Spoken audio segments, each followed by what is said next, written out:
The Thing from the Lake by Eleanor M. Ingram. Recording by Roger Locke. Chapter 1.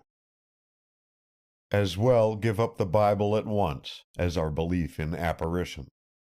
Wesley. The house cried out to me for help. In the after-knowledge I now possess of what was to happen there, that impression is not more clearly definite than it was at my first sight of the place. Let me at once set down that this is not the story of a haunted house. It is, or was, a beleaguered house, strangely besieged as was Prague in the old legend, when a midnight army of specters unfurled pale banners and encamped around the city walls. Of course, I did not know all this, the day that my real estate agent brought me his little car to a stop before the dilapidated farm. I believed the house only appealed to be lived in, for deliverance from the destroying work of neglect and time. A spring rain was whispering down from a gray sky, dripping from broken gutters and eaves with a patter like timid footsteps hurrying by, yet even in the storm the house did not look dreary. "There, Mr. Locke, is a bargain," the agent called back to me, where I sat in my car. "Finest bid in Connecticut for a city man's summer home. Woodland, farmland, lake, and a house that only needs a few repairs to be up to date. Look at that double row of maples, sir. Shade all summer. Fine old orchard, too, with a trifle of attention." I nodded, surveying the house with an eagerness of interest that surprised myself. A box-like, fairly large structure of commonplace New England ugliness, it coaxed my liking as had no other place I had ever seen. It wooed me like a determined woman. And as one would long to clothe beautifully a beloved woman, I looked at the house and foresaw what an architect could do for it, how creamy stucco, broad white porches, and a gay scarlet roof would transform it. "Come inside," my agent urged, hope in his voice as he observed my face. "Let me show you the interior. I brought the keys along. Of course, the rooms may seem a bit musty. No one has lived in it for some time. It's the old Mitchell property. Been in the family for a couple of 100 years. Last Mitchell is dead now, and it's being sold for the benefit of some religious institute the old gentleman left it to. Trifle wet to walk over the land today. But I've a plan and measurements in my portfolio." I said that we would go in. If he had but known the fact, the place was already sold to me, before I left my car, before I entered the house, before I had seen the 100-odd acres that make up the estate. There was a narrow, flagged path to the veranda, where the planking moved and creaked under our weight, while my companion unlocked the front door. Rather astonishingly, the air of the long-closed place was neither musty nor damp when we stepped in. Instead, there was a faint, resinous odor, very pleasant and clean, perhaps from the cedar of which the woodwork largely consisted. The house was partially furnished. Not, of course, with much what I would care to retain, but a few good antiques stood out among their commonplace associates. A large bedroom on the north side, which I appointed as my own at first sight, held an old rosewood set including a four-posted, pineapple-carved bed. I threw open the shutters in this room and looked out. I received the first jar to my satisfaction. On this side of the place, the grounds ran down a slight slope for perhaps half a block to the 5-acre hollow of shallow water and lush growth which the agent called a lake. From it flowed a considerable creek, winding behind the house and away on its journey to the Sound. For that underwater marsh I felt a shock of violent dislike. "You don't care for the lake?" my companion deprecated, at my elbow. Fine trout in that stream, though. I'd like you to see it in the sunshine." "I should care more for it if it was a lake, not a swamp," I answered. "Oh, but that is only because the old dam is down," he exclaimed eagerly. "That lets all the water out, you see. Why, if the dam were put back, you'd have as pretty a lake for a canoe as there is in the state. Its natural depth is 4 or 5 feet all over, and about 8 or 10 where the stream flows through to the dam. Even yet, a few wild ducks stop there spring and fall, and when I was a boy I've seen heron. Put back the dam, Mr. Locke, and I'll guarantee you'll never say swamp again." "We will try it," I said. "Now let us find a lawyer and see how quickly I can be put in possession." We drove back to the little town from which we had that morning started out, and where my agent lived, my sleek car following his small one with somewhat the effect of a long-limbed panther striding behind an agitated mouse. It appeared that the sale was simply consummated. I do not mean that all the formalities were completed in a day, but by nightfall I could feel myself the owner of the place. Perhaps it was the giddiness of being a landowner for the first time, or perhaps it was the abject wretchedness of the only hotel in town that inspired the whim which seized me during my solitary dinner. I had spent one night here, and did not welcome the prospect of a second. A return to New York was not practicable, because I had arranged to meet several contractors and an architect at the farm next morning to discuss the alterations I wanted made. Why not drive out to my new house this evening, and sleep tonight in the rosewood furnished bedroom? The idea gained favor as I contemplated it. I could go over the house tonight and sketch more clearly what I wanted done, while I would be on the ground when my men arrived next morning. There was an allure of camping out about it, too. In the end, I went, of course.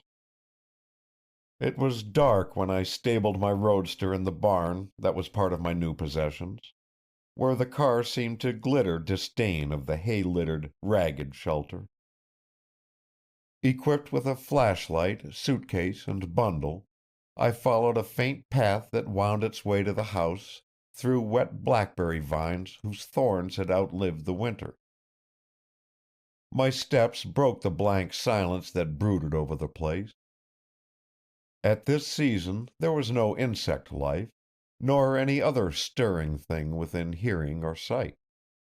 But just as I stepped upon the veranda, I heard a vague sound from the lake that lay a few 100 feet to the north. There was no wind, yet the water had seemed to move with a sound like the smacking of soft, glutinous lips, or as if some soft body drew itself from a bed of clinging mud. I wondered idly if the tide could run this far back from Long Island Sound. The house reiterated the impression of welcoming me. I shut and locked the old door behind me, and went up to the room I had chosen as my own. There I unshuttered and opened the windows, lighted one of the candles I had brought and set it on a little bookcase filled with dingy volumes, and threw my blankets on the bed. I had moved in. My pleasant sense of proprietorship continued to grow. Before I thought of sleep, I had been through the house several times from cellar to attic and accumulated a list of things to be done. Back in my room, an hour passed in revising the list by candlelight. Near 10 o'clock, I rolled myself in a dressing gown and my blankets, spread an automobile robe over the four-posted bed, and fell asleep. End of Chapter 1. Chapter 2. Beware of her fair hair, for she excels all women in the magic of her locks. Shelley, translated. It trailed suavely through my fingers, slipping across my palm like a belt of silk. It glided with the noiseless haste of a thing in flight. Quite naturally, even in the dazed moment of awakening, I closed my hand upon it. It was soft in my grasp, yet resilient, solid, yet supple. If I may speak irrationally, it felt as if it must be fragrant. It was a strange visitor to my experience, yet I recognized its identity unerringly as a blind man gaining sight might identify a flower or a bird. In brief, it only could be, an opulent braid of hair. When I grasped it, it ceased to move. In the dense darkness of my bedroom, I lay still and considered. I was alone, or rather, should have been alone in the old house I had bought the day before. The agent assured me that it had been unoccupied for years. Who, then, was my guest? A passer-by seeking refuge in a supposedly deserted house would hardly have moved about with such silent caution. A tramp of this genus would be a rarity indeed. I had nothing with me of value to attract a thief.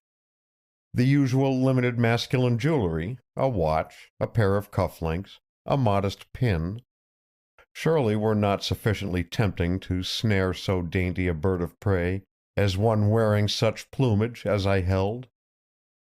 I have not a small fist, yet that braid was a generous handful. How did it come to trail across my bed, in any case? And why was its owner locked in silence and immobility? Surely startled innocence would have cried out, questioned my grasp, or struggled against it. My captive did neither.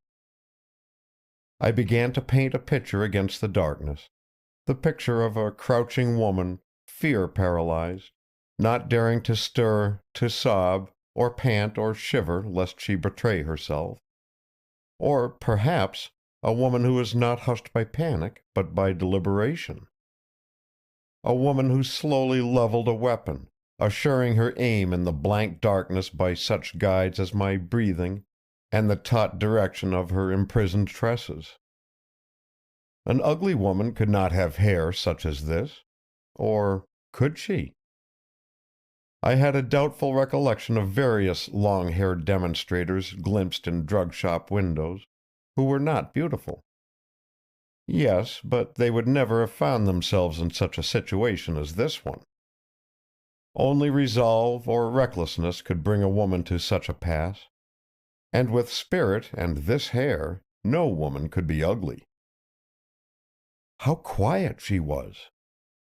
I suddenly reflected that she must be thinking the same thing of me, since neither of us had moved during a considerable space of time. Possibly she fancied me only half aroused, and hoped that I would relapse into sleep without realizing upon what my drowsy grasp had closed. No doubt it would have been the course of chivalry for me to pretend to do so, but it was not the course of curiosity. The deadlock could not last indefinitely.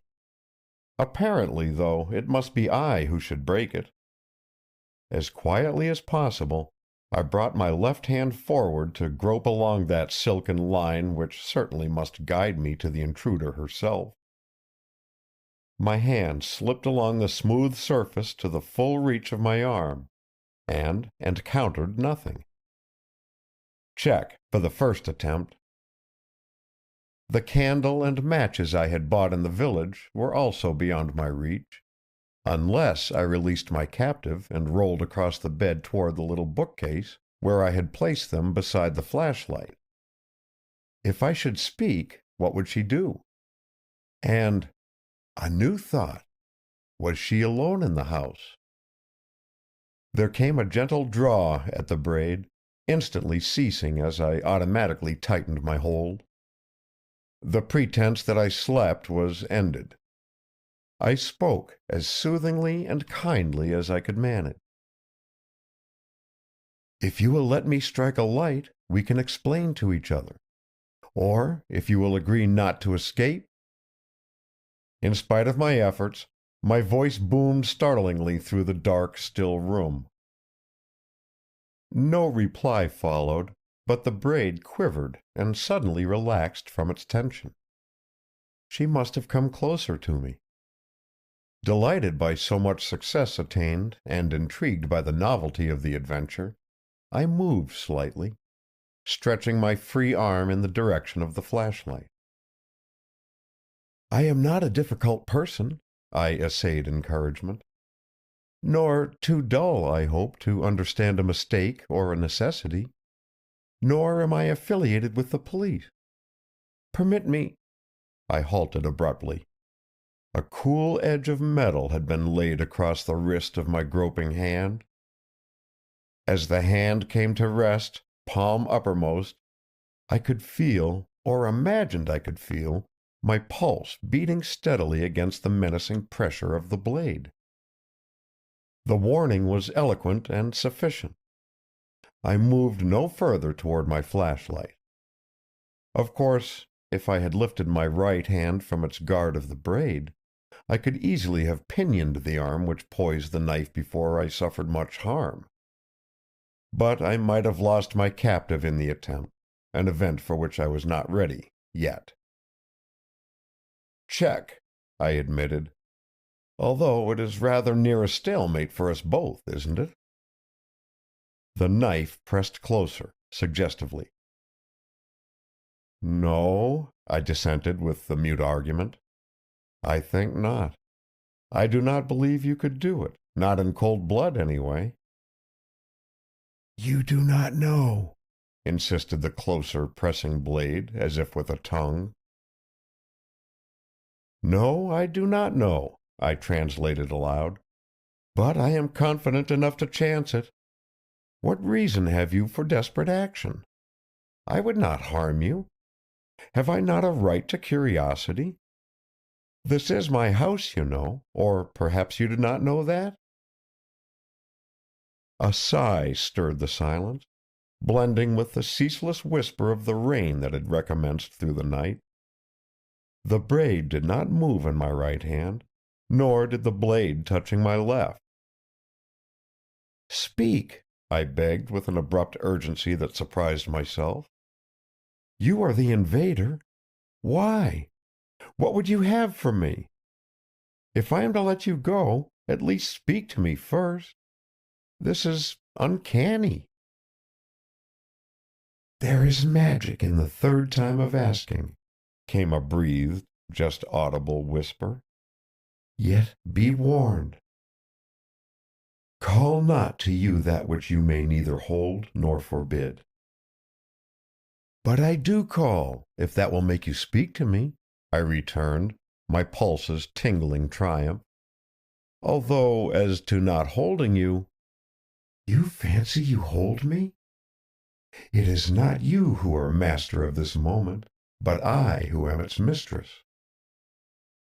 Her voice had gained in strength. A soft voice, yet not weak, used with a delicate deliberation that gave her speech the effect of being a caprice of her own rather than a result of my compulsion. Yet, I thought, she must be crouched or kneeling beside me on the floor, held like the lady of the beautiful tresses.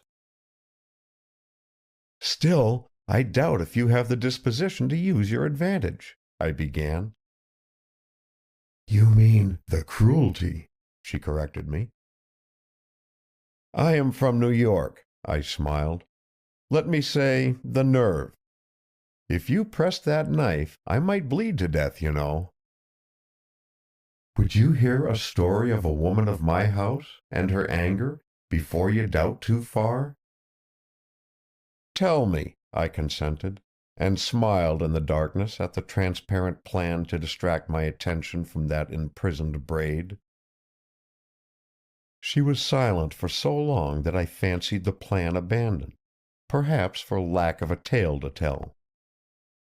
Then her voice leaped suddenly out of the blackness that closed us in, speaking always in muted tones, but with a strange, impassioned urgency and force that startled like a cry. The words hurried upon one another like breaking surf. "See, see! The fire leaps in the chimney. It breathes sparks like a dreadful beast. It is hungry. Its red tongues lick for that which they may not yet have. Already its breath is hot upon the wax image on the hearth. But the image is round of limb and sound. Yes, though it is but toy large, it is perfect and firm. See how it stands in the red shine, the image of a man, cunningly made to show his stalwartness and strength and bravery of velvet and lace. The image of a great man, surely, one high in place and power, one above fear and beyond the reach of hate. The woman sits in her low chair, behind the image.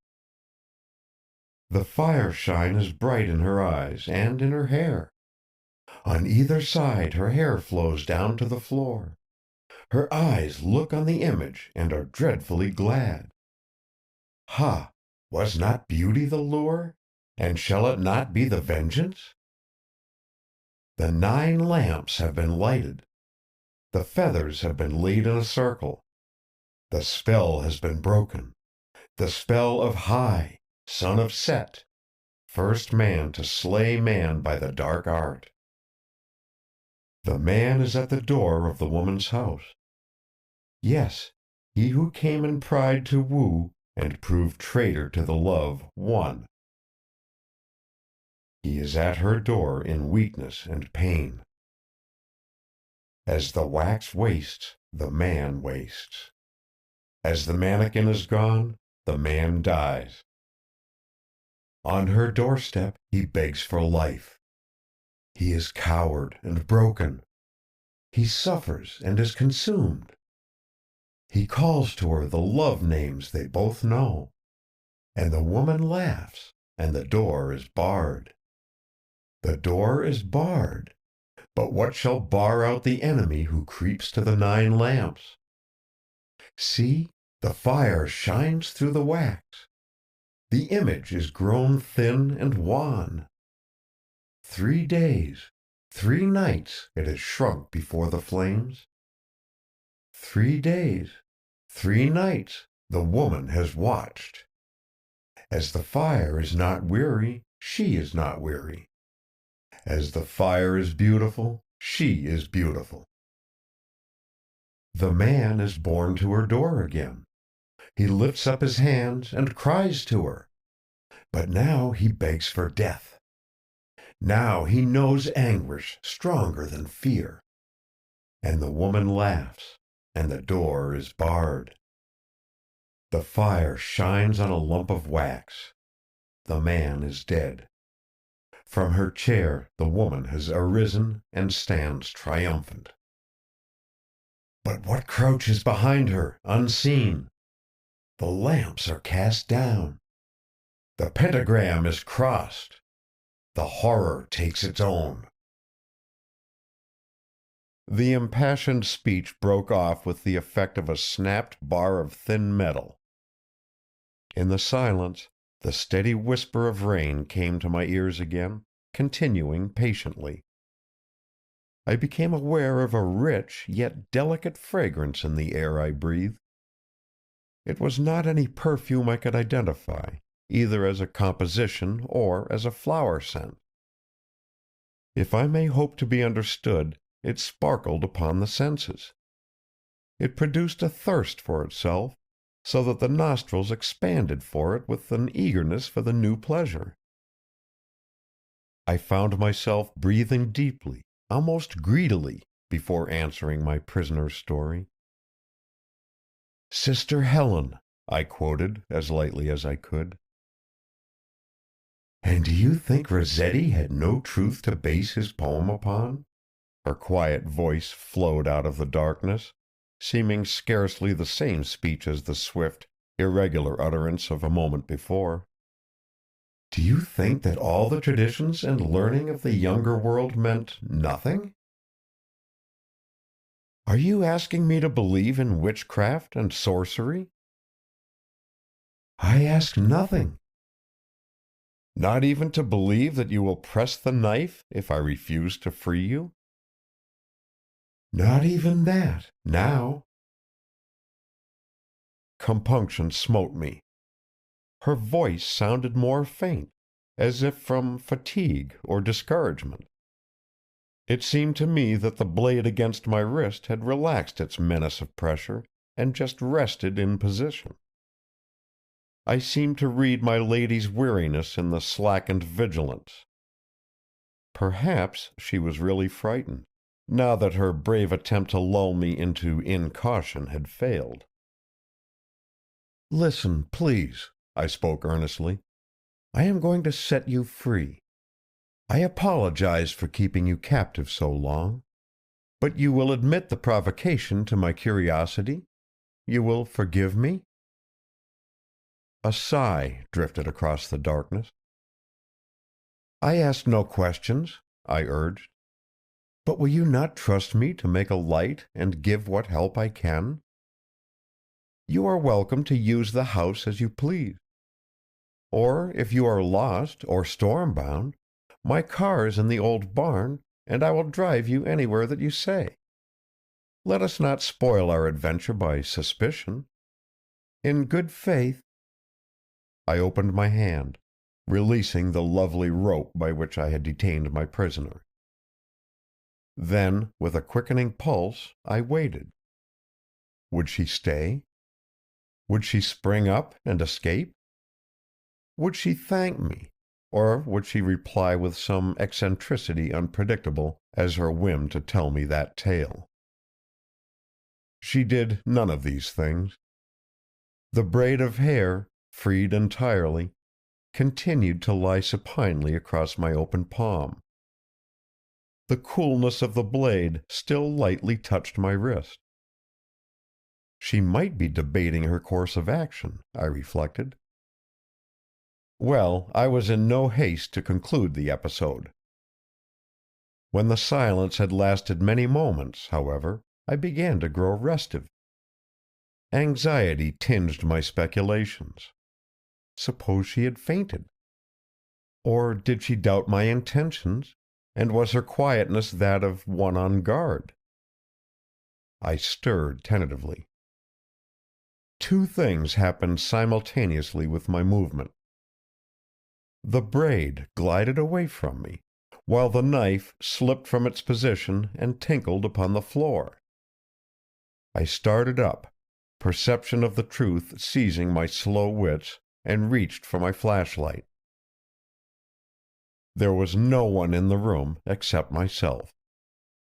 Down my blanket was slipping a severed braid of hair, perhaps a foot in length, jaggedly cut across at the end farthest from my hand. Leaning over, I saw on the floor beside the bed a paper knife of my own, a sharp, serviceable tool that formed part of my writing kit. Before going to bed, I had taken it from my suitcase to trim a candle wick and had left it upon the bookstand. Now I understood why her voice had sounded more distant than seemed reasonable while I held her beside me. No doubt she had hacked off the detaining braid almost as soon as I grasped it. The knife she had pressed against my wrist was to keep me where I lay while she made ready for flight, or amused herself with me. Flight? Say rather that she had leisurely withdrawn. Perhaps she had not even heard my magnanimous speech offering her the freedom that she already possessed. If she had stayed to hear me, probably she had laughed. Perhaps she was still in the house. I rose and lighted a candle under the impulsion of that idea, reserving my flashlight for the search. But there was no one in any of the dusty, sparsely furnished rooms and halls through which I hunted. The ancient locks on doors and windows were fastened as I had left them, although my lady certainly had entered and left at her pleasure. Puzzled and amused, I finally returned to my bedchamber. There was some difference in that room. I was conscious of the fact as soon as I entered and closed the door behind me. The candle still burned where I had left it, flickering slightly in some current of air. There was no change that the eye could find, no sound except the rain, yet I felt an extreme reluctance to go on even a step from where I stood. What I wanted to do was to tear open the door behind me, to rush out into the hall and slam the door shut between this room and myself. Why? I looked around me, sending the beam of the flashlight playing over the quiet place. Nothing, of course. I walked over to the bookcase, took up the braid I had left there, and sat down in an old armchair to study my trophy. On principle, and by habit, I had no intention of being mastered by nerves. It was humiliating to discover that I could be made nervous by the mere fact of being in an unoccupied farmhouse after midnight. The braid was magnificent. It was as broad as my palm, yet compressed so tightly that it was thick and solid to the touch. If released over someone's shoulders, it would have been a sumptuous cloak indeed. In what madness of panic had the girl sacrificed this beauty? How she must hate me, now the panic was past. The color, too, was unique in my experience, a gold as vivid as auburn. Or was it tinged with auburn? As I leaned forward to catch the candle light, a drift of that fragrance worn by my visitor floated from her braid. At once I knew what had changed in the room. The air that had been so pure when the house was opened, now was heavy with an odor of damp and mold that had seeped into the atmosphere as moisture will seep through cellar walls. One would have said that the door of some hideous vault had been opened into my bedchamber. This stench struggled, as it were, with the volatile perfume that clung about the braid, so that my senses were thrust back and forth between disgust and delight in the strangest wavering of sensation. I made the strongest effort to put away the effect this wavering had upon me. I forced myself to sit still and think of normal things, of the men whom I was to see next morning, of the plans I meant to discuss with them. Useless. The stench was making me ill. A wave of giddiness swept over me and passed.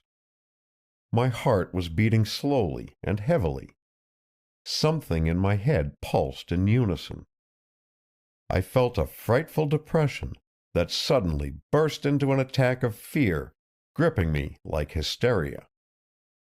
I wanted to shriek aloud like a woman, to cover my eyes and run blindly. But at the same time my muscles failed me. Will and strength were arrested like frozen water. As I sat there, facing the door of the room, I became aware of something at the window behind my back. Something that pressed against the open window and stared at me with a hideous covetousness beside which the greed of a beast for its prey is a natural, innocent appetite. I felt that thing's hungry malignance, like a soft, dreadful mouth, sucking toward me, yet held away from me by some force vaguely based on my own resistance. And I understood how a man may die of horror. Yet presently I turned around. Weak and sick, with dragging effort, I turned in my chair and faced the blank, uncurtained window where I felt it to be. Nothing was there, to sight or hearing. I sat still and combated that which I knew was there. In the profound stillness, I heard the wind stir the naked branches of the trees, the flowing water through the fragments of the one-time dam, the sputtering of my candle, which needed trimming. Sweat ran down my face and body, drenching me with cold. It crouched against the empty window, staring at me. After a time, the presence seemed not so close. At last, I seemed to know it was gone. In the gush of that enormous relief, my remaining strength was swept away like a swimmer in a torrent, and I collapsed, half fainting, in my chair.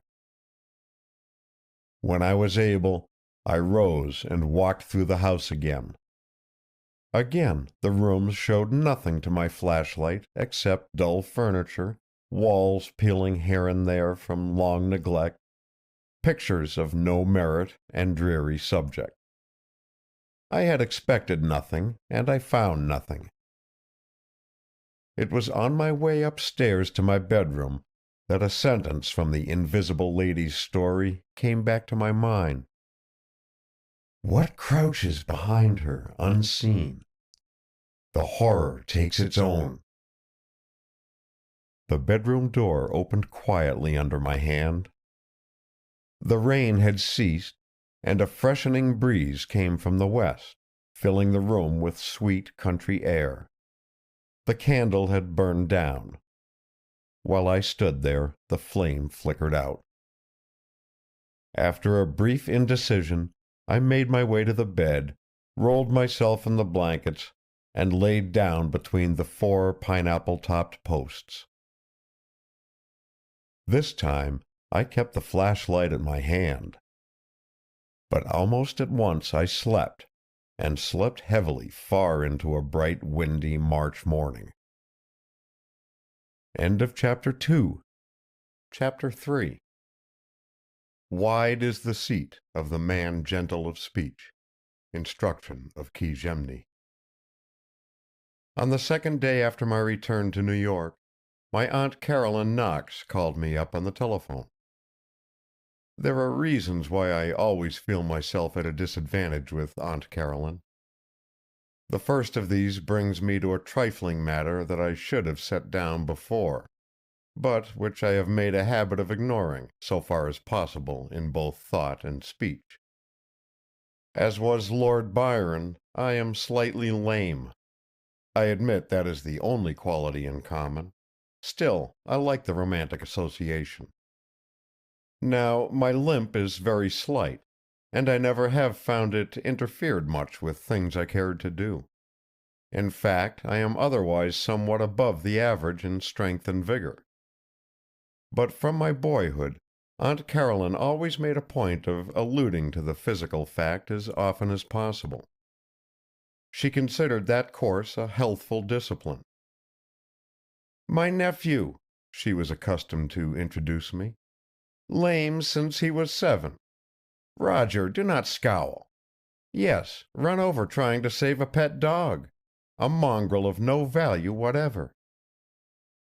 Which would have left some doubt as to whether she referred to poor Tatters or to me, had it not been for her exceeding pride in our family tree.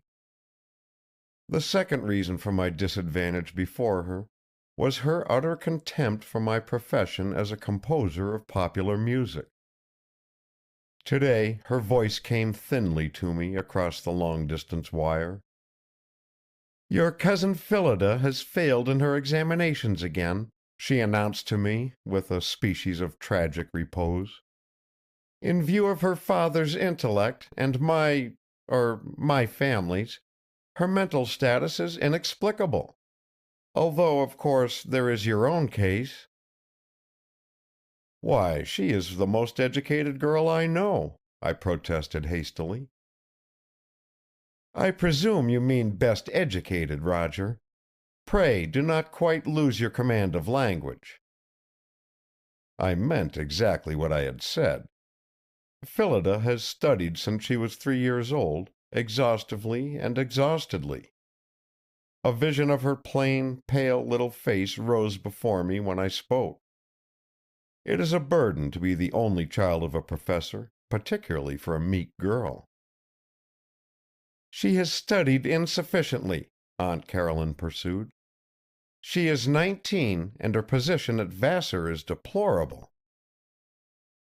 "Her health," I murmured. "Would not have hampered her," had she given proper attention to athletics. However, I did not call up to hear you defend Phillida in a matter of which you are necessarily ignorant.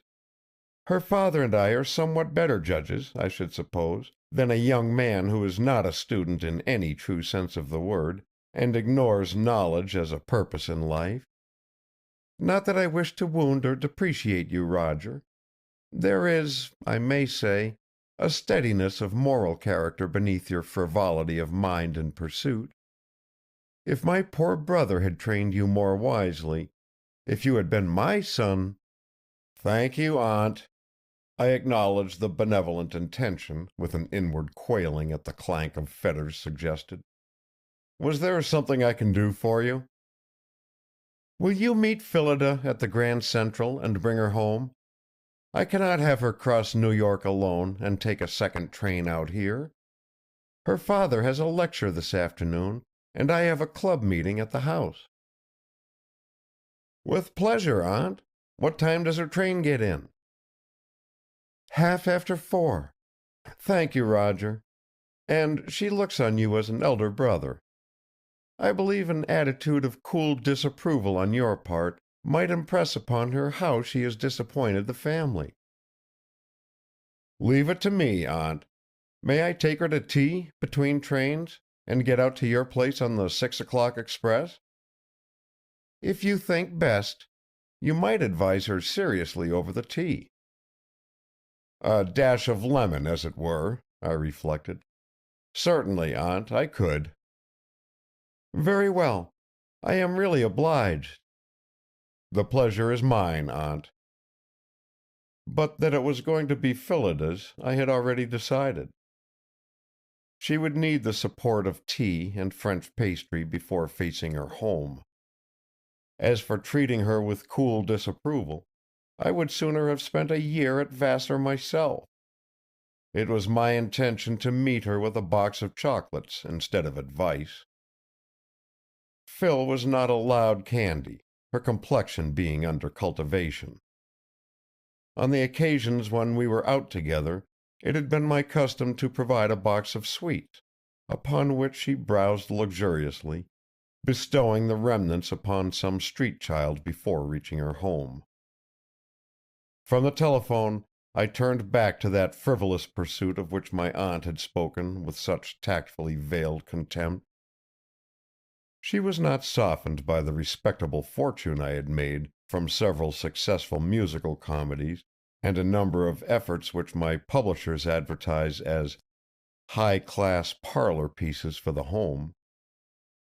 In fact, she felt it to be a grievance that my lightness should be better paid than the professor's learning, in which she was no doubt right. Ever since my return from my newly purchased farm in Connecticut, however, I had not been working for money or popular approval, but for my own pleasure. There was a work upon which I spent only special hours of delicious leisure and infinite labor. It held all that was forbidden to popular composition, depth and sorrow and dissonances dearer than harmony. I called it a Symphony Polynesian, and I had spent years in study of barbaric music, instruments and kindred things that this love-child of mine might be more richly clothed by a tone or a fancy. Aunt Caroline had interrupted, this morning, at a very point of achievement toward which I had been working through the usual alternations of enjoyment and exasperation, elevation and dejection that attend most workmen. Pausing only to set my alarm clock, I hurried into recording what I had found in the tangible form of paper and ink. I always set the alarm clock when I have an engagement, warned by dire experiences. Aunt Caroline had summoned me about 11 in the morning. When the strident voice of the clock again aroused me, I had just time to dress and reach the Grand Central by 4:30. I recognized that I was hungry, that the vicinity was snowed over with sheets of paper, that the piano keys had acquired another ink stain, and my pipe had charred another black spot on the desk top. Well, it had been a good day, and Phillida's tea would have to be my belated luncheon or early dinner. Even so, it was necessary to make haste. It was in that haste of making ready that I uncovered the braid of glittering hair which I had brought from Connecticut. I use no exaggeration when I say it glittered. It did. Each hair was lustrous with a peculiar, shining vitality, and crinkled slightly along its full length. With a renewed self-reproach at sight of its humbled exile and captivity, I took up the trophy of my one adventure. While I am without much experience, such a quantity seemed unusual. Also, I had not known such a mass of hair could be so soft and supple in the hand. My mother and little sister died before I can remember, and while I have many good friends, I have none intimate enough to educate me in such matters. Perhaps a consciousness of that trifling physical disadvantage of mine has made me prefer a good deal of solitude in my hours at home. The faint, tenacious yet volatile perfume drifted to my nostrils as I held the braid. Who could the woman be who brought that costly fragrance into a deserted farmhouse? For so exquisite and unique a fragrance could only be the work of a master perfumer. There was youth in that vigorous hair, coquetry in the individual perfume, panic in her useless sacrifice of the braid I held. Yet strangest self-possession in the telling of that fanciful tale of sorcery to me. On that tale, told dramatically in the dark, I had next morning blamed the weird waking nightmare that I had suffered after her visit. The horror of the night could not endure the strong sun and wind of the March morning that followed. Like Scrooge, I analyzed my ghost as a bit of undigested beef or a blot of mustard. Certainly the thing had been actual enough while it lasted, but my reason had thrust it away. That was over, I reflected, as I laid the braid back in the drawer. But surely the lady was not vanished like the nightmare? Surely I should find her in some neighbor's daughter, when my house was finished and I went there for the summer? She could not hide from me, with that bright web about her head whose twin web I held. It had grown so late that I had to take a taxicab to the terminal, just halting at a shop long enough to buy a box of the chocolates my cousin preferred. But when I reached the great station and found my way through the swirl of travelers to the track where Phil's train should come in, I was told the express had been delayed. "Probably half an hour late," the gateman informed me. "Maybe more. Of course, though, she may pull in at any time." Which meant no tea for Phillida. Instead, a rush across town to the Pennsylvania station to catch the train for her home. As I could not leave my post lest she arrive in my absence, it also meant nothing to eat for me until we reached Aunt Caroline's hospitality, which was cool and restrained rather than festive. I foresaw the heavy atmosphere that would brood over all like a cold fog, this evening of Phil's disgraceful return from the scholastic arena. Ascertaining from the gateman that the erring train was certain not to pull in during the next 10 minutes, I sought a telephone booth.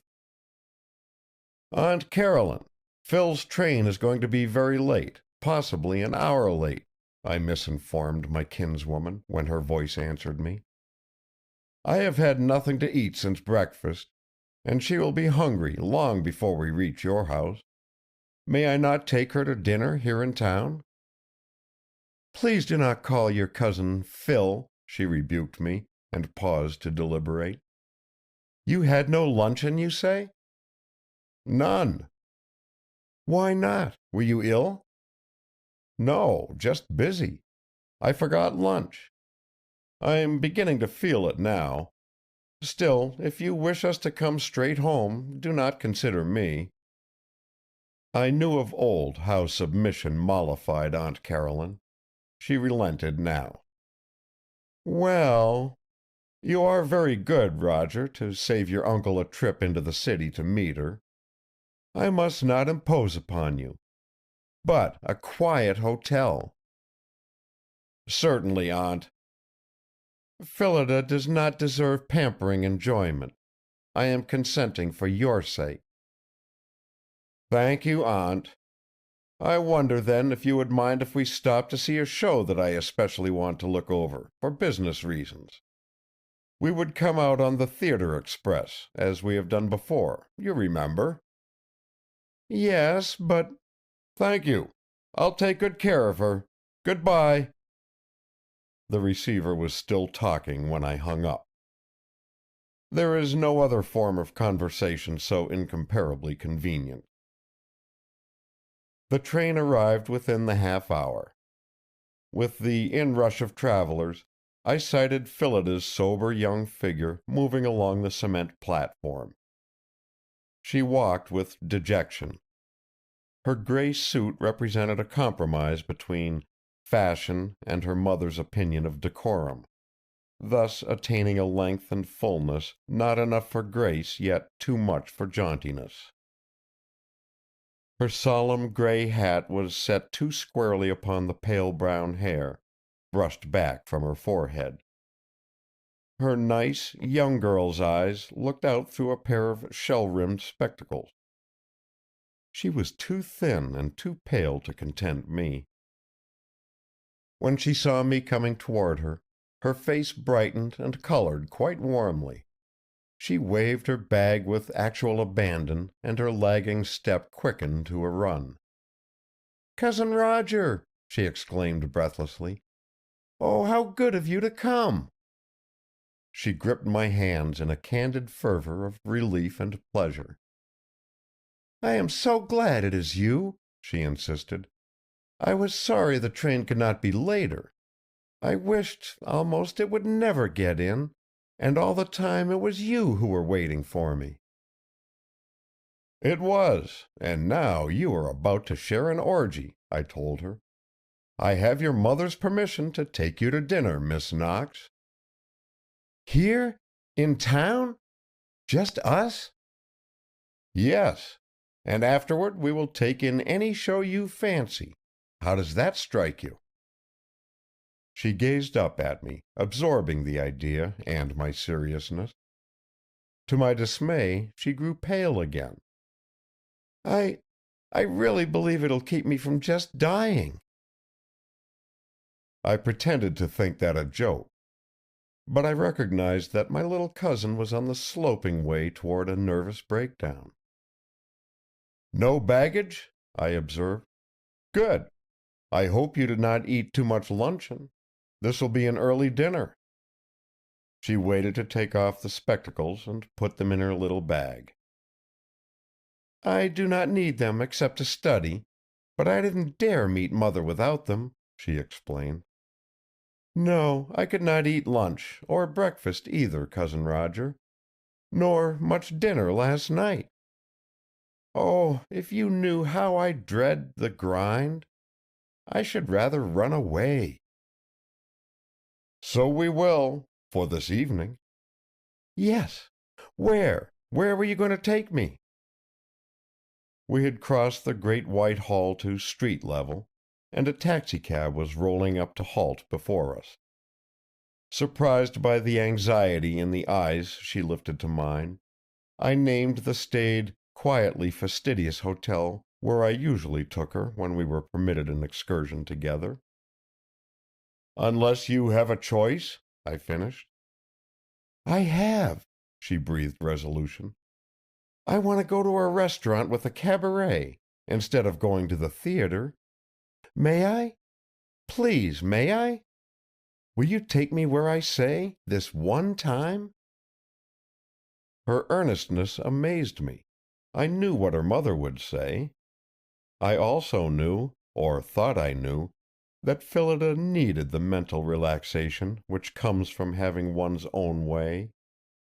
In her mood, no one else's way, however wise or agreeable, will do it all." "All right," I yielded. "If you will promise me, faith of a gentlewoman, to tell Aunt Caroline that I took you there and you did not know where you were going. My shoulders are broader than yours and have borne the buffeting of 32 years instead of 19. Had you chosen the place, or shall I?" To my second surprise, she answered with the name of an uptown place where I never had been, and where I would have decidedly preferred not to take her. "They have a skating ballet," she urged, as I hesitated. "I know it is wonderful. Please, please." I gave the direction to the chauffeur, and followed my cousin into the cab. It seemed a proper moment to present the chocolates from my overcoat pocket. When she proved too languid to unwrap the box, I was seriously uneasy. "You cannot possibly know how dreadful it is to be the only child of two intellectual people who expect one to be a credit," she excused her lack of appetite, nervously twitching the gilt cord about the package. "And to be stupid and a disappointment. Yes, as long as I can remember, I have been a disappointment. If only there had been another to divide all those expectations. If only you had been my brother." "Heaven forbid!" I exclaimed hastily. "That is—" "Don't bother about explaining," she smiled wanly. "I understand. But you are distinguished, and you look it. I never will be, and I am ugly. Mother expects me to be an astronomer like Father and work with him, or to go in for club life and serious writing as she does. I never can do either." "Neither could I, Phil." "You are clever, successful. Everybody knows your name. When we are out, and people or an orchestra play your music, Mother always says, 'A trifle of my nephew's, Roger Locke.' Very original, is it not? Of course, I do not understand music, but I hear that his last light opera—" And then she leans back and just eats up all the nice things said about your work. She would never let you know it, but she does. And that is the sort of thing she wants from me. I want to make cookies, and I love fancy work." The taxicab drew up with a jerk before the gaudy entrance to Silver Isles. I imagine Phillida had the vaguest ideas of what such places were like. When we were settled at a table in a general blaze of pink lights, beside a fountain that ran colored water, I regarded her humorously. But she seemed quite contented with her surroundings, looking about her with an air I can best describe as grave excitement. At this hour the room was not half filled, and the jazz orchestra had withdrawn to prepare for a hard night's work. After I had ordered our dinner, I glanced up to see her fingers busied loosening the severe lines of her brushed back hair. "Everyone here looks so nice," she said wistfully. "I wish my hair did shine and cuddle around my face like those women's does. Do I look queer, cousin? You are looking at me so—" "I was thinking what pretty eyes you have." Her pale face flushed. "Really?" "Most truthfully. As for the hair, isn't that a matter of bottled polish and hairdressers? But you remind me of a question for you. Isn't a braid of hair this wide," I laid off the dimensions on the table, "this long and thick, a good deal for a woman to own?"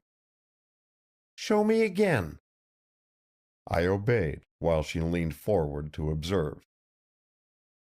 "Not one girl in 100 has so much," she pronounced judgment. "Who is she? Probably it isn't all her own, anyhow." "It is not now, but it was," I said remorsefully. "How could you tell? Did you measure it?" with sarcasm. Do you remember the maxim we used to write in copybooks? Measure 1,000 times and cut once? One has to be cautious. I cut it first, and then measured. What? Tell me. At last she was interested and amused. There was no reason why I should not tell her of my midnight adventure. We never repeated one another's little confidences. She listened, with many comments and exclamations, to the story of the unseen lady, the legend of the fair witch, the dagger that was a paper knife by day, and the severed tresses. She did not hear of the singular nightmare or hallucination that had been my second visitor. My reason had accounted for the experience and dismissed it. Some other part of myself avoided the memory, with that deep, unreasoning sense of horror sometimes left by a morbid dream. The dinner crowd had flowed in while we ate and talked. A burst of applause aroused me to this fact, and the commencement of the first show of the evening. The orchestra had taken their places. "They will hardly begin with their best act," I remarked, surprised by Phillida's convulsive start and rapt intentness upon the stretch of ice that formed the exhibition floor. "Your ballet on skates probably will come later." "I did not come to see the ballet," she answered, her voice low. "No? What then?" "A man I know." Once, when I was a little fellow, I raced headlong into the low-swinging branch of a tree, the bough striking me across the forehead so that I was bowled over backward amid a shower of apples. I felt a twin sensation now. "Here, Phillida?" "Yes." "Someone from your home town or your college town?" I essayed a casual tone.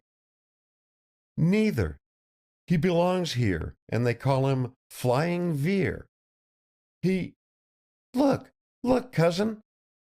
I turned and saw that the first performer was upon the ice floor. He came down the center like a silver-shod Mercury.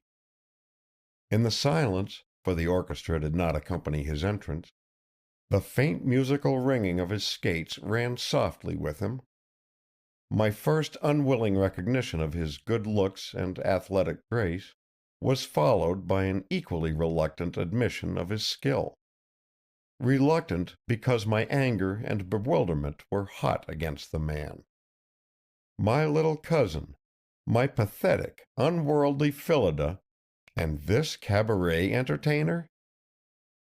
At the mere joining of their names my senses revolted. What could they have in common? How had she seen him? Having seen him, it was easy to understand how he had fascinated her inexperience. Only, what was his object? He had seen us where we sat. I saw his dark eyes fix upon her and flash some message. Her plain little face irradiated, her fingers unconsciously twisting and wringing her napkin, she leaned forward to watch and answer glance for glance. I would rather not put into words my thoughts. Yet I watched his performance. In spite of myself, he held me with his swift, certain skill, his vitality and youth. He was gone with the swooping suddenness of his appearance. The jazz music clattered out. Phillida turned back to me and began to speak with a hushed rapture that baffled and infuriated me. "You understand, Cousin Roger? Now that you have seen him, you do understand? No, let me talk, please. Let me tell you if I can. It began last summer, at the school where I was cramming for college work. Oh, how tired I was of study! How tired of it I am, and always shall be. I think that side of me never will get rested. Then, in the woods, I met him. He was stopping at a hotel not far away. I we I waited for her to go on. Instead, she abruptly spread wide her hands in a gesture of helplessness. After all, I cannot tell you. Not even you, cousin. He he liked me. He treated me just as a really, truly girl who would have partners at dances and wear fluffy frocks and curl her hair. He thought I was pretty. The naive wonder and triumph of her cry, the challenge in her brown eyes, to my belief, were moving things. I registered some ugly mental comments on the rearing of Phil and the kind of humility that is not good for the soul. Why not? I demanded. Of course. She shook her head. No, thank you, but no. Not pretty, except to him. Only to him, because he loves me. I do not know what impatience I exclaimed. She checked me, leaning across the table to grasp my hands in both hers. Hush, oh hush, dear Cousin Roger, for it is quite too late. We were married 6 months ago, last autumn. When I could, I asked, married legally, beyond mistake? Were you not under 18 years old? I was 18 years and a half. There is no mistake at all. We walked over to the city hall in the nearest town and took out our license and were married. Very well. I will take you home to your father and mother, now. Then see this man myself. If there is indeed no flaw in the marriage, and it cannot be annulled, a divorce must be arranged. Any money I have or expect to have would be a small price to set you free from the miserable business. But the first thing is to get you home. We will start now. She detained my hand when I would have signaled our waiter. Her eyes, shining and solemn as a small child's, met mine. No, cousin, please. I am not going home any more. At least, not alone. I asked you to bring me here where he is, because I am going to stay with my husband. Never, I stated firmly. Yes. Not if I have to send for your father and take you home by force. You cannot. I am of age. Phillida, I am responsible for you to your parents tonight. Let me take you home, explain things to them, and then decide your course. But that is what I most do not want to do, she naively exclaimed. You will not? I'm sorry, no. Then I must see the man. Not hurt. I recalled the man we had just seen on the skating floor with a qualm of quite unreasonable bitterness. That anxiety of Phillida's had a flavor of irony for me. Hardly, I returned. There are fortunately other means of persuasion than physical force. Oh, but you cannot persuade him to give me up. I was silent, at which, being a woman, she grew troubled. How could you? She urged. You have had no opportunity of judging what influence money has on some people, Phil. She laughed out in relief. Is that all? Try, cousin. You trust him so much? In everything, forever. Then, if I succeed in buying him off, promise me that you will come home with me? If he takes money to leave me? Yes. I should die. But I will promise if you want me to, because I know it never will happen. Just as I might promise to do anything when I knew that I never would have to carry it out. Very well, I accepted the best I could get. I will go find him. There is no need. He is coming here to our table as soon as he is free. I will not have you seen with him in this place. But I am going to stay here with him, she said. Her eyes, the meek eyes of Phillida, defied me. My faint authority was a sham. What could be done, I recognized, must be done through the man. We sat in silence after that. Presently, her gaze fixed aslant on me as if to dare my interference. She drew up a thin gold chain that hung about her neck and ended beneath her blouse.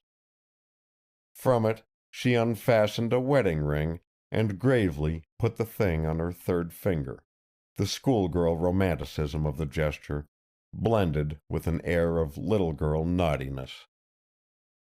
She looked more fit for a nursery than for this business.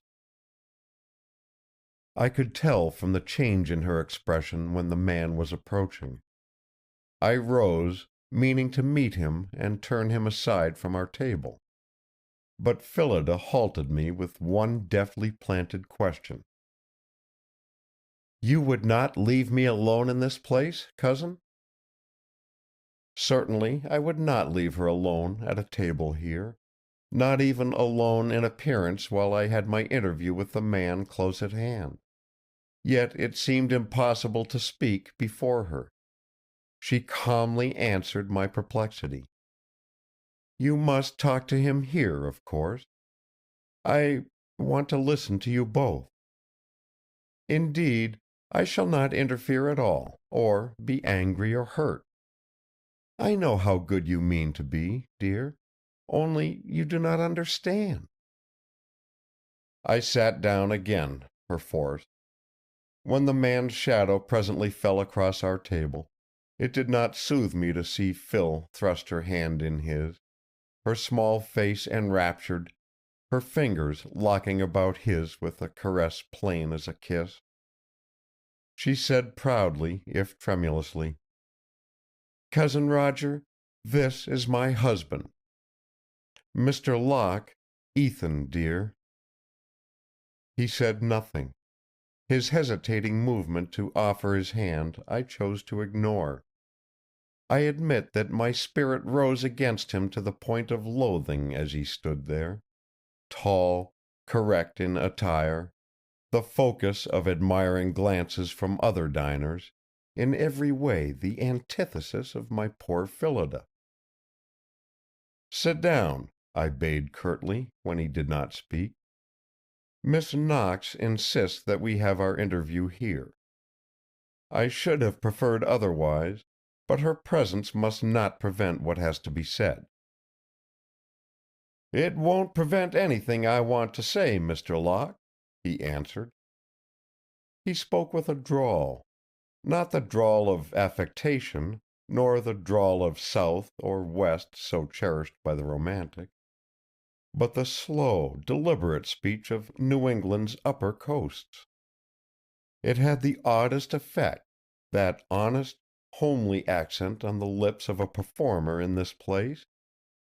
Phil drew him down to the third chair at the table, after which she folded her hands on the edge of the cloth as if to signify to me how she kept her promise of neutrality, and looked fixedly at her glass of water instead of at either of us. Plainly, all action was supposed to proceed from me. My cousin has just told me of her marriage, I opened, as dryly concise as I could manage explanation. It is of course impossible that she should adopt your way of living, as she seems to have in mind. You may not understand yet that it also is impossible for you to adopt hers. No doubt you have supposed her to be the daughter of wealthy people, or at least people of whom money could be obtained. You were wrong. Professor Knox has nothing but his modest salary. Her parents are of the scholarly, not of the moneyed class. She has no kin who could or would support her husband, or pay largely to be rid of him. Of all her people, I happen to be the best off, financially.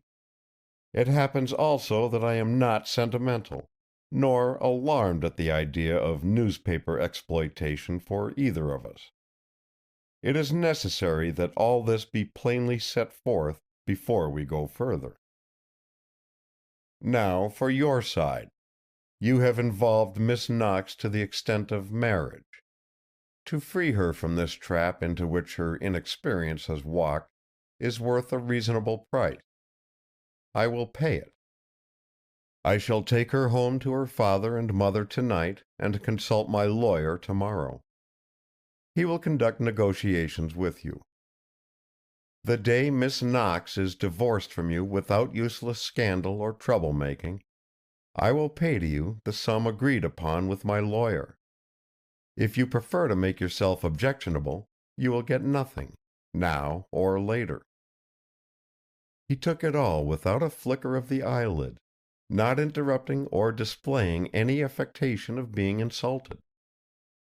I acknowledge now that it was an outrageous speech to make to a man of whom I knew nothing. But it was so intended, summing up what I considered an outrageous situation brought about by his playing upon a young girl's ignorance of such fellows as himself. Phillida's usually pale cheeks were burning. Several times she would have broken in upon me with protests, if Vere had not silenced her by the merest glances of warning, a proof of his influence over her which had not inclined me toward gentleness with him. When I finished, there was a pause before he turned his dark eyes to mine, and held them there. "Honest enough," he drawled, with that incongruous coast of Maine tang to his leisureness. "I'll match you there, Mr. Locke. I don't care whether you make $50,000 a year with your music writing, or whether you grind a street piano with a tin cup on top. It's nothing to me. I guess we can do without your lawyer, too. Because, you see, I married Mrs. Vere because I wanted her, and I figure on supporting her.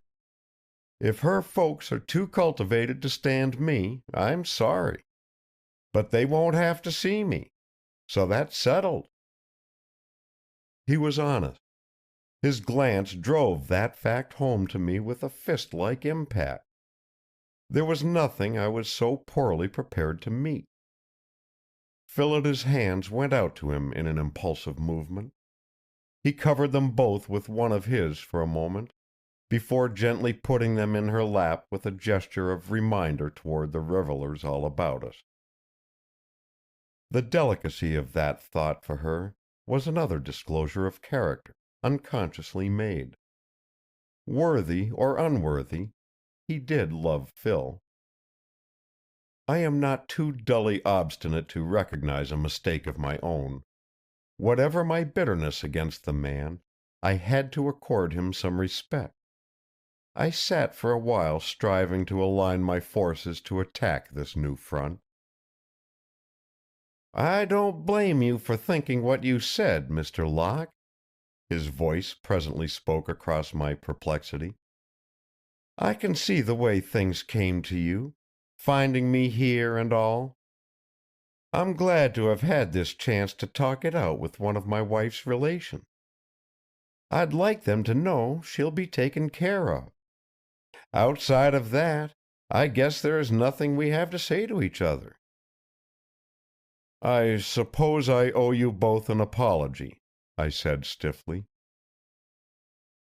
"Oh, that's all right, for both of us. I can see how much store you set by her." "But what are you going to do with her, man?" I burst forth.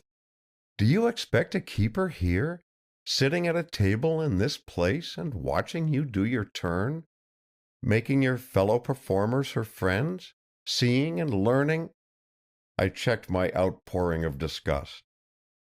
"Or do you propose to shut her up in some third-class boarding-house, day and night, while you hang around here?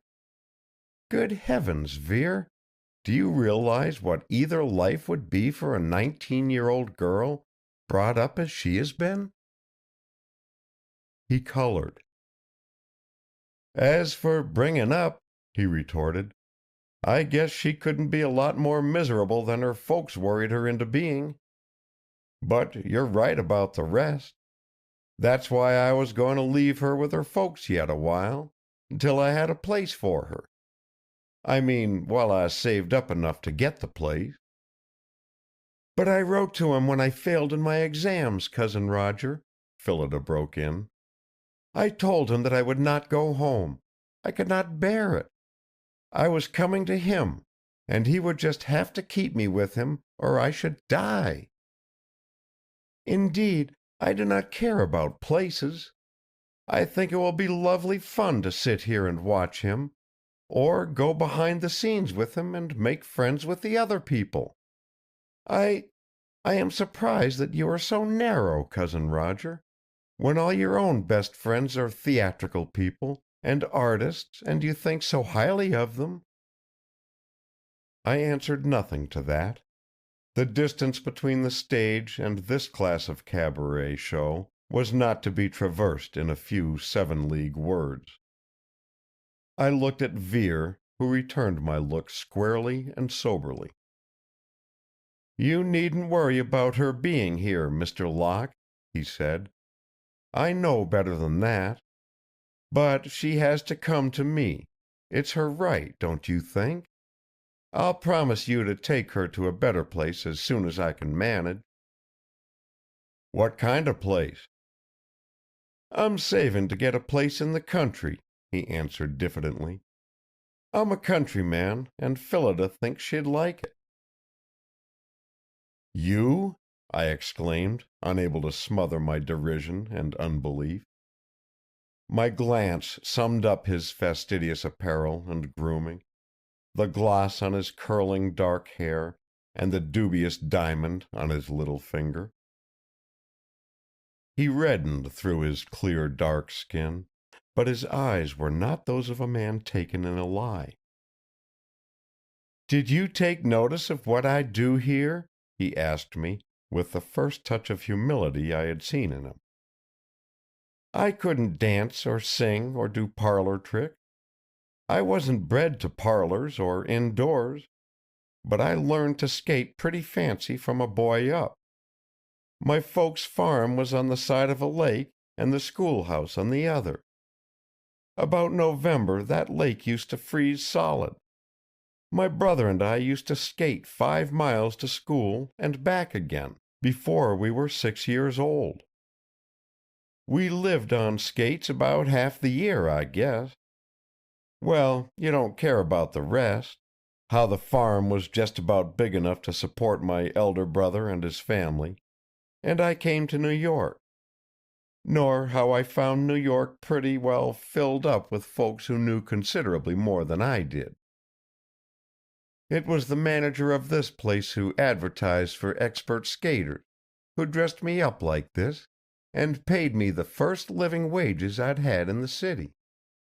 All the same, I was bred a farmer, and I mean to get back to it.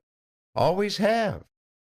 You're a man, Mr. Locke, and I'd hate you to think I was a shimmy dancer on ice and nothing else, or I wouldn't mention it. My father would have taken the buggy whip to me, I guess, if he had lived to see me in this rig.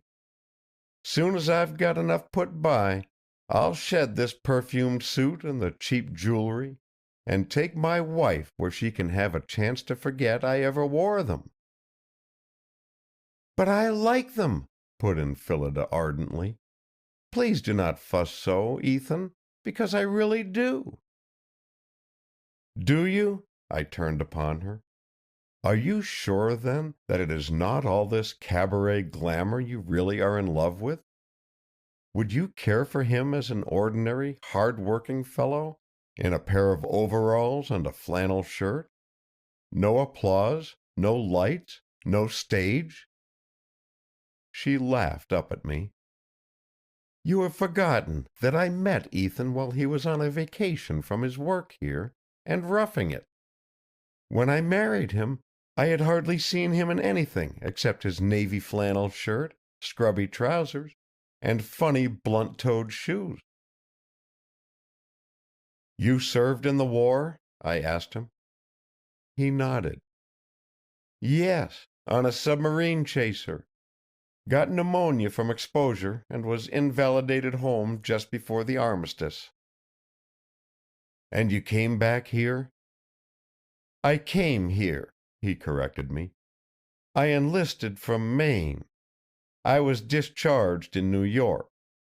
That was when I couldn't find anything I could do until this skating trick came along. I sat thinking for a time, as long thoughts as I could command. The obvious course was to send for Phillida's father. Yet what could that vague and learned gentleman do that I could not? I visioned the professor standing in this riotous, gaudy restaurant, swinging his eyeglasses by their silk ribbon and peering at Vere in helpless distaste and consternation. It was practically certain that Phil would refuse to go home with him. What if she did go home? I could picture the scene there when the truth came out. The mortification of her people, the gossip in the little town, her outcast position among the girls and boys with whom she had grown up. What a martyrdom for a sensitive spirit. Of course, the only possible thing considered by Aunt Caroline would be a prompt divorce. If Phillida refused to consent to a divorce, how could she live at home as the wife of a man her parents had pronounced unfit to receive? If she yielded and gave up Vere, would she be much better off? An embarrassment to her family, the heroine of a stolen marriage and Reno freedom, what chances of happiness would she have in her conventional circle? Especially as she neither was a beauty nor the dashing type of girl who might make capital of such a reputation. Probably she would bury herself in nun-like seclusion, stay in her room when callers came, and wear a veil when she went out to walk.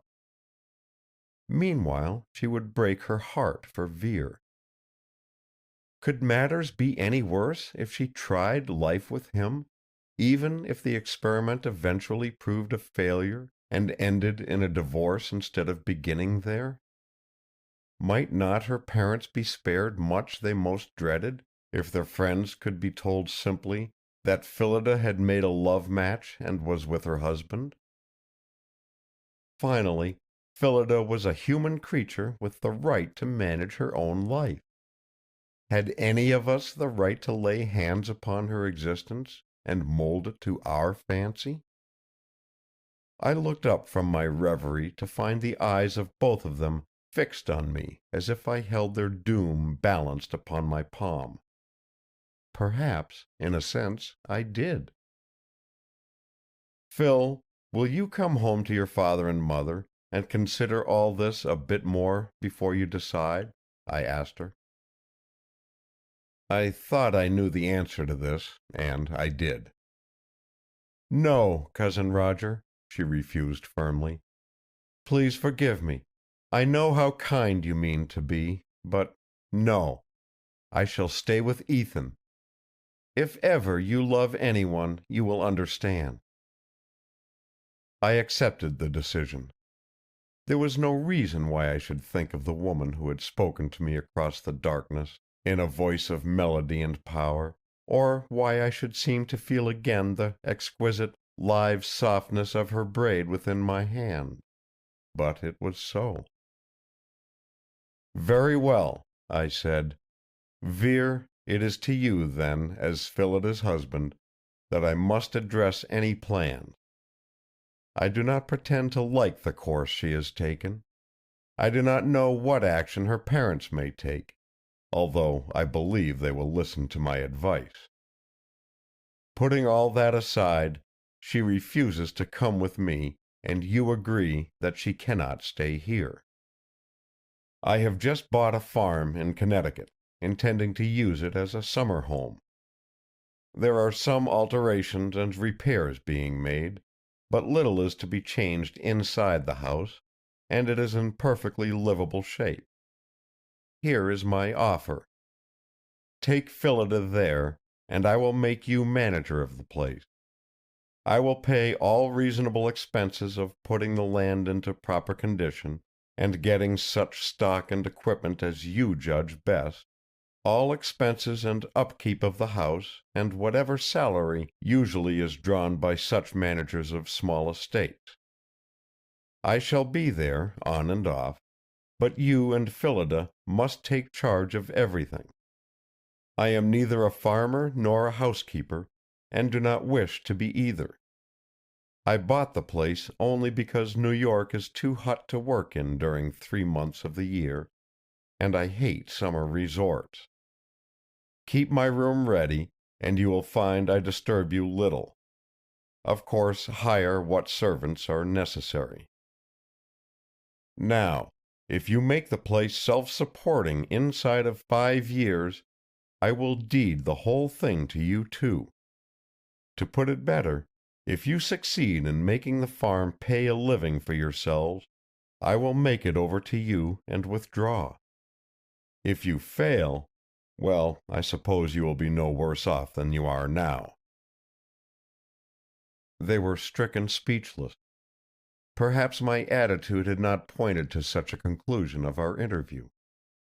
Phillida told me long afterward that she expected me to bid them good evening and abandon them forever, as my mildest course, with alternative possibilities, such as summoning a policeman and having Vere haled to prison. Seeing their condition, I rose. "I will stroll about and leave you a chance to talk it over," I declared, although there are few ordeals I dislike more than displaying my limp about such public rooms. Vere stopped me, rising as I rose. "No need of that for us," he answered, facing me across the little table. "About giving us your farm, Mr. Locke, that's for the future. Just now, the manager's job is plenty big enough to thank you for. I wish I could say it better. If you'll stay here with Phillida for 10 minutes until I can get back, I'll be obliged." "Where are you going?" "To resign here and get my outfit into a suitcase." He had taken up my challenge like a man, at least. There were none of the hesitations and excuses to stay in town that I had half expected. It pleased me that he decided for Phil as well as himself. Some of my ideas about marriage are antiquated, I admit. I nodded to him and sat down again. It is unnecessary to record the childish things Phillida tried to say to me while he was gone. "I am so happy," was her apology for threatened tears. "I never knew anyone, except Ethan, could be so kind. And will you tell Father and Mother?" "Yes." I winced, though, at that prospect. "Give me that little bag you carry on your wrist." She obeyed, wide-eyed. "You do tote a powder puff. I did not know whether Aunt Caroline permitted it." "Rub it on your nose," I advised, passing the bit of fluff to her. While she complied, almost like a normally frivolous girl, I used the moment to transfer a few banknotes to the bag, so some need might not find her penniless. Vere came back in not much more than the promised 10 minutes. He had changed to gray street clothes and carried a suitcase. I noted that the diamond had disappeared from his finger, and his curly head looked as if it had been held under a water faucet and vigorously toweled to lessen the brilliantine gloss. "If you'll tell us where your farm is, Mr. Locke, we'll start," he volunteered. Phillida looked up at him with eyes of adoring trust. "I had the porter at the terminal check my suitcase to be called for. We shall have to get it, dear." In spite of myself, I smiled at their amazing promptitude, There was both reassurance and pathos in its unconscious youth. All this eagerness pressing forward, where? They did not know, nor I. Certainly we did not dream how strange a goal awaited one of us three, or on what weird, desolate path that traveler's foot was already set. "You had better go to a good hotel for tonight," I modified their plan. "Tomorrow is time enough to go out to the farm, by daylight. Phil has had enough excitement for one day. I will write full directions for the trip, Vere, on the back of this timetable of the railroad you must take." They were enchanted with this suggestion. Indeed, they were in a state of mind to have assented if I advised them to sit out on a park bench until morning. Yet, when I had put them and their scanty luggage into a taxicab, I suffered a bad pang of misgiving. What responsibility was I assuming in letting my little girl cousin go like this? What did I know of this man, or where he would take her? I think Phillida divined something of my trouble, for she leaned out the door to me and held up her face like a child's to be kissed. "I am so happy," she whispered. I turned to Vere, who had a long envelope in readiness to put in my hand. "I guess you might like to have these for a while, Mr. Locke," he said, with one of his slow, straightforward glances. With which farewells I had to be content, and watch their taxi swing out into the bright dark flow of traffic, where it was lost from my sight.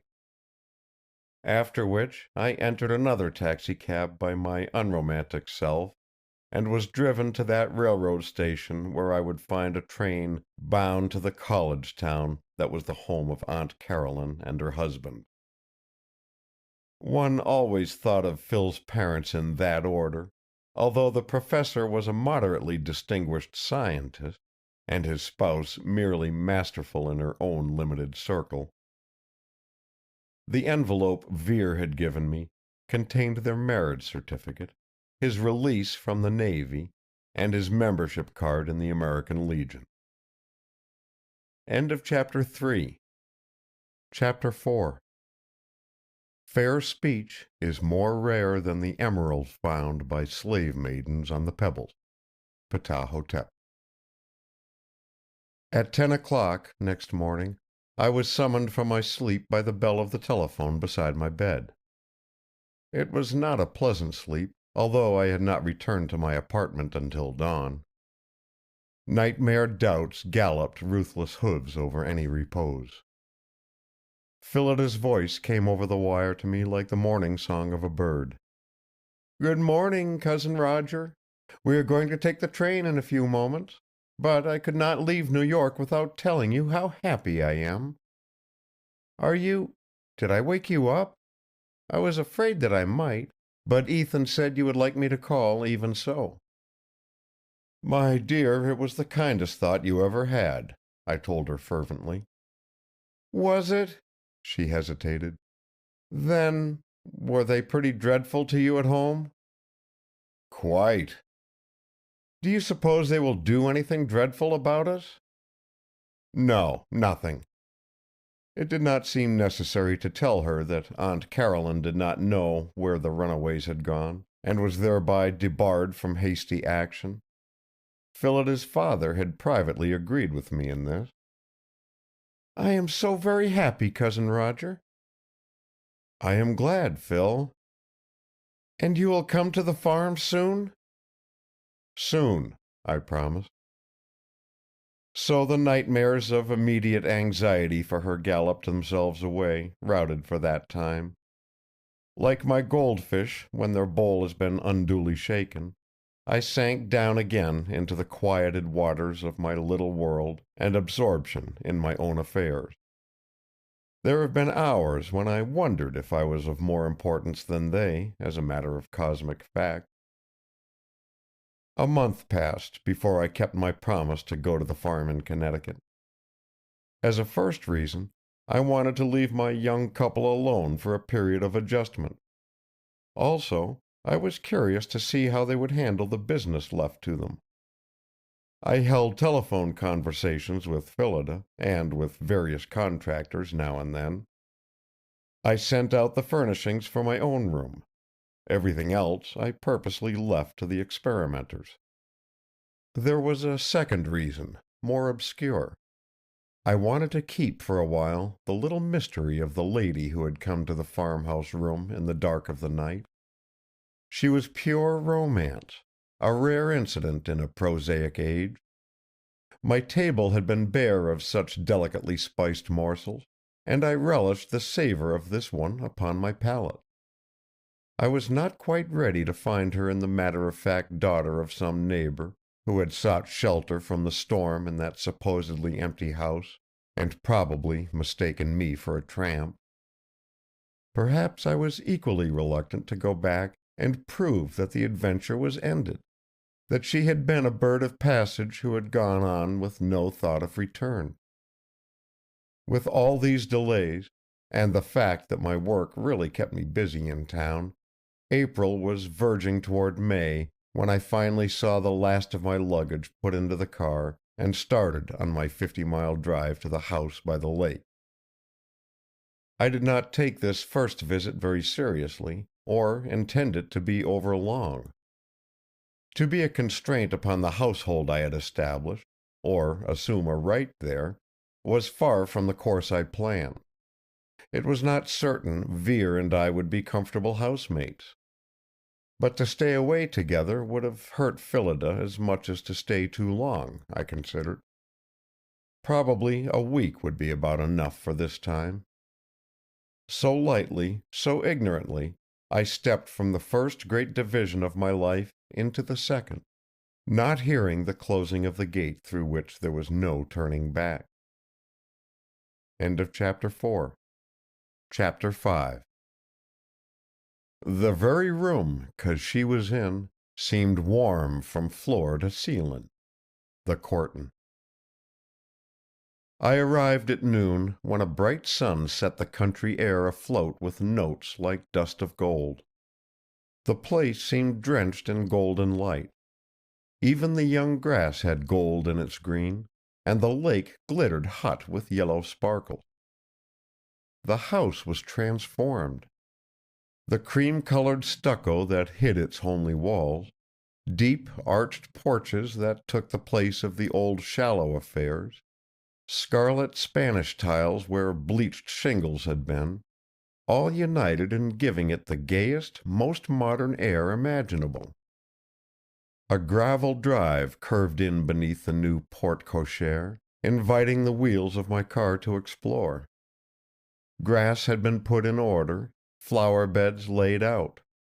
The new dam was up, and the miniature lake no longer suggested a swamp. If the place had appealed to me in its dreary neglect, now it held out its arms to me and laughed an invitation. As I stepped from my car, I heard running feet, and a girl sped around the veranda to meet me. She cast herself into my arms before I fairly realized this was Phillida. A Phillida as new to my eyes as the house. After the first greetings, I held her off to analyze the change. She was tanned and actually rosy.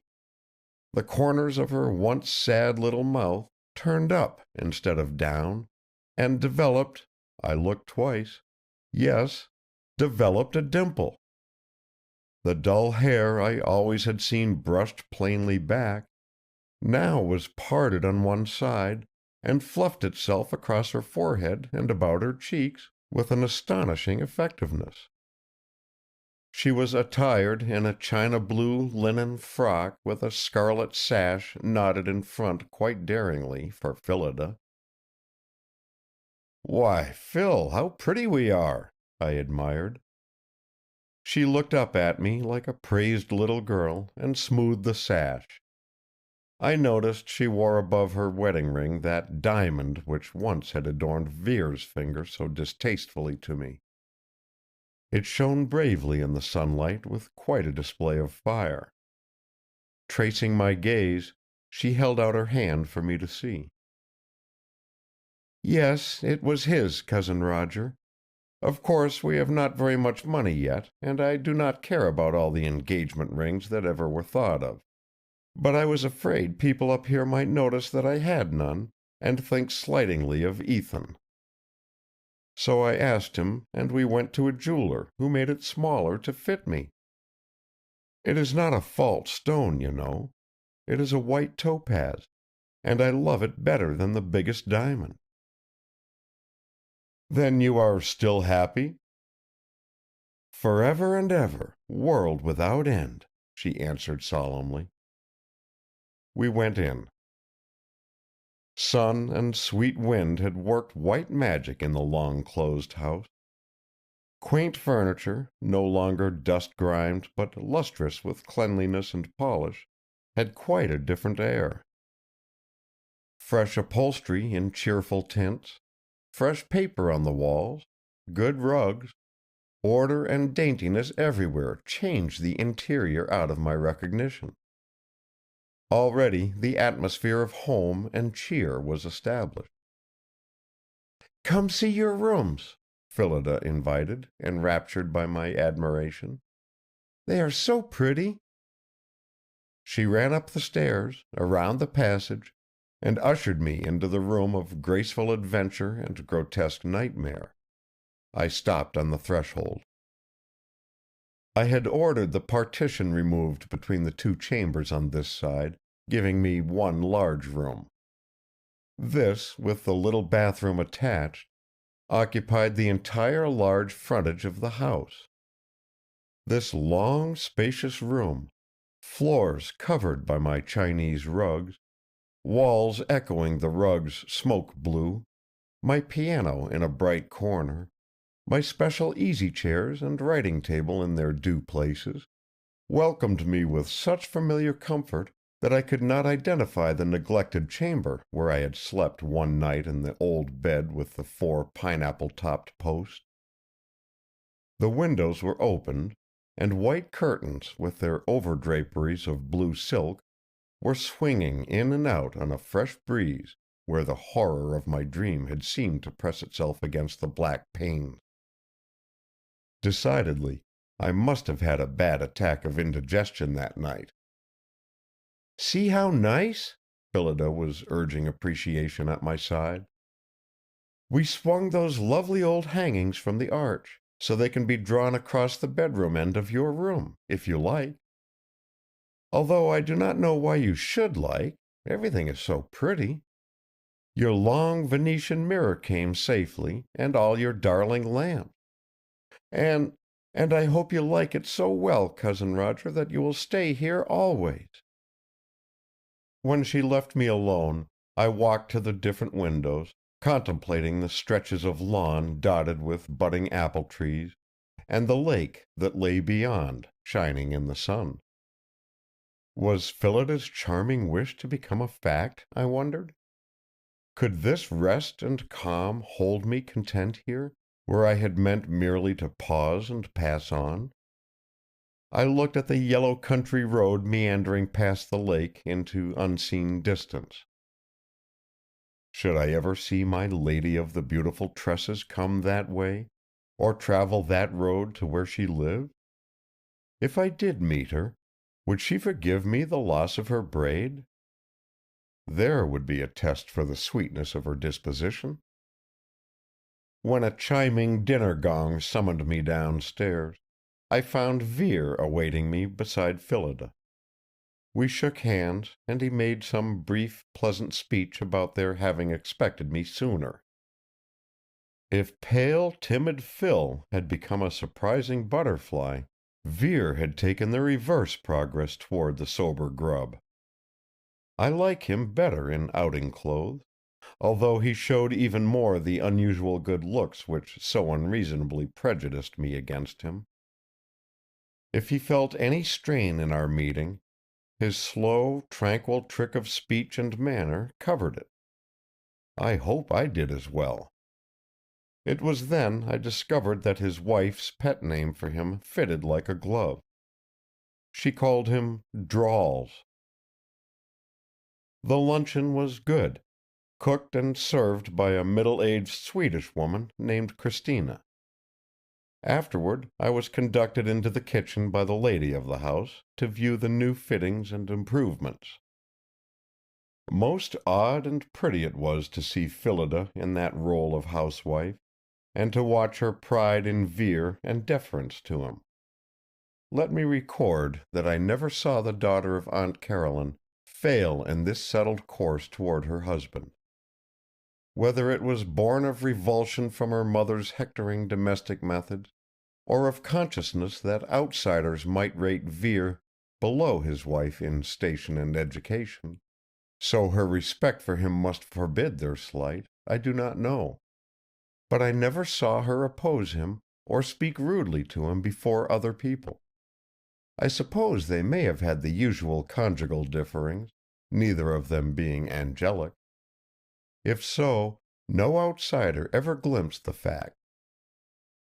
We spoke of nothing serious on that first day. They both showed me the various improvements finished or progressing, indoors or out. We dined as agreeably as we had lunched. Quite early afterward I excused myself, and left together the two who were still on their honeymoon. At the door of my room I pushed a wall switch that lighted simultaneously 3 lamps. In this I had repeated the arrangement used by me for years in my city apartment. I have a demand for light somewhere in my make-up, and no reason for not indulging it. There flashed out of the dusk a large lamp upon my writing table, a tall floor lamp beside the piano, and a reading lamp on a stand beside my bed at the far end of the room. All 3 were shaded in a smoke blue and rose color effect that long since had caught my fancy for night work, the shades inset with imitation semi-precious stones, rough-cut things of sapphire, tourmaline pink, and baroque pearl. I lay emphasis upon this to make clear how normal, serene, and even familiar in effect was the room into which I came. Yet, as I closed the door behind me and stood in that softly brilliant radiance, a shudder shook me from head to foot with the violence of an electric shock. A sense of suffocation caught at my throat like an unseen hand. Both sensations were gone in the time of a drawn breath, leaving only astonishment in their wake. Presently I went on with the purpose that had brought me upstairs, lifting a portfolio to the table and beginning to unpack the work which I had been doing in New York. As I laid out the first sheets of music, there drifted to my ears that vague sound from the lake I had heard on my first night visit here, while I stood on the tumble-down porch. The sound that was like the smack of glutinous lips, or some creature drawing itself out of thick, viscid slime. As before, I wondered what movement of the shallow waters could produce that result. Not the tide, now, for the new dam was up, and the lake cut off from Long Island Sound. The pouring of the waterfall flowed on as a reminder of that fact. The sound was not repeated. The dusk outside the windows offered nothing unusual to be seen. I finished my unpacking and sat down at my writing table. I am not accustomed to heed time. There never has been anyone to care what hours I kept, and I work best at night. Midnight was long past when I thought of rest. I declare that I thought of nothing more, not even recalling the vague unease felt on entering the room. A day spent in the fresh air, followed by an evening of hard work and journeyings between the piano and table, had left me utterly weary. When I lay down, it was to sleep at once. End of Chapter 5. Chapter 6. I have made a story that hath not been heard, a great feat of arms that hath not been seen. Amenem ha'et. I woke slowly. It seemed that I struggled to wakefulness as a spent swimmer struggles toward shore. Up, up through deep poles of sleep I dragged myself, driven by some dimly sensed necessity. Peril had stolen upon me in my unconsciousness, a stalking beast. I knew that with nightmare certainty. It was as if my soul stood affrighted beside my brain, wailing upon its ally to arouse and stand with it against the menace. And my brain answered, but with infinite difficulty, like a drugged warrior who hears the clang of battle and forces numbed limbs to stir, arise and grasp the sword. I was awake. Suddenly, the swimmer reaching the surface. How shall I describe fear incarnate? The horror was at the open window opposite the foot of my bed, staring in upon me with slavering covetousness of the prey. It watched. I lay there and felt it seek for me across the darkness with tentacles of evil that groped for some part of me upon which it might lay hold. The room was still. Between the draperies, the windows showed nothing to the eye except a dark square faintly tinged with the night luminance of the sky. There was nothing to see, nothing to hear. But gradually I became aware of a hideous odor of mold and mildew, of must and damp decay that loaded the air with disgust. I lay there and opposed the approach of the thing with all the will of resistance in me. The sweat poured from my whole body, so that I lay as in water, and the drenched linen of my sleeping suit clung coldly to me. It could not pass the defense of my will. I felt the malevolent fury of its striving. Like the antenna of some monstrous insect brushing about my body, I felt its evil desires wavering about my mental self, examining, searching where it might seize. It had not yet found the weakness it sought. If it did, the sickening, vault-like air I must breathe fought for it. So did the darkness. All this time, or the time that seemed so long, I had no more command of my body than a cataleptic patient. Every ounce of force in me had rushed to support the two warriors of the battle, the brain and will that opposed the clutching menace. But now, as I grew more and more fully awake, out of very loathing and danger I drew determination. Slowly, painfully, I began to free my right arm and hand from this paralysis. As I advanced in resolution, the thing seemed to recoil. Inch by inch, I moved my hand across the bed toward my reading lamp on the stand beside me. In proportion as I moved, the dreadful tentacles drew back and away. A last effort, and the chain was in my fingers. I jerked spasmodically. Rosy light from the lamp flashed over the room. All the quiet comfort of the place sprang into view as if to reassure me. The piano open as I had left it, the table strewn with my evening's work, each bit of furniture, each drapery or trinket, undisturbed. The thing was gone. In the hush I heard my panting breath and the tick of my watch on the stand. It was 2 o'clock in the morning. As I mechanically read the hour, a cock somewhere shrilled its second call before dawn. The horror had been true to the legendary time of apparition. Weak and chilled, I presently made an attempt to rise. But at the movement, a wave of sickness swept through me. The room seemed to rock and swing. I had just time to recognize the grip of faintness before I fell back on the pillow. Vivifying sweetness was in my nostrils, which expanded avidly for this new air.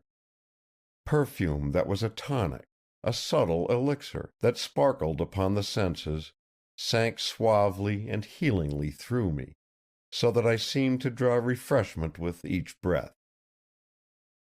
Reluctantly, I aroused more and more in response to this unusual stimulant, which somehow gave delicious rest, yet drew me from it into life. I could have sworn someone had touched me. With some exclamation on my lips, I started up, to find myself in darkness. The lamps I had left lighted burned no longer. This time there was no terror in my awakening. No thing of nightmare pressed against my window space. The fragrance persisted.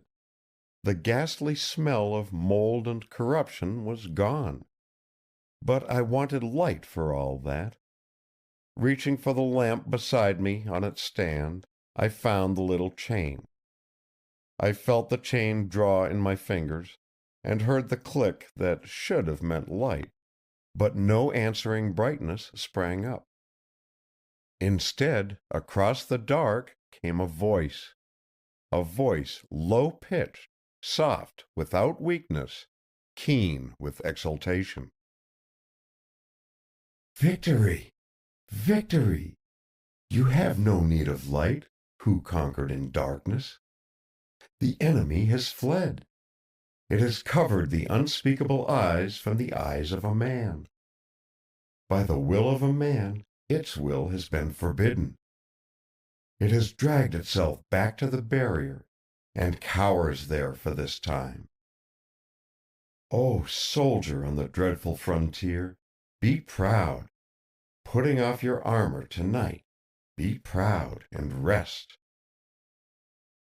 Those practical people who are never unnerved by the intangible may gauge, if they can, the weirdness of this address following my first experience, and then smile their contempt of me. For I confess to a moment of uncanny chill. The voice was that of the woman who had trailed her braid of hair into my grasp the night I first slept here. But how did she know of the thing's visit to me? I had not spoken nor uttered a cry throughout its visitation.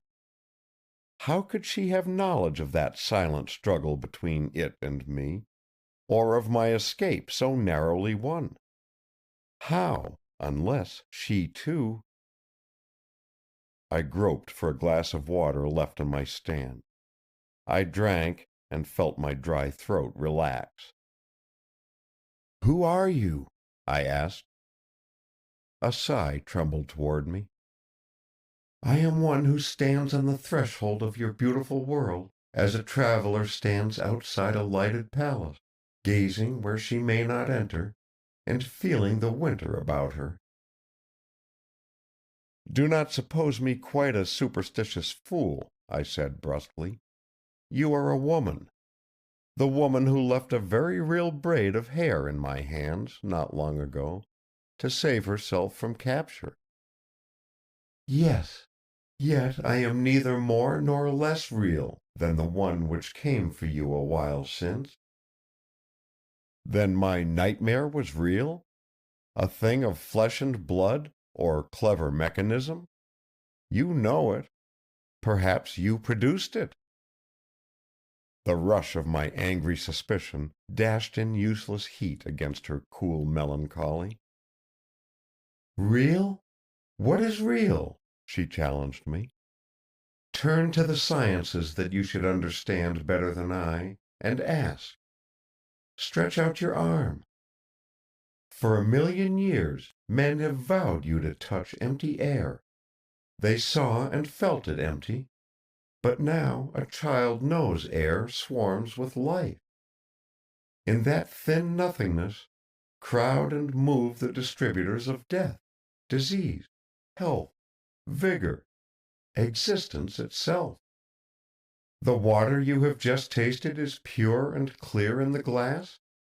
Pure? Each drop is an ocean of inhabitants clean and unclean. I speak commonplaces. But is there no knowledge not yet commonplace? Oh, man, with all the unfathomed universe about us, Dare you pronounce what is real? What is natural? I began. She interrupted me. Doubtless, what is not natural cannot and does not exist. Have you then measured nature? He was a great thinker, one of deep knowledge, who compared man to a child wandering on the shore of a vast ocean and picking up a pebble here and there. Of what would you convince me? And why? Of what? Danger. Why? Would you watch a man enter a jungle where some hideous beast crouched in ambush, while you neither warned nor armed him? I am here to turn you back. I am the native of that country who runs to cry warning to a stranger, to put into his hand the weapon of understanding.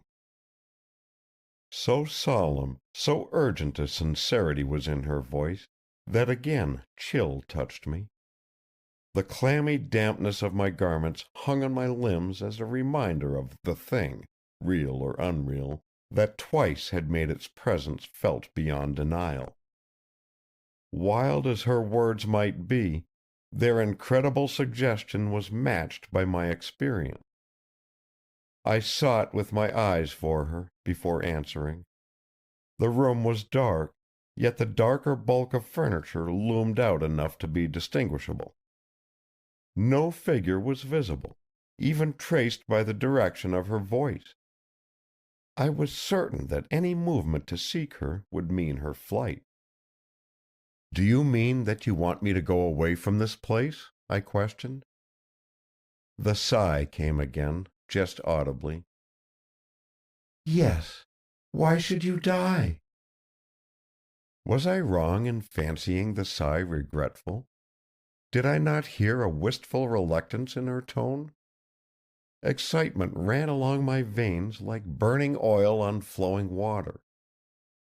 The woman hidden in the dark, the association of her voice with the strange, exquisite fragrance I breathed, the thought of beauty in her born of that lovely braid of hair I had seized, all blended in a spell of human magic. I have said I was a man much alone, and a lame man who craved adventure. Just now, I said, you spoke of some victory. You called me soldier. Is it not victory to have driven back the Dark One? Is he not a soldier who, aroused in the night to meet dreadful assault, sets his face to the enemy and battles front to front? Before the eyes men and women have died or lost reason, or fled across half the world, broken by fear. What are the wars of man with man, compared with a man's battle against the unknown? I honor you. I salute you. But, soldier alone on the forbidden frontier, go. Join your fellows in the world allotted to you. Live, nor seek to tread where mankind is not sent. How can there be wrong in facing a situation that I did not cause? There is no wrong. There is danger. What danger? I persisted. Can you ask me? She retorted with a hint of impatience. You who have felt its grope toward your inner spirit? I shuddered, remembering the brush of those antennae, exploring, examining. But I persisted, beyond my everyday nature. Her speech was for me like that liquor distilled from honey that inflamed the Norsemen to war fury. You say I came off victor, I reminded her. Yes, but can you conquer again and again and again? Will you not feel strength fail, health break, madness creep close? Will you not be worn down by the thing that knows no weariness, and fall its prey at last? It will come often? Until one conquers, it will come. I forced away a qualm of panic. "How can you know?" I demanded. "Ask me not. I do know." "But look here," I argued. "If, as you say, this creature was not meant to meet mankind, how can it come after me this way?"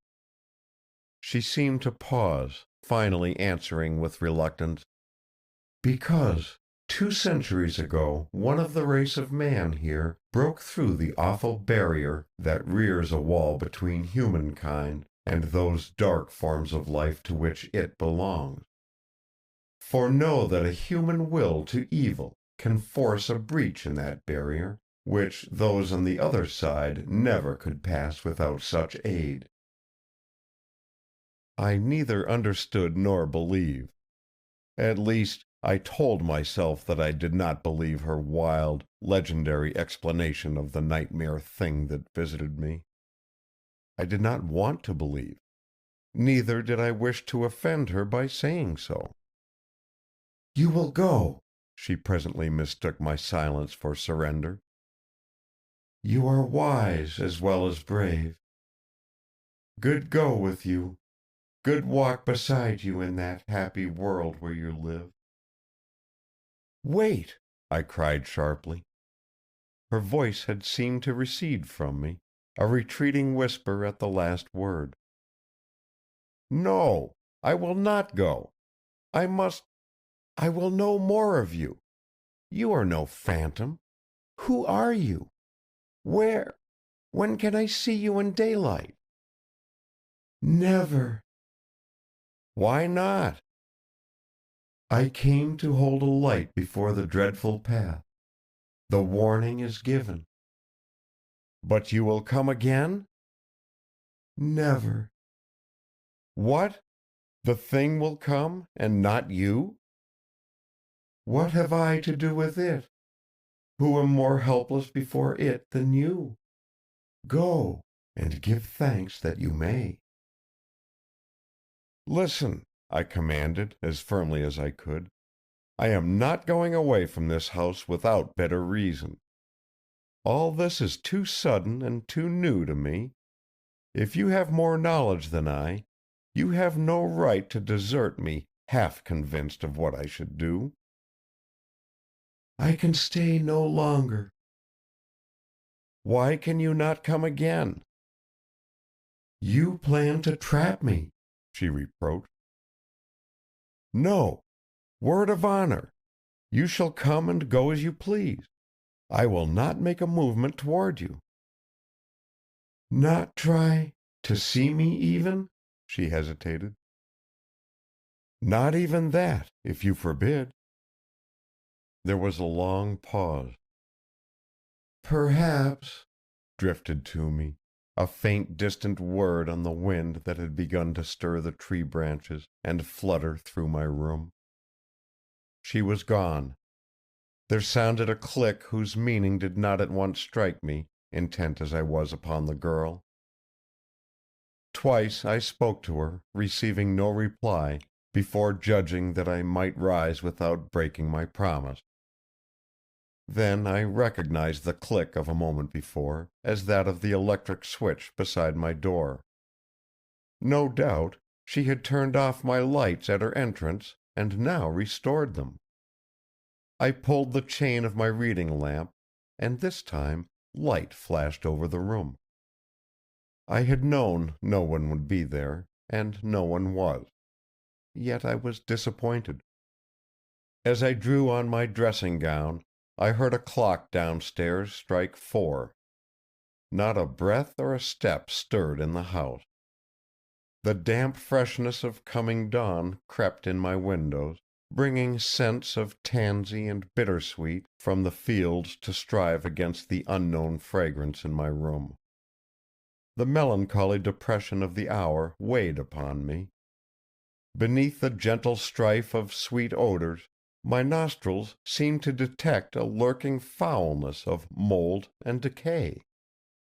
I sat down at my desk to wait beside the lamp for the coming of sunrise. End of chapter 6. Chapter 7. For it is well known that Paris and such delicate beings live upon sweet odors as food. But all evil spirits abominate perfume. Oriental mythology.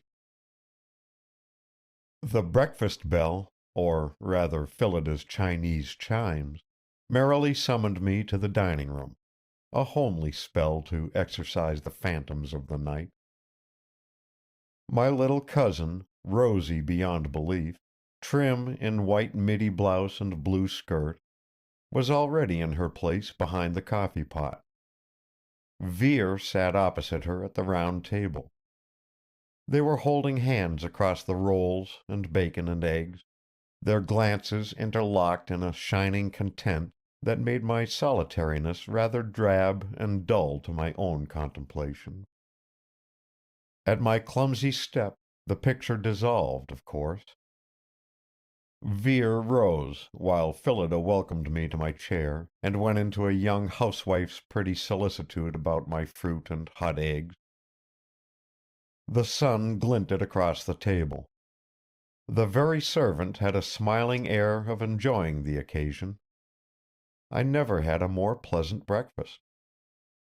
A big brindle cat purred on the window-sill beside Phillida. No dainty Persian or Angora, but a battered veteran whose nicked ears and scarred tail proved him a battling cat of ring experience. "I plan to have a wee white kitten," Phil explained, while putting a saucer of milk before the feline toff. "One that would wear a ribbon, you know. You remember, Cousin Roger, how Mother always forbade pets because she believed animals carried germs? I meant to have a puss if ever I had a home of my own. This one just walked into the kitchen on the first day we came here. Ethan said it was a lucky sign when a cat came to a new home. He gave it the meat out of his sandwiches that we had brought for lunch, and it stayed. So I decided to keep it instead of a kitten. It really is more cat." What footing was here for dreary terrors? In a mirror across the room, I glimpsed my own countenance looking quite as usual. No overnight white hairs appeared, no upstanding look such as the legend gave to Sir Sintram after he met the little master. After the meal, Vere asked me to walk over to the lake with him. We strolled through the old orchard toward the dam.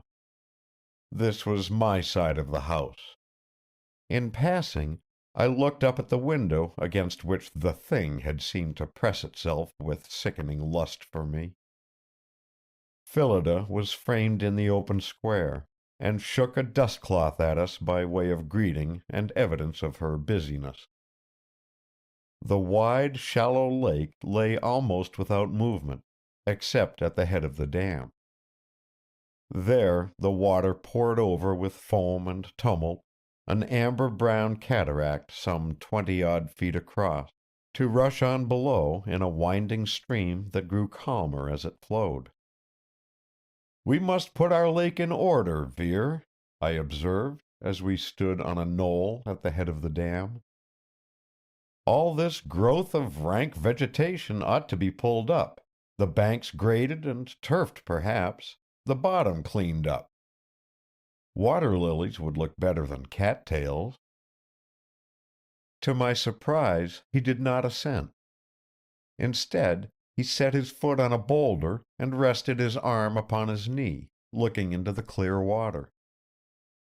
"Mr. Locke, I just about hate saying what I have to," he told me in his sober, leisurely fashion. "I expect you won't like it. Not at all. Well, best said before you get deeper in. I can't see my way to make farming this place pay." I was bitterly disappointed.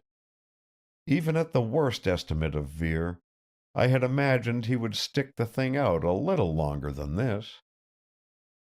Poor Phillida's time of happiness should have lasted more than these few weeks.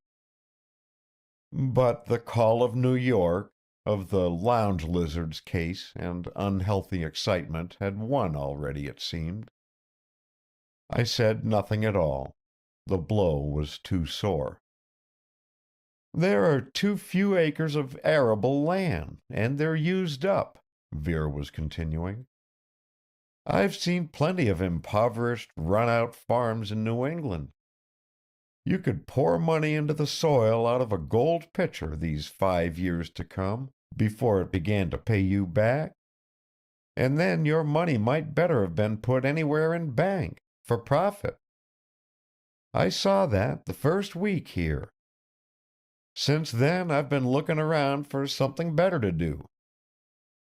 "And have found it, of course," I said bitingly. "Or else you would be drawing your salary as manager and saying nothing to me of all this. Well, where does poor Phil go, and when?" He turned his dark-curled head and regarded me with calm surprise. "I didn't exactly know that my wife was going anywhere, Mr. Locke." "What? You do not mean to leave the farm?" "Not unless you're tired of our bargain. I've been calculating how to make it pay. That won't be by planting corn and potatoes and taking a wagon load into town. If you think I'm wrong, call in any practical man who knows this sort of business. We've got to think closer to win here. That's why I'd like to set the lake to work, instead of just prettying it up." "The lake, Vere? There isn't enough water power over the dam to do any more than run a toy, is there?" He motioned me nearer to where he stood gazing down. "Notice what kind of water this is, Mr. Locke? Brown, like forest water. Sort of green-lighted because the bottom is like turf. Neither mud nor sand, but a kind of underwater moss. You see? It's pure and clean, with a little fishy smell about it. Matter of fact, it is forest water. Comes from way off yonder, the stream does, before it spreads out into our lake here. I borrowed a boat and followed back 2 miles before it got too shallow for me.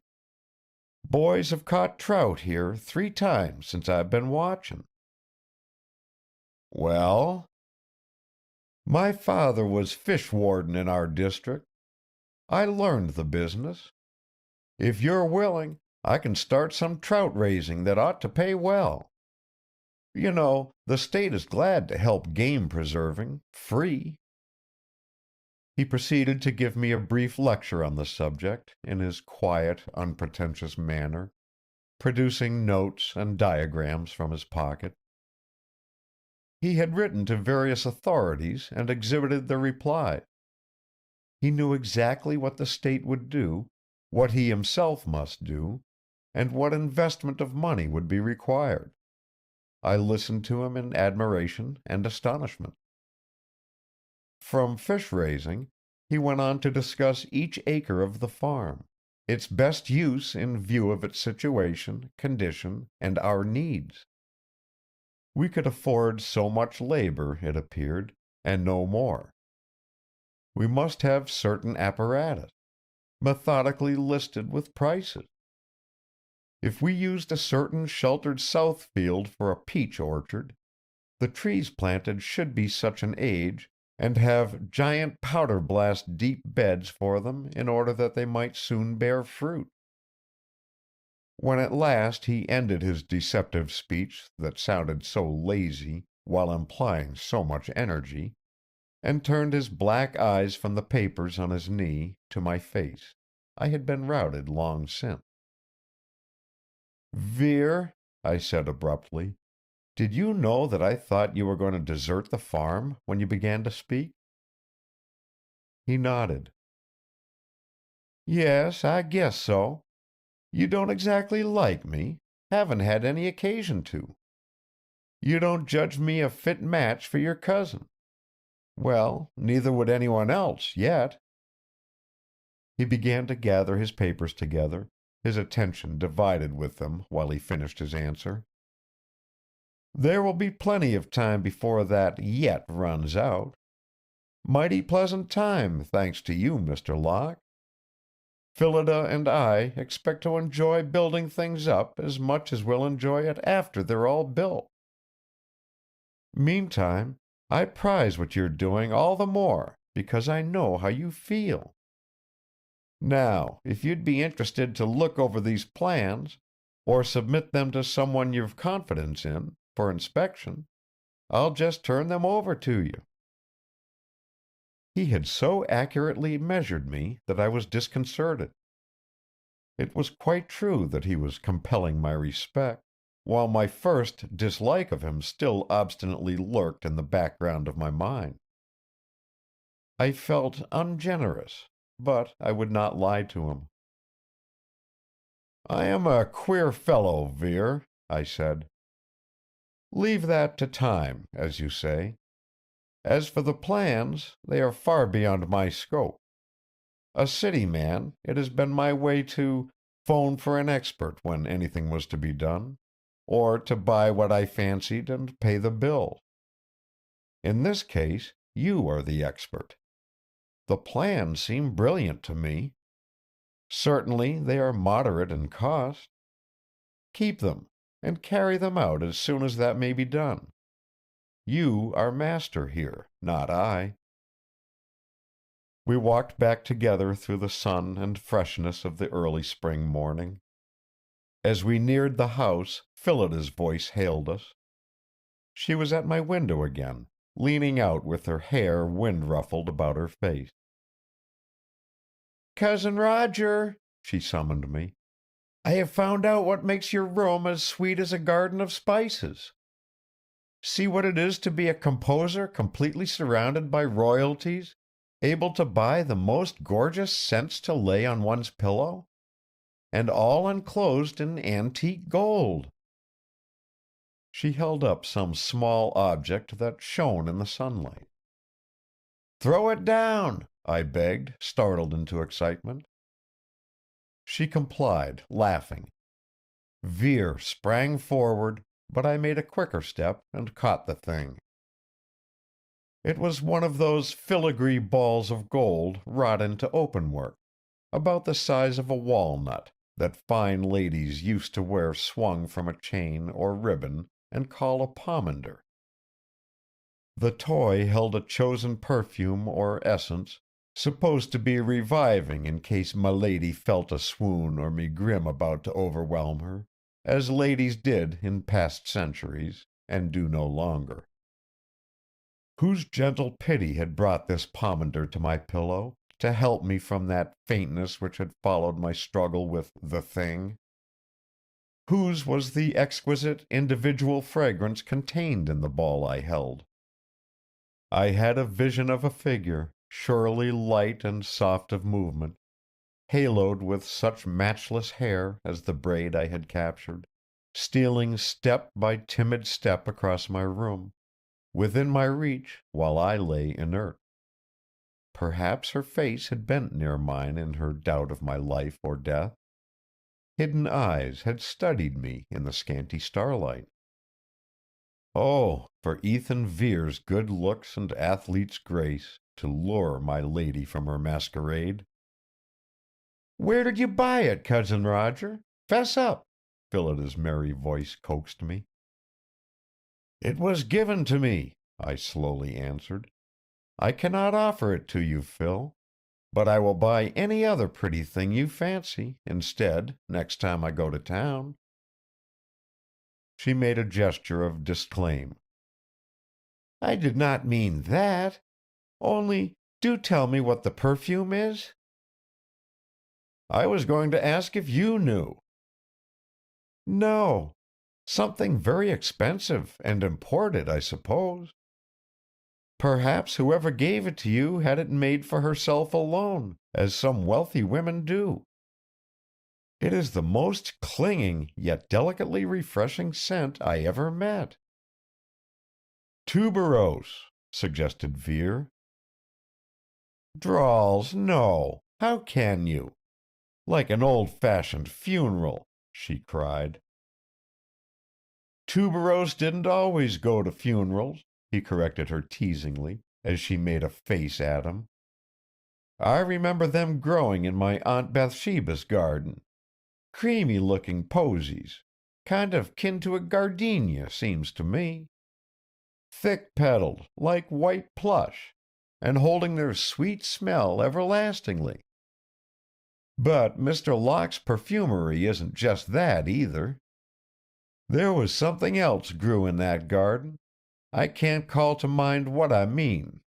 Basil, maybe?" "The basil plant that feeds on dead men's brains," quoted Phil with a mock shiver.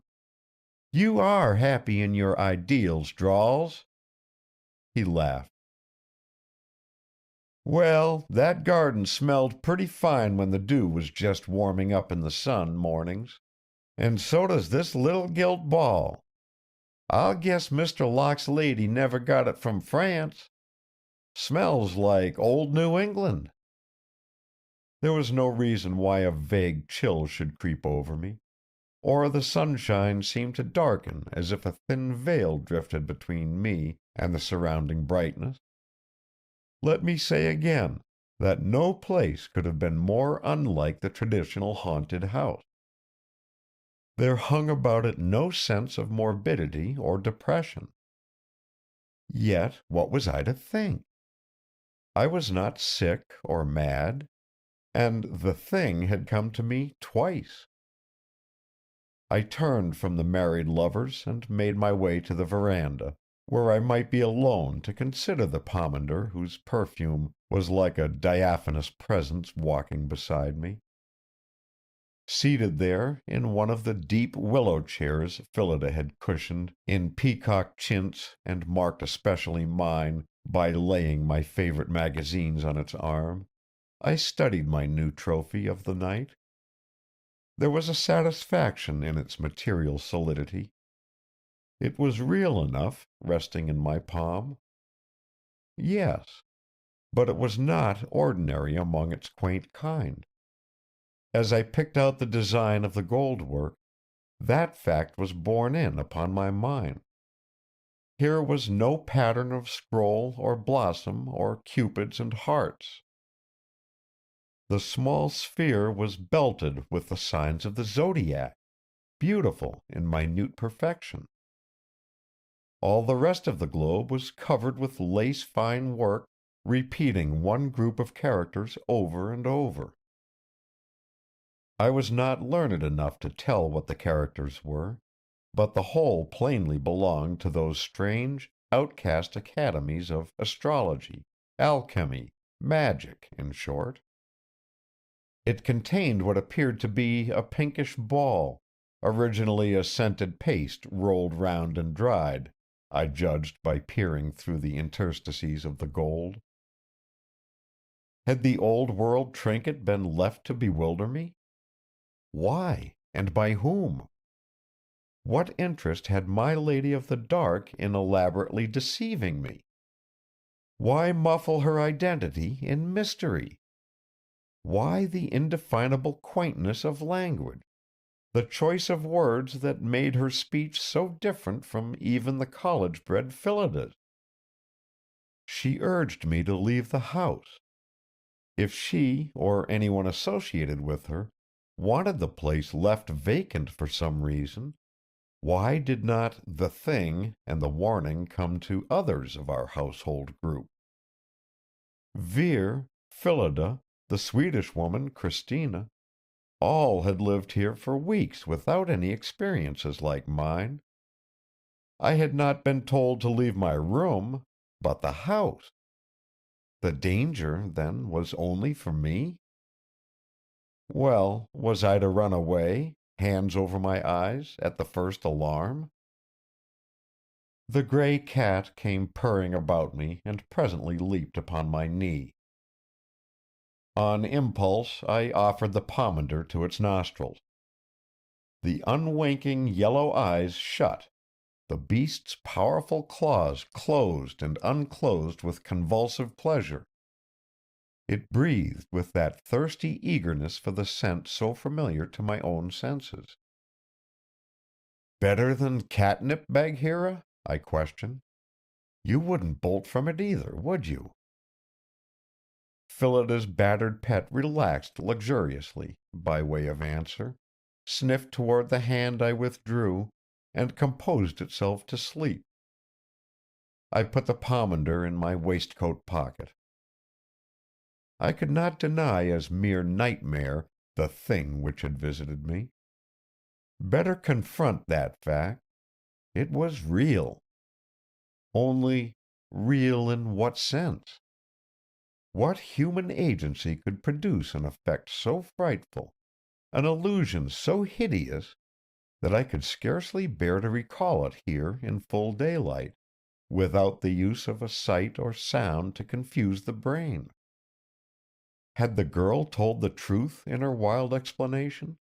A truth hinted at by alchemists, Pythagoreans, Rosicrucians, pale students of sorcery and magnificent charlatans, these many centuries?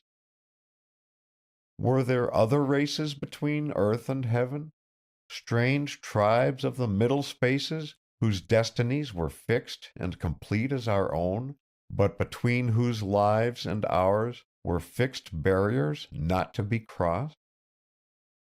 Had I met one of these beings, inimical to man as a cobra, intelligent as man, hunting its victim by methods unknown to us? Was I a cheated fool or a prisoner on the borders of a new country? Could I meet that thing tonight and tomorrow night? Could I bear the agony of its presence, the stench of death and corruption that was its atmosphere? At the mere memory, my forehead grew wet. The postman's buggy had stopped at our mailbox. Phillida ran down to meet the event of the morning. Her laughing chatter came back to me while she waited, fists thrust in middy pocket, for the man to sort our letters from his bag. It did not appear so hard to make a woman happy, I mused. A man might attempt it with hope, if he could but persuade her to try him. My lady had promised to come again. Perhaps, with patience. Phillida came across the lawn with an armful of gaudy-covered catalogues and a handful of letters. "Catalogues for Ethan, letters for you," she called in advance of her arrival. "What an important person you are, Cousin Roger. It always gives me a quivery thrill to realize who you are as well as how nice you are. Now, isn't that a jumbled speech to tumble out of me?" I took her tanned little hand along with the letters that were so many voices summoning me back to pleasant, busy Manhattan. "It is a fine speech for a humble person to answer, Phil. But does that sort of thing matter to you women? What do you love Vere for, at bottom? Because he is strong and supple and has curly hair? No?" as she shook her head. "Because he has worn the uniform, then? Proved his courage in war at sea? Because he had the glamour about him of real adventure and cabaret glitter? Or because he took you away from a life you hated? Or perhaps because he is kind and loves you? No. For none of these reasons? Why, then, love Ethan Vere?" She stopped vigorously, shaking her head in repeated denial, and smiled at me triumphantly. "Because he is Ethan Vere," she promptly responded. "Oh, Cousin Roger, you clever people are so stupid. It would not make any difference at all if Drawls were ugly, or never had been a sailor, or could not skate or do things, or had not been able to make me happy. It is something very much bigger than all that." "And all the divorce courts, Phil? The breach of promise suits, and the couples who make each other miserable?" "But they never had anything," she said. Perhaps they will have it some day. Don't you know, Cousin Roger, that the most important things in the world are those most people never know about? I was not sure whether I knew that or not. After last night, I was not sure of many things. Still, if such gifts were given as she believed, if it was merely a question of being Ethan Vere, or Roger Locke, but I had never seriously considered leaving the adventure. End of chapter 7. Chapter 8. The heart is a small thing, but desireth great matters. It is not sufficient for a kite's dinner, yet the whole world is not sufficient for it. Hugo de Anima. That evening, Vere and I settled the business details of the developments he had planned. Also, while we three were quietly together, I launched a discussion that had been gathering in my mind all day while I watched Phillida. "You are doing as efficient work as Vere," I told her. "In fact, you are a most moderate pair. I gave you an open bank account, Phil, and you have furnished the house for so little that I am amazed. And it is all so gay, so freshly pretty. Being an ignorant man, the details are beyond me. But one servant? Aren't you working yourself too hard? I had expected you to need several. Of course, we are not counting Vere's outdoor force." She turned in her low chair beside the lamp and glanced toward the window behind her, before replying. I noticed the action because a moment before Vere had turned precisely the same way. "It is good of you to think of those things, Cousin Roger," she declared. "But I want to be a real wife to Drawls. I do, indeed. And I have it all to learn, because I was not brought up for that. Look at this dish towel I am hemming. Christina would laugh at the stitches if she dared, yet they are better than when I began. Some day I shall sew fine things. So it is with all my housekeeping. I think we should begin as we mean to go on, so I have furnished the house for us. Perhaps if it had been for you alone, I should have chosen satinwood and tapestry instead of willow and cretonne. The same way about Christina. If Ethan and I are to save and earn this lovely place, as you offered, we cannot afford more than one maid. You understand what I am trying to explain, don't you?"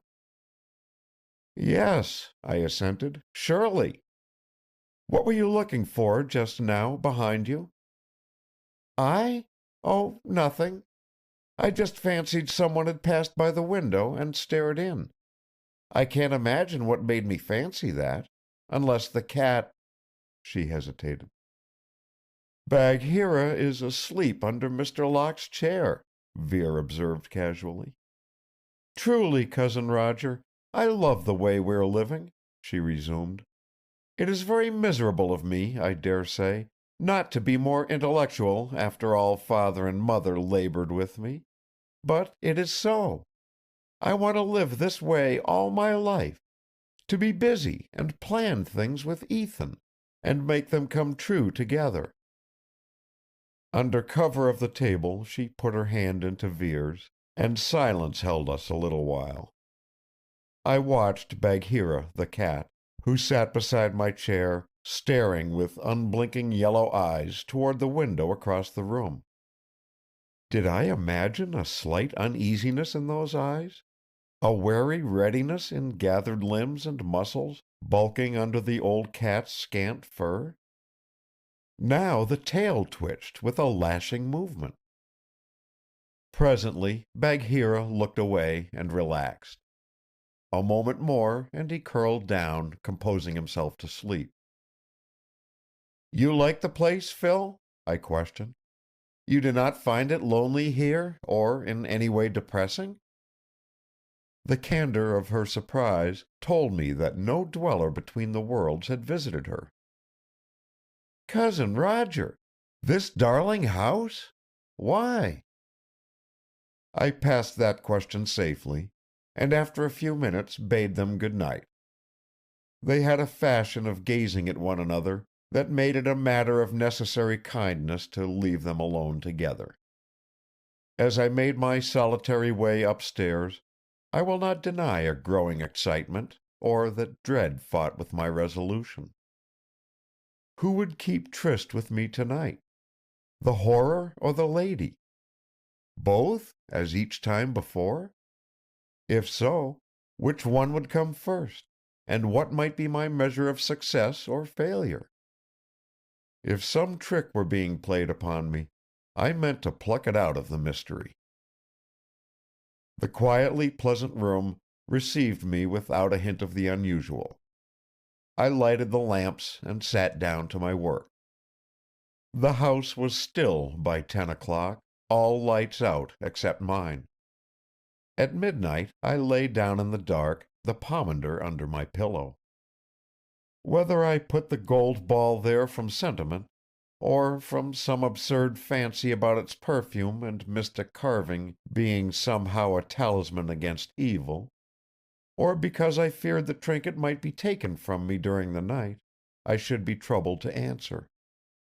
I did place it there, and lay lapped in its sweet odor, while the moments dragged past, heavy, slow-footed movements of strain and dreadful expectation scarcely relieved by a hope uneasy as fear. The cock crowed for the first hour, and for the second. I slept at last. When I awoke, level sun rays were striking across the world. Nothing had happened. End of Chapter 8. Chapter 9.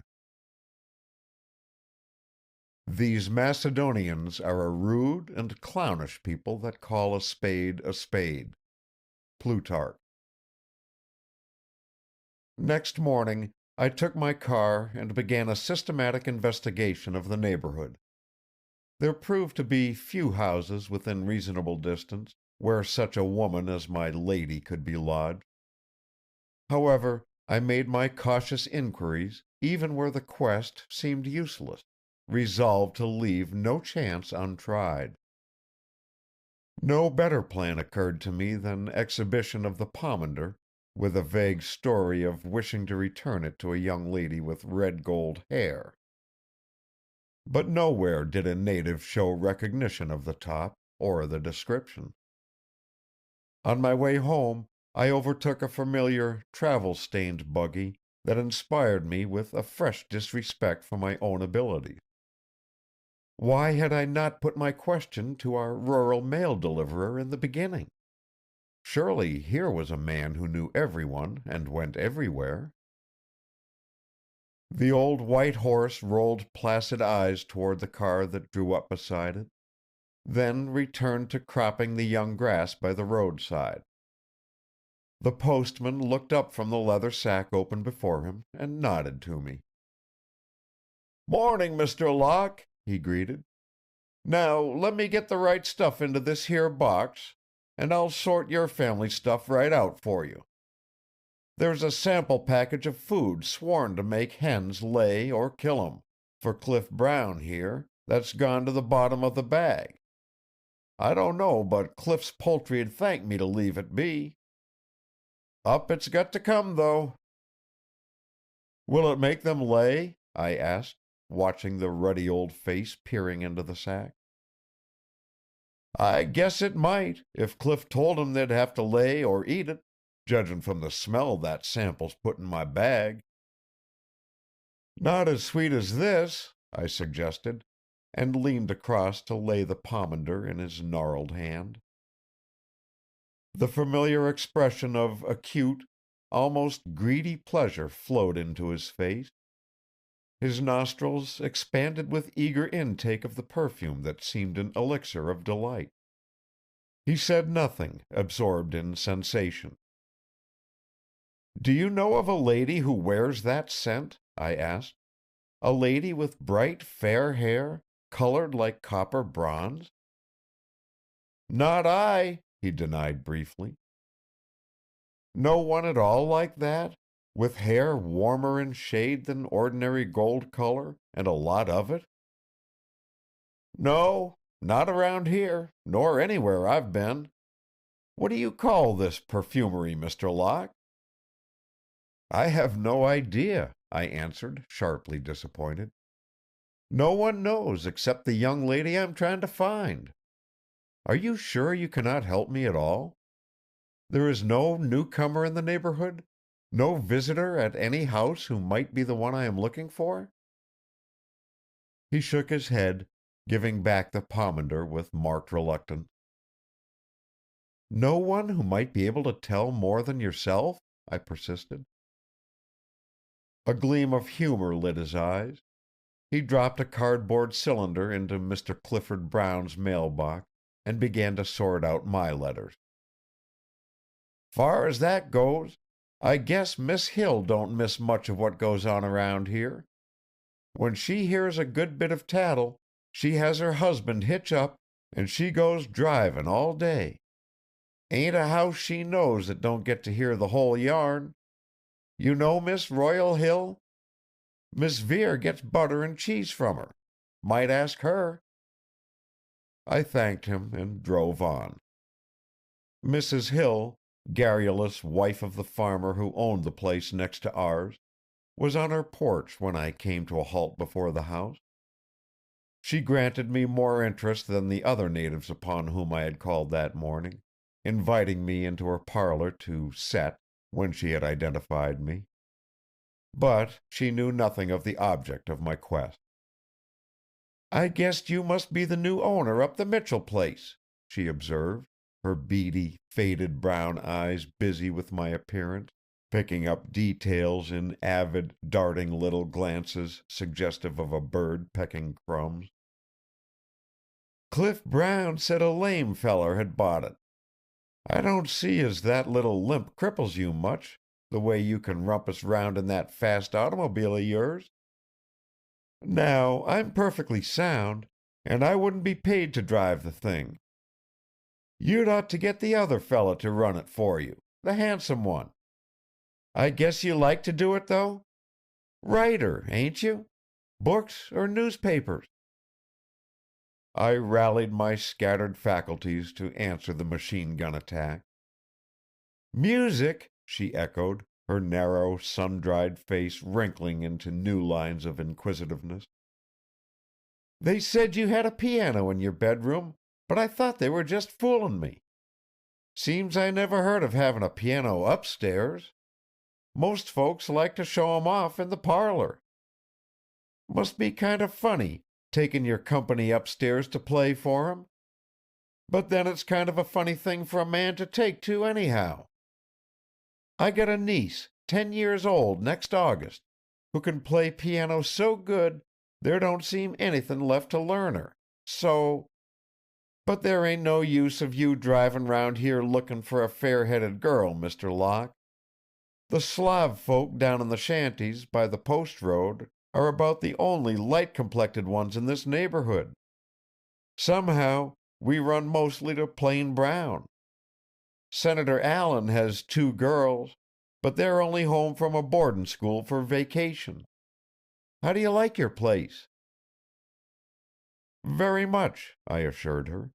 Only, I do not know a great deal about it yet. Its history, I mean. Are there any interesting stories about the house? You know, we city people like a nice legend or ghost story to tell our friends when they come to visit us. She chuckled, swinging in her plush-covered rocking chair, arms folded on her meager breast. Guess you'll have to make one up. I never heard of none. The Mitchell family always owned it, and they were so stiff respectable and upright, everyone was scared of 'em. Most of the men were clergymen in their time. The last, Reverend Cotton Mather Mitchell, went abroad to foreign parts for missionary work with the heathen, 20-odd years ago, and died there. He never married, so the family's run out. The Mitchells were awful hard on women, Called 'em vessels of wrath and beguilers of Adam. Preached it right out of the pulpit. So I guess no girl in these parts could have been hired to wed with him if he'd wanted. His mother died when he was born, so he'd had no softenin' influence. After news came of his death, the house was shut up till you bought it. My, how you've changed it already. I'd admire to go through it." When I had invited her to call on Phillida and inspect our domicile, and paid due thanks for information received, she followed me out to the car. "All this land round here is old and full of Indian relics," she remarked. "Over to the Sound, where the swamps used to be, there was lots of fightin' with savages. And they say a witch was stoned to death where the Catholic convent stands now, on the road up above your place. So I guess you can figure out a story to tell your company, if you like." "A convent?" I repeated, my attention caught by a new possibility.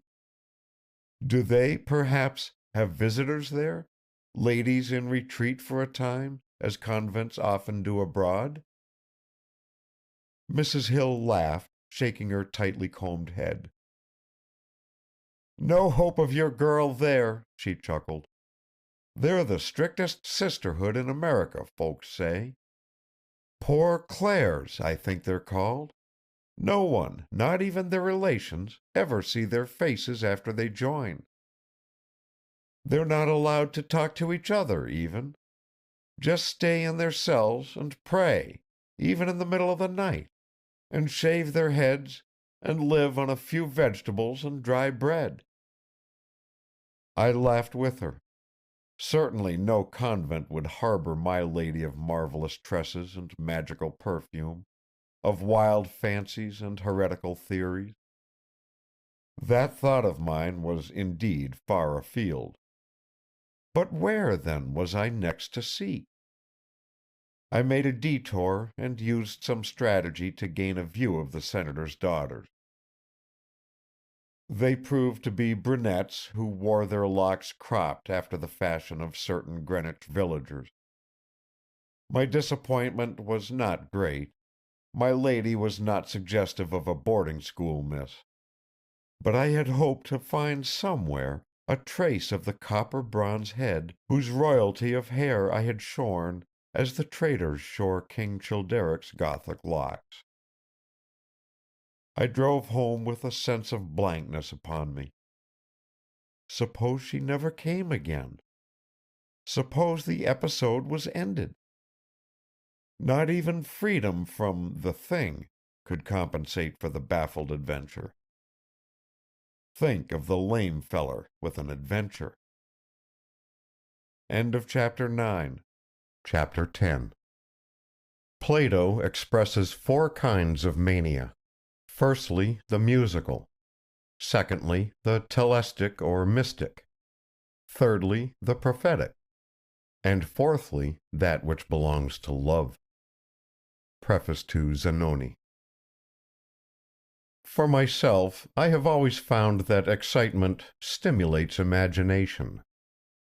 There are others, I know, who can do no creative work except when all within and without is lulled and calm. Perhaps I have too much calm as an ordinary thing. That evening, when I went to my room, lighted my lamps and closed my door, I stood alone for a while, breathing the mingled sweetness of the country air and the pomander ball. In that interval, there came to me, complete and whole as a gift thrust into my hand, the melody which an enthusiastic publisher since assured me has reached every ear in America. As to that extravagant statement, I can only measure by the preposterous amount of money the melody has brought me. Perhaps there is a magic about it. For myself, I cannot hear it, ground on a street organ, given on the stage, played on a phonograph record, or delicately rendered by an orchestra, without feeling again the exaltation and enchantment of that night. I flung myself down at my writing table, tossing my former work right and left to make room for this. If it should escape before I set it down, if the least of those airy cadences should be lost. At 3 o'clock in the morning, I came back to realization of time and place. The composition was finished. It stood up before me like a flower raised overnight. 8 hours had passed since I sat down to the work, after dinner. I was tired. As I began to draw into a pile the sheets of paper I had covered with notes, weariness gripped me like a hand. 8 hours? If I had shoveled in a ditch twice that long, I could have felt no more exhausted. Yielding to drained fatigue of mind and body, I dropped my head upon the arms I folded upon the table. My hot, strained eyes closed with relief. My stiff fingers relaxed. Rest and content flowed over me. My work was done, and good. Rest passed into sleep, no doubt. The sleep could not have been long, for not many hours remained before dawn. When I started awake and lifted my head, I found the room in darkness. A perfume was in the air, and the sense of a presence scarcely more tangible than the perfume. Even in the first dazed moment, I knew my lady had come again. "Do not rise," her murmuring voice cautioned me, "unless you wish me to go." "No." "I am here because I promised to come. It was not wise of you to ask that of me." "Then I prefer folly to wisdom," I answered, steadying myself to full wakefulness. "Or rather, I am not sure that you can decide for me which is which." "Why? After all, why? Just curiosity?" "You, who speak so learnedly of magic and sorcery," I retorted, smiling under cover of the darkness, "have you never heard of the white magic conjured by a tress of hair, a perfume ball, and a voice sweeter than the perfume? An image of wax does not melt before a witch's fire so easily as a man before these things."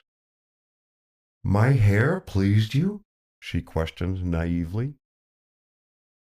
"Or so easily as a woman melts before admiration," I supplemented. "I am delighted to prove you human, mystic lady. Please me? Could anyone fail to be pleased with that most magnificent braid?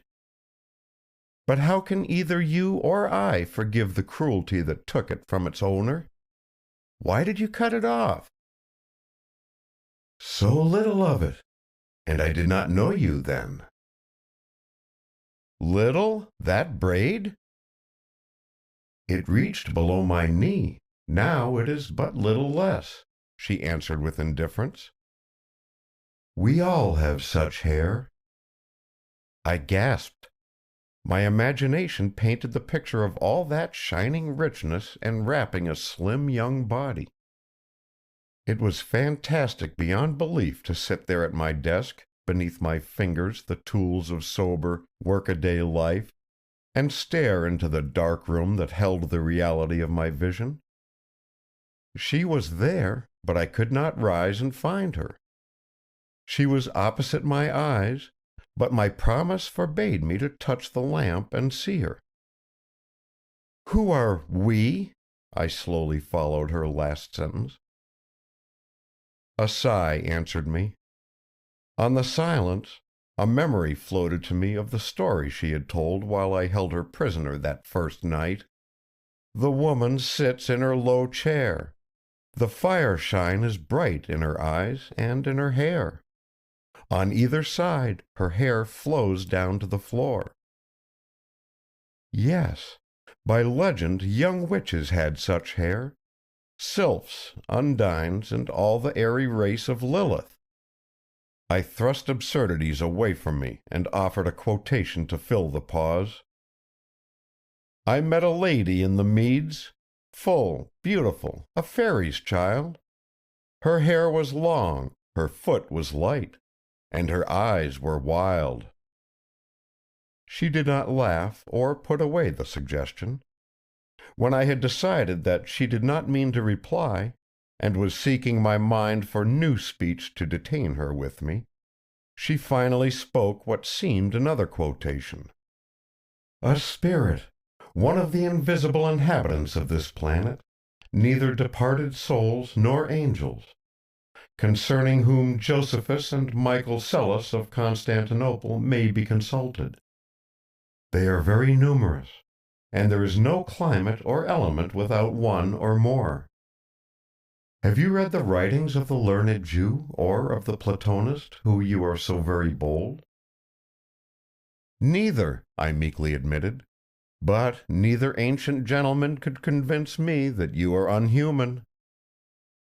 Her answer was just audible. "Not I, but it." Now I was silenced, for dreadful and uncanny was that whisper in the dark to a man who had met here in this room what I had met.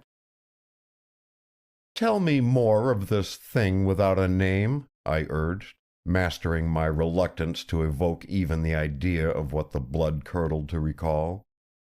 "Why does it hate me?" "What can I tell you? Even in your world, does not evil hate good as naturally as good recoils from evil? But this one has another cause also." She hesitated. "And you, yourself? How have you challenged and mocked it this very night? Here, where it glooms, you have dared bring the high joy of the artist who creates? Oh, brave, brave, he who could await alone the visit of the unspeakable, in the chamber into which the loathsome eyes have looked, and write the music of hope and beauty." I started with a hot rush of surprise and pleasure. She had heard my work. She approved it. More than that, not to her was I the lame fellow who ought to get a better man to drive his car. "Nor should you, who have two worlds of your own," she added in a lower tone, "doubt the existence of many both dark and bright. Go, then, out of this haunted place where a human madness broke through the barrier. Be satisfied with the victories you have had. Let the visits of the Dark One fade into mere nightmare, and know I am no more a living woman than Francina Descartes." "Who was she?" "Have you not read that early in the 17th century there appeared in Paris the philosopher Descartes, accompanied by the figure of a beautiful woman? She moved, spoke, and seemed life itself. But Descartes declared she was an automaton, a masterpiece of mechanism he himself had made. Yet many refused to believe his story, declaring he had by sorcery compelled a spirit to serve him in this form. He called her Francina, his daughter." "And the truth?" "I have told you all the record tells. She was soon lost. Descartes took her with him upon a journey by sea, when, a storm arising, the superstitious captain of the vessel threw the magic beauty into the Mediterranean." "Thank you. But are you fairy or automaton?" "Do not laugh," she exclaimed with sudden passion. "You know I would say that I have no part in the world of men and women. Not through me shall the ancient dread seize a new life. A little time now, then the doors will close upon me as the sea closed over Francina. I will not take with me the memory of a wrong done to you. I shall never come to this house after tonight. If you would give me a happiness, promise me you will leave too." I had known we should come to this point. After a moment, I spoke as quietly as I could. "Tell me your name." She had not expected that question. I think she might have withheld the answer, given time to reflect. But as it was, she replied docilely as a bidden child. "Desire Mitchell." The name fell quaintly on both hearing and fancy, with a rustle of early New England tradition. Desire! I repeated it inwardly with satisfaction before I answered her. "Thank you. Now I, Roger Locke, do promise you, Desire Mitchell, that I will not leave this house until these matters are plainer to my understanding, whether you go or stay. But if you go and come no more, then I surely shall stay until I find a way to trace you or until the thing kills me." "No!" "Yes." There was a pause. Then, to my utter dismay, I heard her sobbing through the dark. "Why do you tempt me?" she reproached. "Is it not hard enough my duty? For me it is such pleasure to be here, to leave for a while the loneliness and chill of my narrow place. But you, so rich in all things, free and happy, how should it matter to you if a voice in the dark speaks or is silent? Let me go." Wonder and exulting sense of power filled me. "I can keep you, then?" I asked. "I am so weak." "Desire Mitchell, I am as alone as you can be in my real life.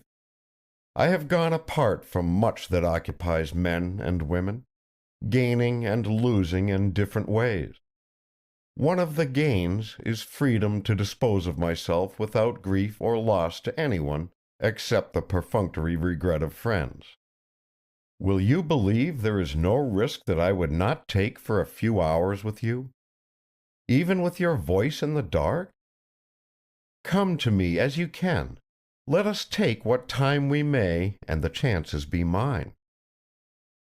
"But that is folly. You do not know. To protect you, I must go." "I refuse the protection. Stay. If there is sorrow in knowing you, I accept it. I understand nothing. I only beg you not to turn me back to the commonplace emptiness of life before I found you. Indeed, I will not be sent away." "If I yield, you will reproach me some day." "Never." "It could only be like this, that we should speak a few times before the gates close upon me." "What gates?" "I cannot tell you." "Very well." I took what the moment would grant me. "That is a bargain. Yet what safety lies in secrecy between us? If we are to help each other, as I hope, would not plain openness be best? You will tell me no more about yourself? Very well. Tell me something more about the enemy in the dark whom I am to meet. You have hinted that it has a special motive for fixing hate upon me beyond mere malignance toward mankind. What is that motive?" "Ask me not," she faintly refused me. "I do ask you. My ignorance of everything concerned is a heavy drawback in this combat. Arm me with a little understanding. What moves it against me?" The pause following was filled with a sense of difficulty and recoil, her struggle against some terrible reluctance. So painful was that effort, somehow clearly communicated to me, that I was about to devour my curiosity and withdraw the question when her whisper just reached my hearing. "Jealousy." "Jealousy? Of what? For whom?" "For me." The monstrous implication sank slowly into my understanding, then brought me erect, gripping the edge of the table lest I forget restraint and move toward her. "By what right?" I cried. "By what claim? Desire Mitchell, what has the horror to do with you?" The vehemence and heat of my cry struck a shock through the hushed room distinct as the shattering of crystal. There was no answer, no movement, no rebuke of my movement. I was alone. With that confession, she had fled. My cry had been louder than I knew. Presently I heard a door open. Steps sounded along the hall from the rooms on the opposite side of the house. Someone knocked hesitatingly. "Are you all right, Mr. Locke?" Vere's voice came through the panels. I crossed to the door and opened it. He stood at the threshold, an electric torch in his hand. "We thought you called," he apologized. "I thought maybe you were sick or wanted something, and no light showed around your door." I found the wall switch and turned on the lamps. As on the last occasion, she had switched the lights off there, beyond my reach, unless I broke my promise not to move about the room while she remained my guest. "Come in," I invited him. "Much obliged to you and Phillida for looking me up. I had been working late and dropped asleep in my chair, with a nightmare as the result." It was pleasant to have his normal presence, prosaic in bathrobe and pajamas, in my cheerfully lighted room. His dark eyes glanced toward the music-scrawled papers scattered about, then returned to meet my eyes smilingly. "We heard some of the work," he admitted. "Phil and I guess we were guilty of sitting on the stairs to hear you play it over. I never listened to a tune that took hold of me, kind of like that one. We'd certainly prize hearing all of it together sometime, if you didn't mind." The warmth of achievement flowed again in me. I crossed to the piano to assemble the finished sheets, answering him with one of those expressions of thanks artists use to cloak modestly their sleek inward vanity. I was really grateful for this first criticism that soothed me back to the reality of my own world. Across the top of the uppermost sheet of music, in small, square script, quaint as the pomander, was written a quotation strange to me. "We walk upon the shadows of hills, across a level throne, and pant like climbers." I did not know that I had read the words aloud until Vere answered them. "So we do. I guess there is more panting over shadows, and less real mountain climbing done by us humans than most folks would believe. Most roads turn off to easy ways before we reach the hills we make such a fuss about. Who wrote that, Mr. Locke?" "I don't know," I replied vaguely, intent upon Desire Mitchell's meaning in leaving this to me. He nodded and turned leisurely to go. "Kind of seems to me as if he must have felt like you did when you wrote that piece tonight," he observed diffidently. "As if trouble did not amount to much, taken right. I'll get back to Phil now. She might be anxious." Could that be what Desire had meant me to understand? Was there indeed some quality of courage? That is why my most successful composition from the standpoint of money and popularity went to the publisher under the title Shadows of Hills. Of course, no one connected the allusion. The general interpretation was best expressed by the cover design of the first printing. A sketch of a mountain-shaded lake on which floated a canoe containing 2 young persons. I was well pleased to have it so. But in what land unknown to man towered the vast mountains in whose shadow I panted and strove? Or was my foot indeed upon the mountain itself? I did not know. I do not know now. End of chapter 10. Chapter 11. If the dreamer finds himself in an unknown place, ignorant of the country and the people, let him be aware that such place is to be understood of the other world. Oneirocritica Achmetis. In the morning I drove down to New York. There were affairs demanding attention. Also, I was pressed by an eagerness to get my overnight work into the hands of the publisher. To be exact, I wanted to put the manuscript out of reach of the thing at the house. Without reason, I had awakened with that instinct strong within me. The atmosphere of the city was tonic. Merely driving through the friendly, crowded streets was an exhilaration. The practical employment of the day broomed away fantastic cobwebs. In the evening I turned toward Connecticut with a feeling of leaving home behind me. But I would not stay away from the house for a night, risking that Desire Mitchell might come and find me missing. She might believe I had been seized by cowardice and deserted. She might never return. I will not deny that I had lied to her.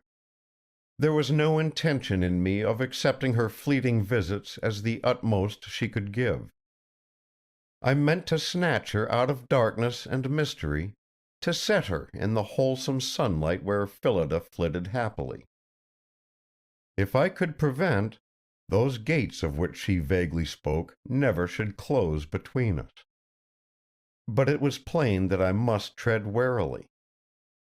Once frightened away, how could she be found? Her home, her history, even her face were unknown to me. Tracing her by a perfume and a tress of hair had been tried and failed. Of her connection with the dark thing I refused to think too deeply.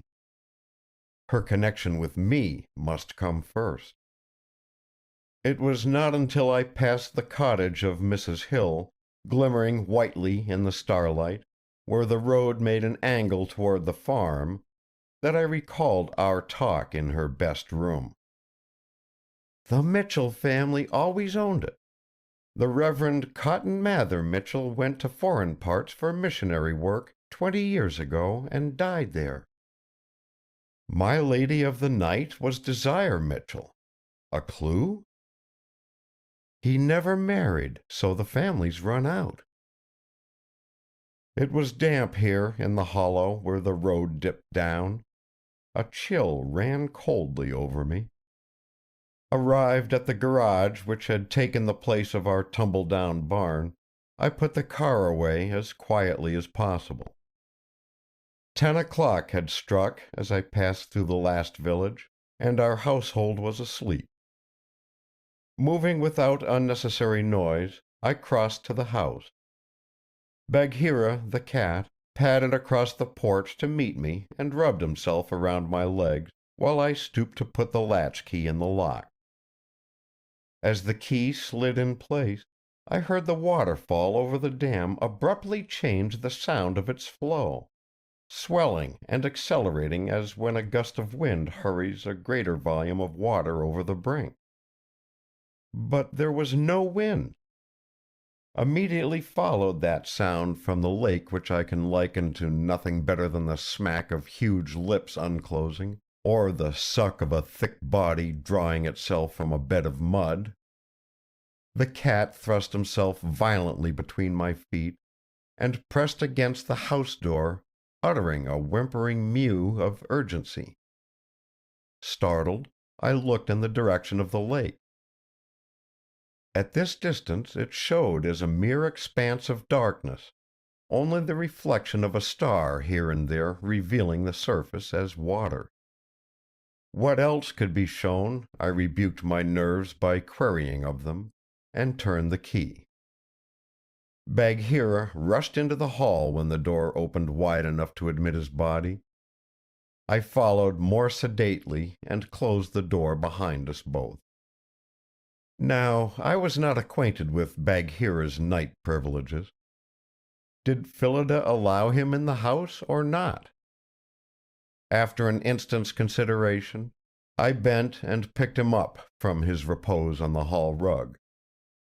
He should spend the night shut in with me, out of mischief yet comfortable. Purring in the curve of my arm, he was carried upstairs without objection on his part, until we reached my room. On its threshold, I felt his body stiffen. His yellow eyes snapped open alertly. Cat antipathy to a strange place, I reflected, amused, as I switched on the light. "All right, Bagheera," I spoke soothingly, and put him upon the rug. He bounded erect, fur bristling, tail lashing from side to side after the fashion of a miniature panther. When I stooped to stroke him, he eluded my hand. In a gliding run, body crouched, ears flattened, he sped toward the doorway, was through it, and gone. Well, I decided, he could not be pursued all through the house.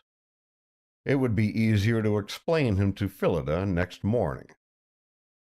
I was tired, pleasantly tired. The day had been filled with the enthusiasm and congratulations of my associates, with conferences and plans for launching the new music via theaters and advertising. It ought to go big, they assured me. In my optimism of mood, I wondered if I had not already driven off the dark thing, since the girl had come to me the night past without it appearing before or afterward. Perhaps, woman timid, she exaggerated the danger, and it had retreated after the second failure to overpower me. I fell asleep with a tranquil conviction that nothing would disturb my rest this night. Stillness enveloped me, absolute, desolate. Silence contained me.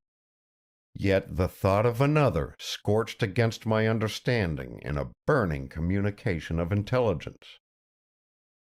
"Man," it commanded, "I am here. Fear." And I knew that which was my body did fear to the point of death, but that which was myself stood up in revolt. "Crouch," it bade. "Crouch, pygmy, and beg. Fear. The blood crawls in the veins. The heart checks. The nerves shrink and wither. Man, your life wanes thin and faint. Down. Shall your race affront mine?" My heart did stagger and beat slow. Life crept a sluggish current. But there was another force that stiffened to resistance, and gathered itself to compact strength within me. "No!" my thought refused the dark intelligence. "I am not yours. Command your own, not me." "Weakling, you have touched that which is mine. Into my path you have dared step.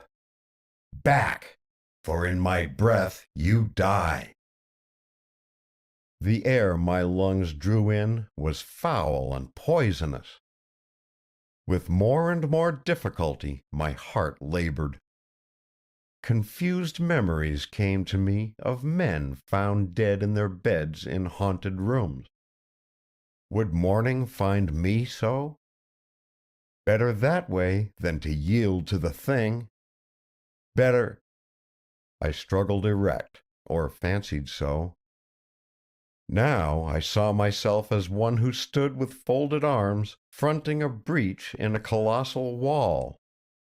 Huge, immeasurably huge, that cliff reared itself beyond the sight, and ranged away on either side into unknown distances, dully glistening like gray ice, unbroken save in this place. The gray strand on which I stood was a narrow strip following the foot of the wall. Behind me lay a vast, unmoving ocean banked over with an all-concealing mist. Not a ripple stirred along that weird beach, or a ray changed the fixed gray twilight. And I was afraid, for my danger was not of the common dangers of mankind, but that which freezes the blood of man when he draws near the supernatural, the ancient fear. I stood there, while sweat poured painfully from me, and fronted my enemy who pressed me hard.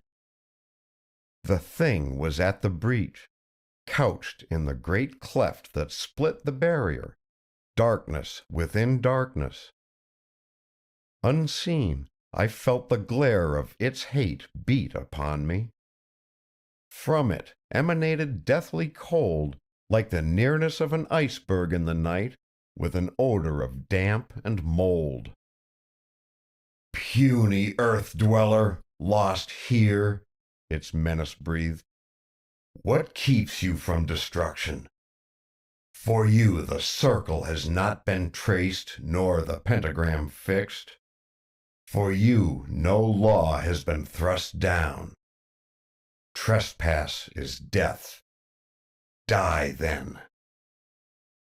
Only my will held it from me, and I felt that will reel in sickened bewilderment. I had no strength to answer, only the steadfast instinct to oppose. The thing did not pass. There in the breach it ravened for me, thrust itself toward me, pressed against the thin veil of separation between us. I saw nothing, yet knew where it raised itself, gigantic in formlessness more dreadful than any shape. Its whispered threats broke against me like an evil surf. "Man, the prey is mine. Would you challenge me? The woman is mine by the pact of centuries. Save yourself. Escape." The woman? Startled wonder filled me. Was I then fighting for Desire Mitchell? Out of the air I was answered as if her voice had spoken. Certainty came to grip me as if with her small hands. She had no help but in me. If I fell, she fell. If I stood firm, exultant resolve flared strong and high within me. My will to protect leaped forward. The thing shrank. It dwindled back through the gap in the barrier. But as it fled, a last venomous message drifted to me. "Again and again. Tire but once, pygmy." I was sitting up in bed in my lighted room, my fingers clutching the chain of the lamp beside me. Was some dark bulk just fading from beyond my window? Or was I still dreaming? I was trembling with cold, drenched as with water so that my relaxing hand made a wet mark on the table beneath the lamp. This much might have been caused by nightmare. But what sane man had nightmares like these? When I was able, I rose, changed to dry garments, and wrapped myself in a heavy bathrobe. There was an electric coffee service in my room, kept for occasions when I worked late into the night. I made strong black coffee now, and drank it as near boiling as practicable. Presently the blood again moved warmly in my veins. Then I knew that the chill in the room was not a delusion of my chilled body. I was warm, yet the air around me remained moist and cold, unlike a summer night. It seemed air strangely thickened and soiled, as pure water may be muddied by the passage of some unclean body. In this atmosphere persisted a fetid smell of mold and decay, warring with the homely scent of coffee and the fragrance of the pomander beneath my pillow.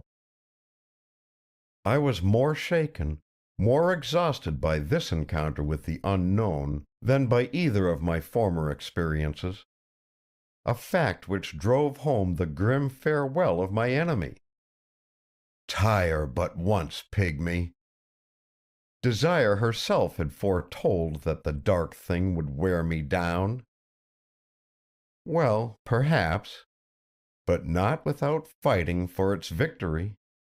At least I would be no supine victim. Already I had forced my way. Where? Where was that barrier before which I had stood? Awe sank coldly through me at memory of that colossal land where I was pygmy indeed, an insolent human intruder upon the unhuman. What other shapes of dread stalked and watched beyond that titanic wall? By what swollen conceit could I hope to win against them?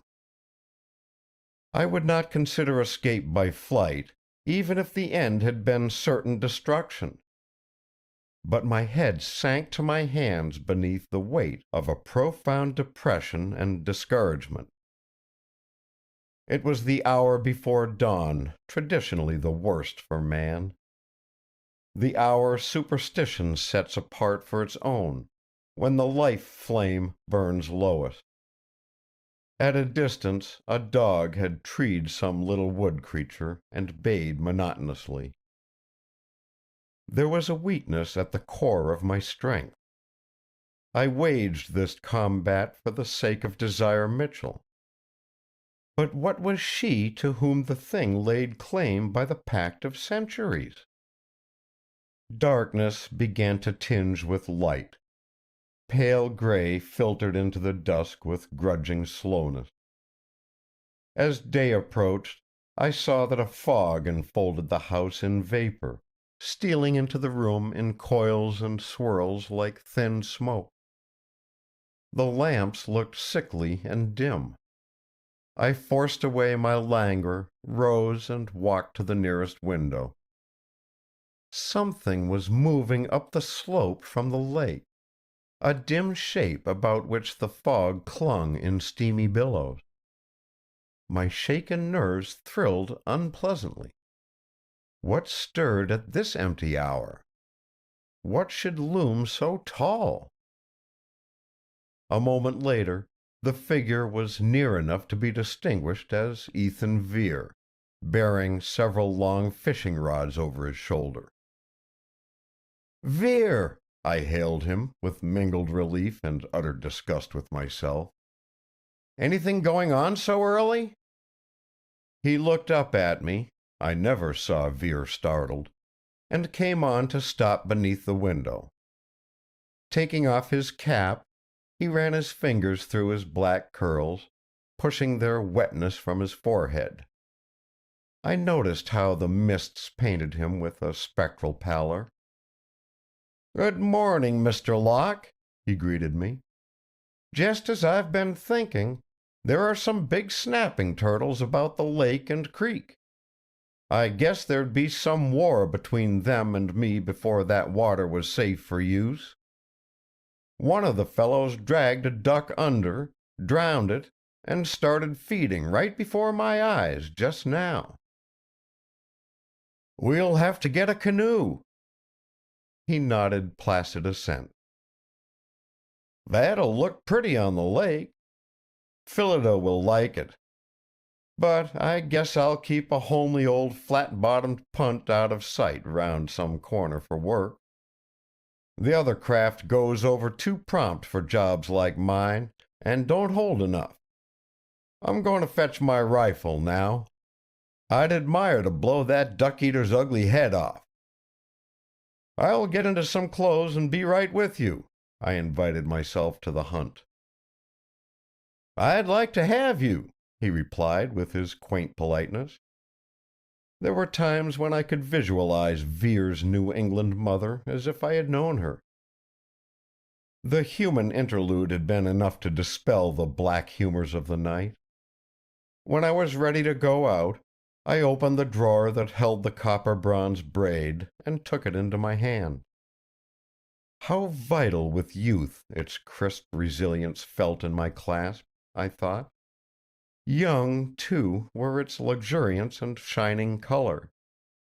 Nonsense, indeed, to fancy ghostliness here, or the passing of musty centuries over the head that had worn this tress.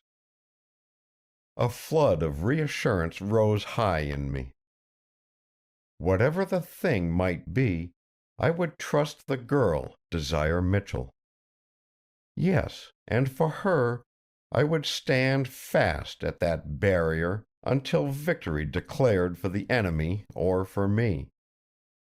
Until it passed me, it should not reach her. I went downstairs to join Vere. The brightening mist was cool and fresh. There was neither horror nor defeat in the promise of the morning. End of Chapter 11. Chapter 12. In vain I called on Rest to come and stay. We were but seated at the festival of many covers, when one cried, "Away!" Rose Garden of Saadi. Now I entered a time of experiences differing at every point, yet interwoven closely, so that my days might compare to a rope whose strands are of violently contrasting colors. The rope would be inharmonious, startling to the eye, but strong to bind and hold, as I was bound and held. All day I lived in the wholesome household atmosphere evoked by Vere and Phillida. It is impossible to describe the sunny charm they created about the commonplace. Our gay, simple breakfasts where Phillida presided in crisp middy blouse or flowered smock, where the gray cat sat on the arm of Vere's chair, speculative yellow eye observant of his master's carving, while the Swedish Christina served us her good food with the spice of an occasional comment on farm or neighborhood events. How perfect a beginning for the day! How stale beside our breeze-swept table was any board at which I had ever sat! I do declare that I have never seen a more winning face than the bright one of my little cousin, whom her world had pronounced plain. Vere and I basked in her sunbeams gratefully. Afterward we each had our work. Of the three, Vere was the most industrious. Slow, steady, and unsparing of himself to a degree that accomplished surprising results. Phillida flitted over the place indoors and out, managing the house, following Vere about, driving to village or town with me on purchasing trips for our supplies. I did rather more of my own work than usual, that summer, and consequently had more of the commercial side to employ me. A healthy, normal life? Yes, until the hours between midnight and dawn. I never knew when I laid down at night whether I should sleep until sun and morning overlay the countryside, whether the whispering call of Desire Mitchell would summon me to an hour more exquisite than reality, less satisfying than a dream, or whether I should leap into consciousness of the loathsome eyes fixed coldly malignant upon me, while my enemy's inhuman hate groped toward me across the darkness its presence fouled. For my two guests kept their promises. If I speak briefly of the coming of the thing during this time, I do so because the mind shrinks from past pain. It came again and again. It craftily used the torture of irregularity in its coming. For days there might be a respite, then it would haunt me nights in succession until my physical endurance was almost spent. I have stood before the breach in that barrier, fighting that nightmare duel, until the place of colossal desolation, last frontier the human race might hope to keep, became as well known to me as a landscape on earth. Yet the effect of the thing's assaults upon me never lessened. On the contrary, the horror gained in strength. A dreadful familiarity grew between it and me. Communication flowed more readily between us with use. I will not set down, perhaps I dare not set down, the intolerable wickedness of its alternate menaces and offered bribes. Contact with its intelligence poisoned. There were nights when it was dumb, when all its monstrous power concentrated and bore upon me, its will to destroy locked with my will. My victory was that I lived. In the shadow, Desire Mitchell and I drew closer to one another. How can I tell of a love that grew without sight? So much of the love of romance and history is a matter of flower-petal complexions, heart-consuming eyes, satin lips, and all the form and color that make beauty. How can I make clear a love that grew strong and passionately demanding, knew delicate coquetries of advance and evasion, intimacy of minds like the meeting of eyes in understanding, all in the dark? The blind might comprehend, but the blind have a physical communication we had not. Touch has enchantments of its own. Every night, near midnight, I switched off the lights and waited in the chair at my writing table, where I was accustomed to work. If she had not come by 2 o'clock, I learned to know she would not visit me that night. I might sleep in that certainty. A strange tryst I kept there in the dark, listening to the flow of the waterfall from the lake, loud in that dead-hour stillness, or hearing the soft, incessant sounds of insect life awake in trees and fields. If she came, a drift of perfume, a movement slight as a curtain stirred by the wind. Then an hour with such a companion as the ancient magician might have drawn out of the air to his 9 mystic lamps. Strange, fantastic tales she told me, spun of fancies luminous and frail as threads of glass. She could not speak without betraying her deep learning in sciences rejected and forgotten by the modern world. Alchemy, astrology, geomancy furnished her speech with allusions blank to my ignorance, which she most gently and politely enlightened when I confessed. I learned that the green lion of Paracelsus was not a beast, but a recipe for making gold, that salamander's feather was better known today as asbestos, and that the emerald table was by no means an article of furniture. I give these examples merely by way of illustration. On the other side of the shield held between us, I soon discovered that she knew no more of modern city life than a well-taught child who has never left home. She listened eagerly to accounts of theaters and restaurants. The history of Phillida and Ethan Vere seemed to her more moving and wonderful than any story she could tell me. I was amazed and humbled to find that she rated my ability to make music as a lofty art among the occult sciences. Of the evil thing that haunted me, we came to say little. To press her with questions meant to end her visit, I found by experience.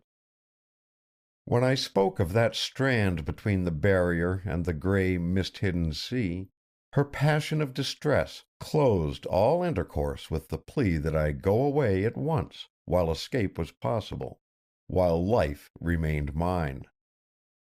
So, for the most part, I curbed my tongue and my consuming curiosity, not from consideration, but of necessity. One night I asked her how the dark thing spoke to me, by what medium of communication. "Spirits of all orders can speak to man in every language, so long as they are face to face," she answered, with a faint surprise at my lack of knowledge. When they turn to man, they come into use of his language and no longer remember their own. But as soon as they turn from man, they resume their own language and forget his. But they themselves are unaware of this fact, for they utter thought to thought by direct intelligence. So if angel or demon turns his back to you, Roger, you may not make him hear you, though you call with great force. How do you know that, Desire? But by simple reading. Do not Ennemoser and many writers record it? Have you spoken to such beings, Desire? The question was rash, but it escaped me before I could check the impulse. To my relief, she answered without resentment. No. No?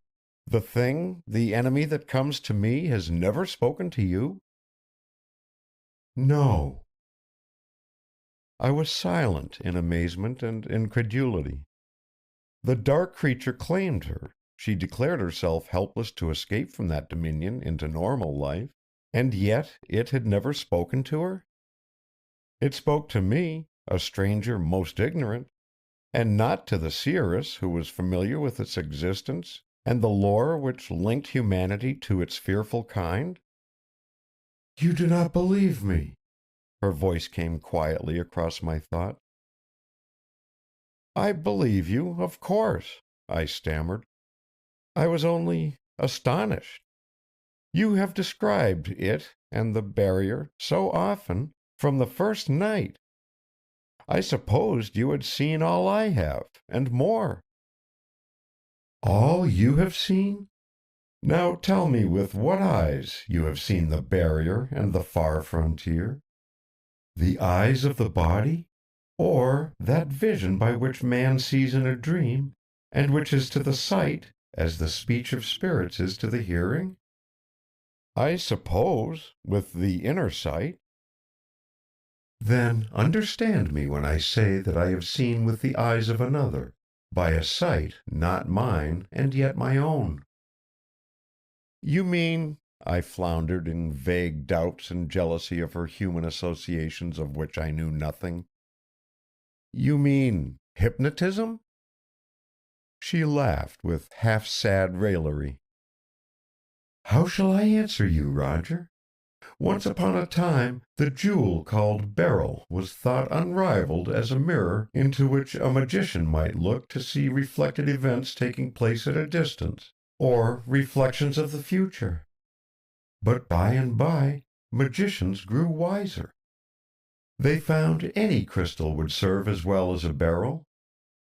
Later still, they found a little water poured in a basin, or held in the hollow of the hand, showed as true a phantasm. So one wrote, there is neither crystallomancy nor hydromancy, but the magic is in the seer himself. Well, Desire? Well, Roger, if to see with the sight of another is hypnotism, then every man who writes a book or tells a good tale is a hypnotist. Every historian who makes us see the past is a necromancer. You read of the thing? No, she replied after a long pause. I knew it through sympathy with one who died as I would not have you to die, my friend Roger, of whom I shall think long in that place to which I go presently. Question me no more. When the time comes for you to throw a certain braid of hair and a pomander into the fire— I will never do that. No? Well, you might keep the pomander, which is pure gold engraved with ancient signs and the name of the shining dawn, Dahana, in Sanskrit characters. Also, the perfume it contains is precious, being blent with the herb vervain, which is powerful against evil spirits. It is not the pomander that I should keep, nor the pomander that holds the powerful spell. You value the braid so much? I value only one other beauty as highly, Yes, Roger? Yes, Desire, and that beauty is she who wore the braid. Now the darkness in the room was dense. Yet I thought I sensed a movement toward me, as airy as the flutter of a bird's wing. The fragrance in the atmosphere eddied, as if stirred by her passing. But when I spoke to her again, after a moment's waiting, she had gone. I am sure no housekeeper was ever more nice in her ideas of neatness than my little cousin Phillida, and no maid more exact in carrying out orders than Christina. Nevertheless, automobiles pass on the quietest roads, and my windows are always wide open. There is the fireplace, too, with possibilities of soot. Anyhow, there was a light gray dust overlaying the writing table on the following morning, and in the dust was a print as if a small hand had rested there, a yard from my chair. A slim hand it must have been. I judged the palm had been daintily cupped, the fingers slender, smooth and long in proportion to the absurd size of the whole affair. My hand covered it without brushing an outline. I could not put this souvenir away with the braid and the pomander, but I could put its evidence with their witness of Desire Mitchell's reality. End of chapter 12. Chapter 13. For may not the devil send to their fantasy, their senses being dulled and as it were asleep, such hills and glistering courts whereunto he pleaseth to delude them? King James's Demonology. Now I have to record how I walked into the oldest snare in the world. Perhaps it was the sense of her near presence brought home to me by her handprint on the table so close to where my hand rested. Perhaps it was her speech of presently leaving me to return no more. Or perhaps both these joined in urging on my determination to learn more of Desire Mitchell before some unknown bar fell between us. I only know that I passed into a mood of trapped exasperation at my helplessness and lack of knowledge.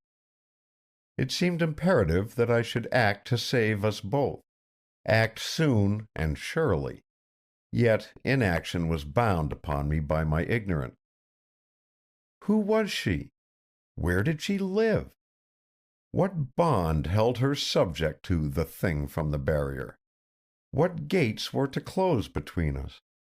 Why could she not put her hand in mine, any night, and let me take her away from this haunted place? Why, at least, not come to me in the light, and let me see her face to face?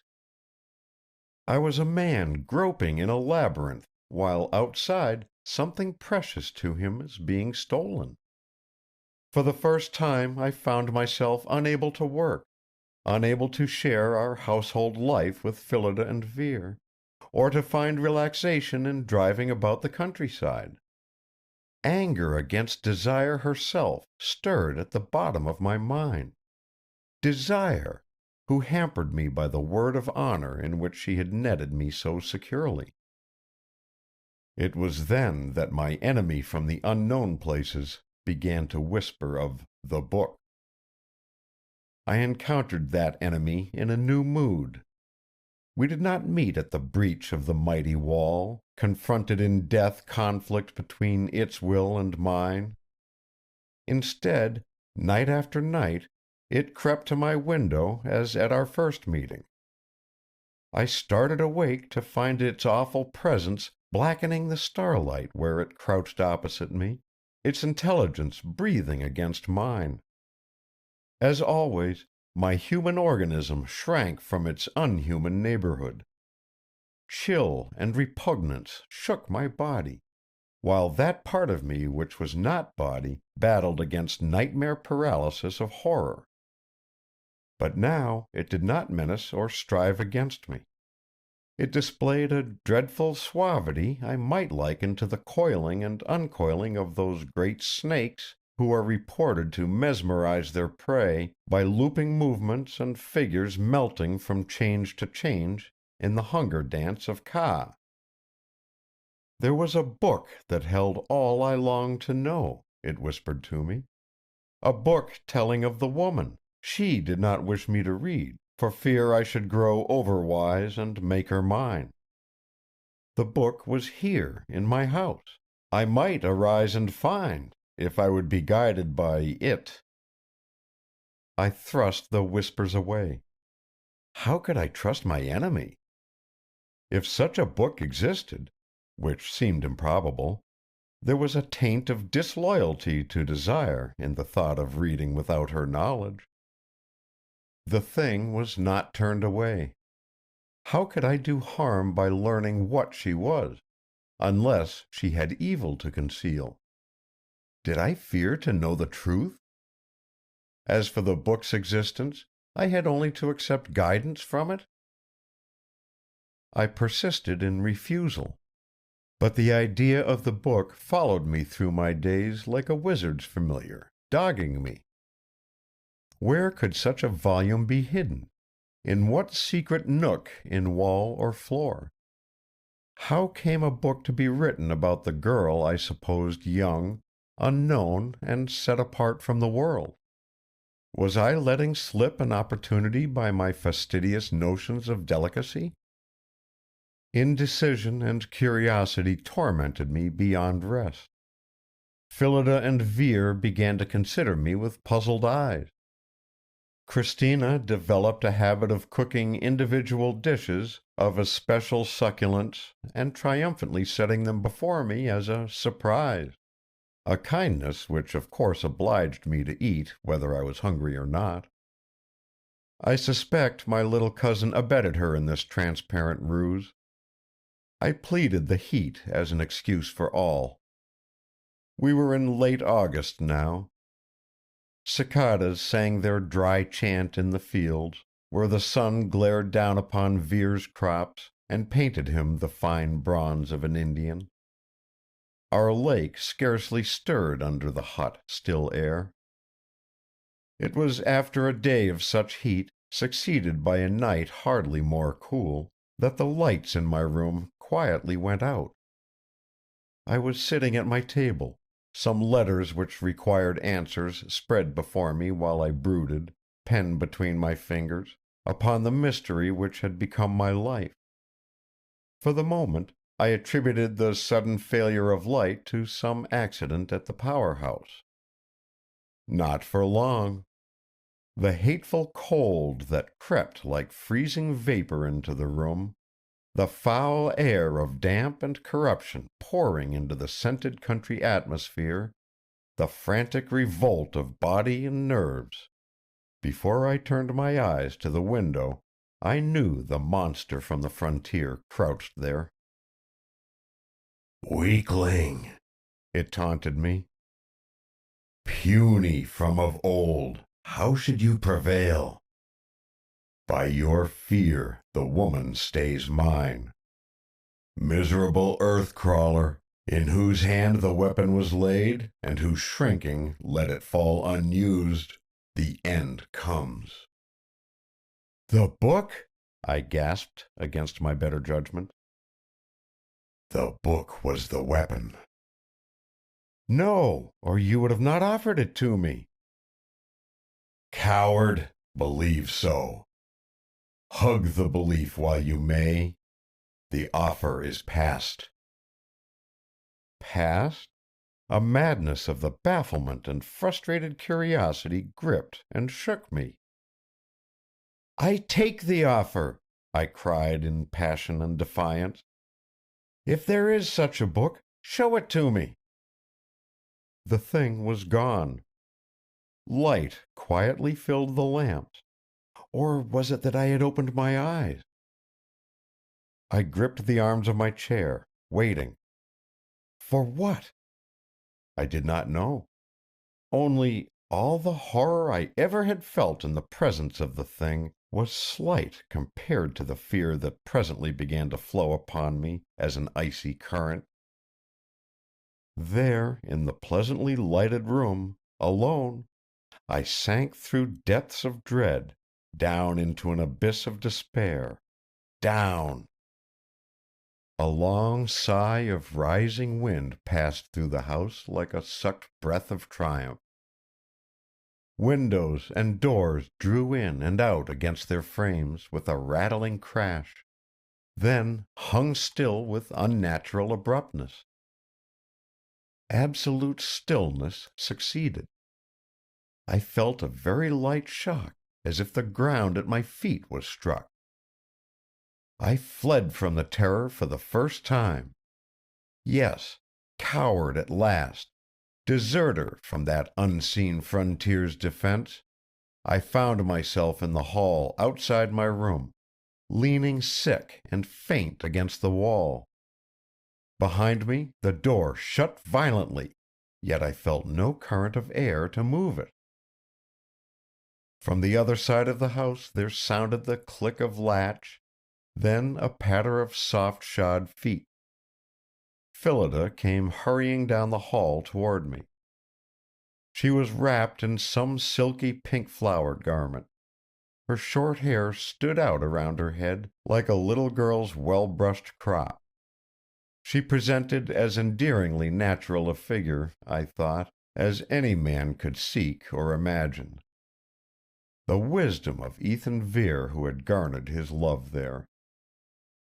"Cousin," she exclaimed, "the hall light is so dim. You almost frightened me when I glimpsed you standing there. Did the wind wake you, too? I think we're going to have a thunderstorm. It is so hot and gusty. I heard poor Bagheera mewing and scratching at the door, so I was just going down to let him in before the rain comes." "Yes," I achieved. Then, finding my voice secure, "I will let in the cat. Where is Vere?" "He did not wake up, so I tiptoed out. Why?" "I do not like to have you going about the house alone at this hour." Her eyes widened, and she laughed outright. "Why, Cousin Roger, what a funny idea to have about our very own house! I have one of the electric flashlights you bought for us all. See?" What could I tell her of my vision of her womanly softness and timidity brought to bay by the thing of horror down in those empty lower rooms? How did I know it stalked no prey but me? Its clutch was upon Desire Mitchell. These were its hours, between midnight and dawn. "Tramps," I explained evasively. "Give me the light." But she pattered down the stairs beside me, kimono lifted well above her pink-flowered slippers, one hand on the balustrade. The light glinted in the white topaz that guarded her wedding ring, a richer jewel than any diamond, in the sight of one who knew the tender thought with which she had set it there. No, the horror was not for her, clothed in her wholesome goodness as in armor of proof. Surely, for such as she, the barrier stood unbreached and strong. When I opened the front door, Bagheera darted in like a hunted cat. A drift of mist entered with him. Looking out, I saw the night was heavy with a low-hanging fog that scarcely rose to the tree-tops, a ground mist that eddied in smoke-like waves of gray where our light fell upon it. Such mists were common here, yet I shivered and shut it out with relief.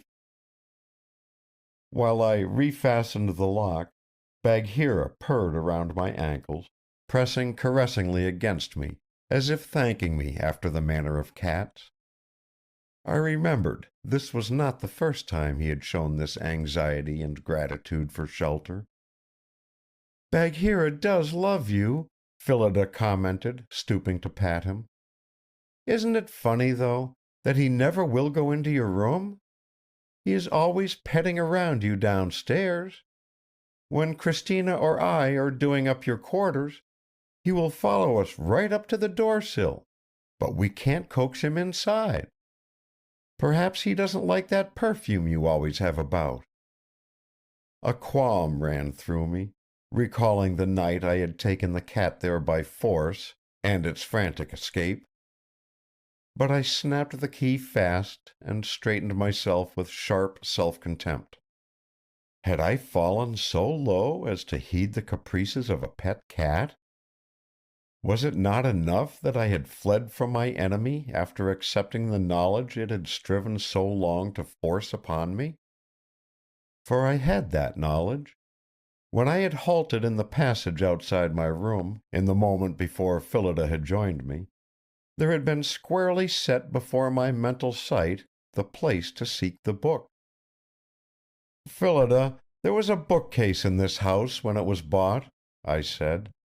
"I believe it stood in my room before the place was altered. A small stand. I remember putting my candle on its top the first night I slept here.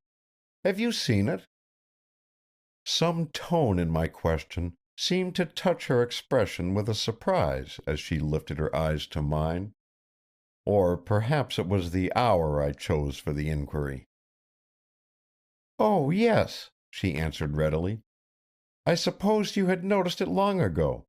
I mean, where it stands. The quaintest bit, a genuine antique. And holding the stuffiest collection of old books, too. I believe they may be valuable, out of print, early editions. If," her voice faltered wistfully, "if Father ever forgives me for being happy with Ethan, and comes to visit us, he would love every musty old volume. Do you think Mother and he ever will, Cousin Roger?" "I am sure they will, Phil. Feuds and tragic parents are out of date. They must adjust themselves gradually when they realize Vere is himself. Before you go upstairs to him, will you tell me where to find that bookcase?" "Now? Why, of course." She led me across the hall to her sewing room. I cannot say that she sewed there very much, but she had chosen that title in preference to boudoir or study as more becoming a housewife. She had assembled here a spinning wheel from the attic, some samplers, a Hepplewhite sewing table and chairs discovered about the house. Her canary's cage hung above a great punch bowl of flowered ware in which she kept goldfish. A pipe of Vere's balanced beside the bowl showed that his masculine presence was not excluded. In a corner stood the bookcase. Phillida pulled the chain of a lamp bright under a shade of peacock chintz and watched me stoop to look at the faded bindings. "Thank you, Phil," I said. "It may take some time to find the book I want. You'd better hurry back to bed before Vere comes hunting for a missing wife." "Are you going to stay and hunt for the book tonight, then?" "Unless you're afraid I shall disturb your canaries?" She did not laugh. Drawing nearer, she stroked my sleeve with a caressing doubt and remonstrance. "But you have not been to bed at all, and soon it will be morning. Do you have to write your lovely music at night, Cousin Roger? You have been growing thin and tired this summer. Are you quite well? You're so good that you should be happy, but are you?" "Good, Phil?" I wondered, touched. "Why, how did your lazy, tune-spinning, frivolous cousin get that reputation in this branch of the family?" "You're so kind," she said simply. "Ethan says so. You know, Cousin Roger, that I was overeducated in my childhood, my brain choked with little stupid knowledge that hardly matters at all. We went to church Sundays because that was the correct thing to do. But I was almost a heathen when Ethan married me. He doesn't trouble about church. He doesn't trouble about the past, or life after death, or punishment for sin. He believes if one tries to be kind and straight, the big kindness and straightness takes care of everything." So I have learned to feel that way too. It is a calm sort of feeling all the time, if you know what I mean. And that is the way you are good, although perhaps you never thought of it." "Thank you, Phillida," I acknowledged, and walked with her to the foot of the stairs. When her pink-clad figure had vanished behind her bedroom door, I went back to the sewing room and drew up a chair before the case of books. Phillida had not unreasonably stigmatized them as stuffy. They were a sober collection: Burton's Anatomy of Melancholy, an ancient copy of the Apocrypha, and a 3-volume Life of Martin Luther loaded the first shelf. I looked at the second shelf and found it filled with the bound sermons of a divine of whom I had never heard. The lowest shelf held strange companions for the sedate volumes above: erudite works on theosophy, magic, the interpretation of dreams, and demonology, huddled together here. Not all of them were readable by my humble store of learning. There was a Latin copy of Artemidorus, Mesmer's Shepherd, Matthew Paris, some volumes in Greek, and some I judged to be Arabian and Hebrew. At the end of the row stood a thin, dingy book whose title had passed out of legibility. I took it out and opened the covers. Fronting the first page was a faded woodcut, the portrait of a woman. Beneath, in old long S type, dim on the yellowed paper, was printed the legend, "Desire Mitchell, ye foul witch." Closing the book, I forced reason to come forward. I was resolved that panic should not drive me again, nor my defense fall from within its walls. Master of my enemy I might never be. Master of my own inner kingdom I must and should be. But I was glad to be here instead of upstairs while I read, glad of the interlude in Phillida's company, and of the presence of the 3 sleepy canaries who blinked down at the disturbing lamp. The date stamped into the back of the book in Roman numerals was of a year in the 1700s. What connection could its Desire Mitchell have with the girl I knew? Perhaps she had adopted the name to mystify me. Or, at most, she might be of the family of that unfortunate woman branded witch by a bigoted generation. Reopening the book, I studied the dim, stiff portrait. The face was young, delicate of line, with long eyes set wide apart, eyes that even in this wretched picture kept a curious drowsy watchfulness. The inevitable white Puritan cap was worn, but curls clustered about the brow, and 2 massive braids descended over either shoulder. The perfumed, bronze-colored braid up in my drawer? The volume was entitled, "Some Manifestations of Satan in Witchcraft in Ye Colonies," by Abimelech Featherstone. Disregarding the satanic manifestations set forth in the other 4 chronicles, I turned to "Ye Foul Witch, Desire Mitchell." As I began to read, another breath of wind sighed through the house, sucking windows and doors in and out with the shock of sound, instantly ended, that is produced by a distant explosion. I thought a flash of lightning whipped across my eyes, but when I glanced toward the windows, I saw only the smoke-like fog banked in drifts against the panes. End of Chapter 13. Chapter 14. Beauty is a witch. Much Ado About Nothing.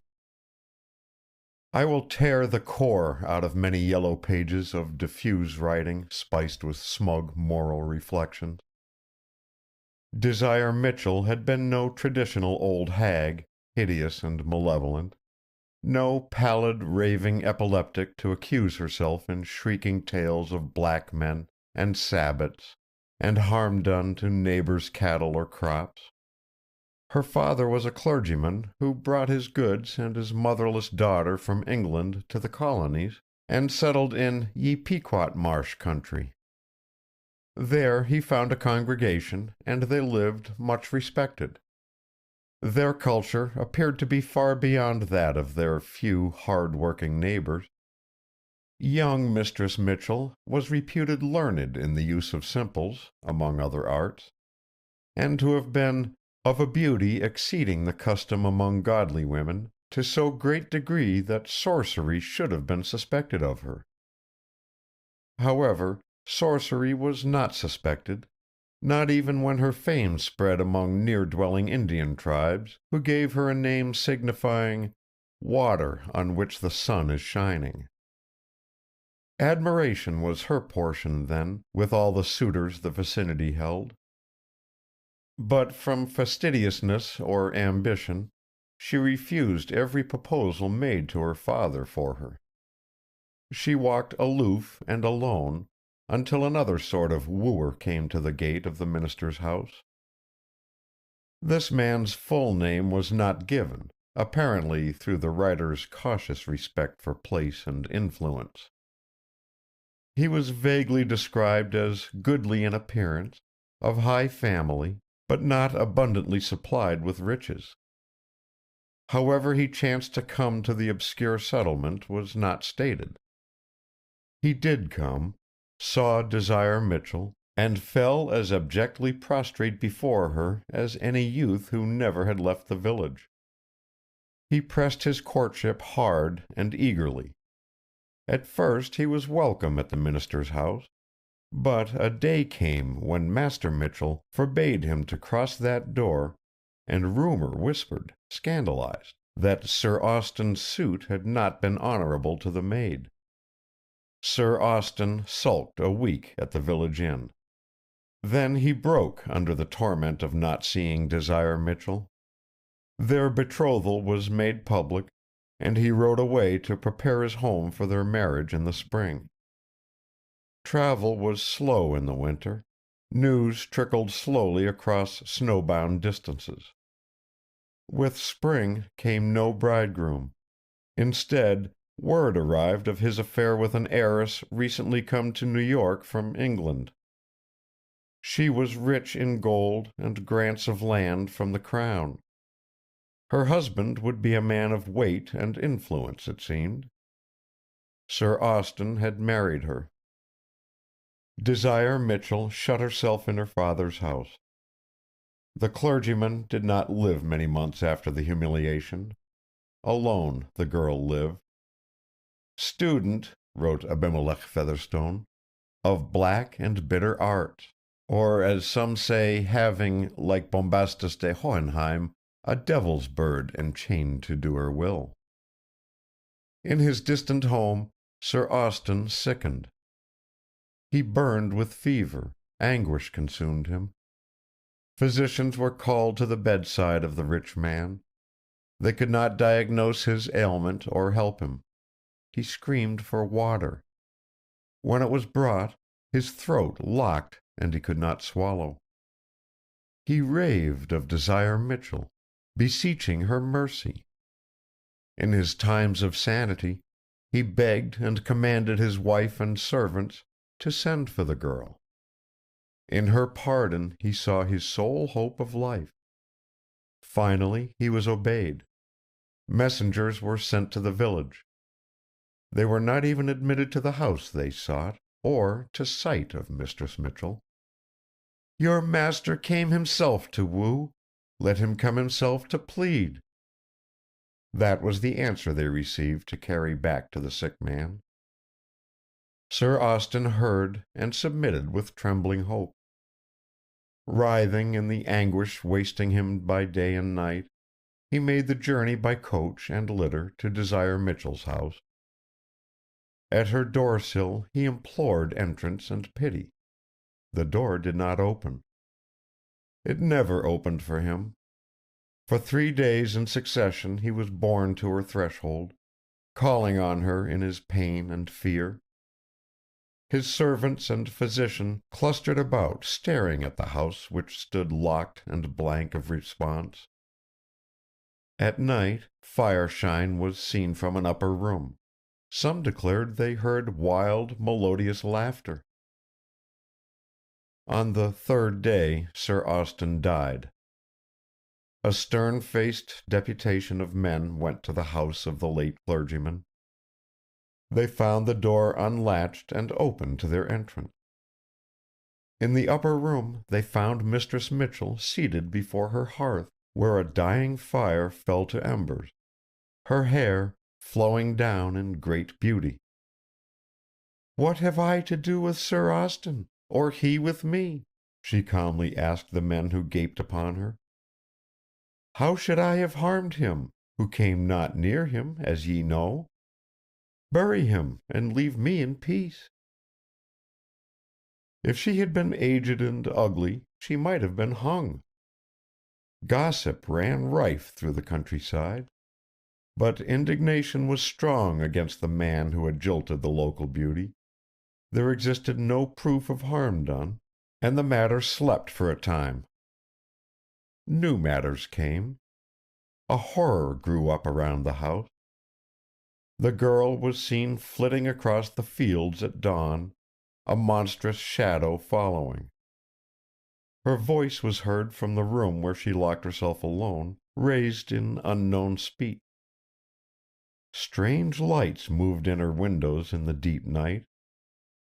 The old woman who had served in the house for years was stricken with a palsy, and was taken away mumbling unintelligible things that iced the blood of superstitious hearers.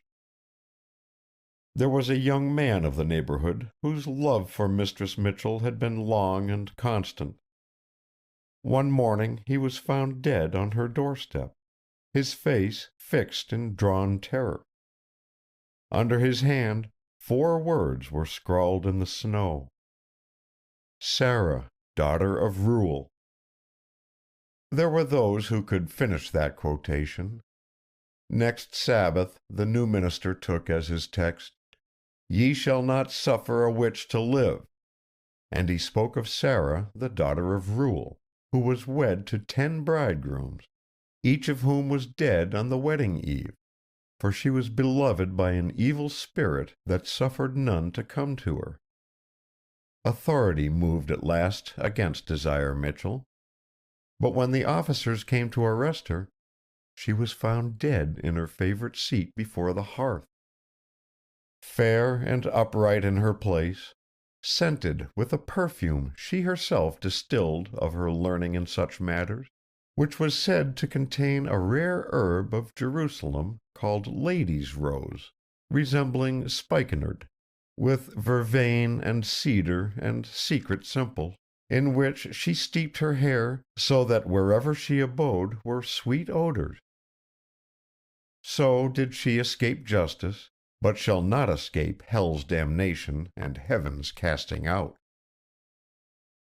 I closed the book and laid it down. Reading those dim, closely printed pages had taken time.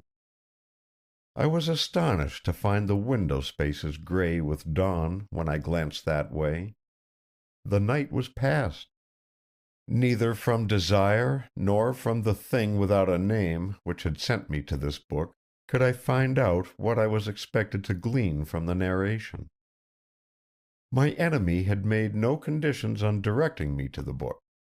It had asked no price, uttered no menace.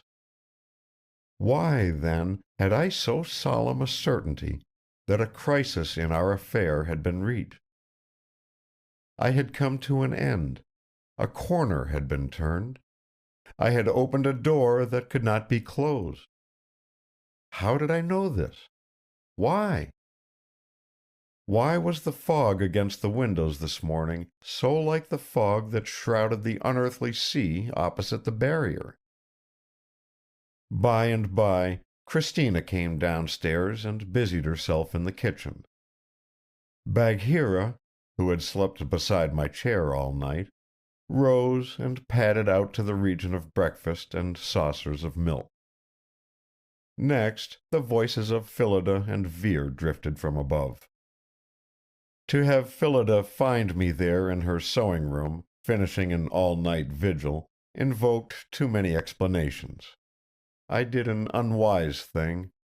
From the lowest shelf of the bookcase, I gathered such books as were readable by my knowledge, and carried the armful up to my room. After a hot bath and breakfast, I would look over these companions of the New England witch book. End of chapter 14. Chapter 15. Not a drop of her blood was human, but she was made like a soft, sweet woman. Lilith. The fog stayed all day. The mist was so dense that it gave the effect of a solid mass enclosing the house. No wind stirred it, no cheering beam of sun pierced it. Through it, sounds reached the ear, distorted and magnified. All day I sat in my room, reading. There are books which should not be preserved. I, who am a lover of books, who detest any form of censorship, I do seriously set down my belief that there exist chronicles which would be better destroyed. With this few people will agree. My answer to them is simple. They have not read the books I mean.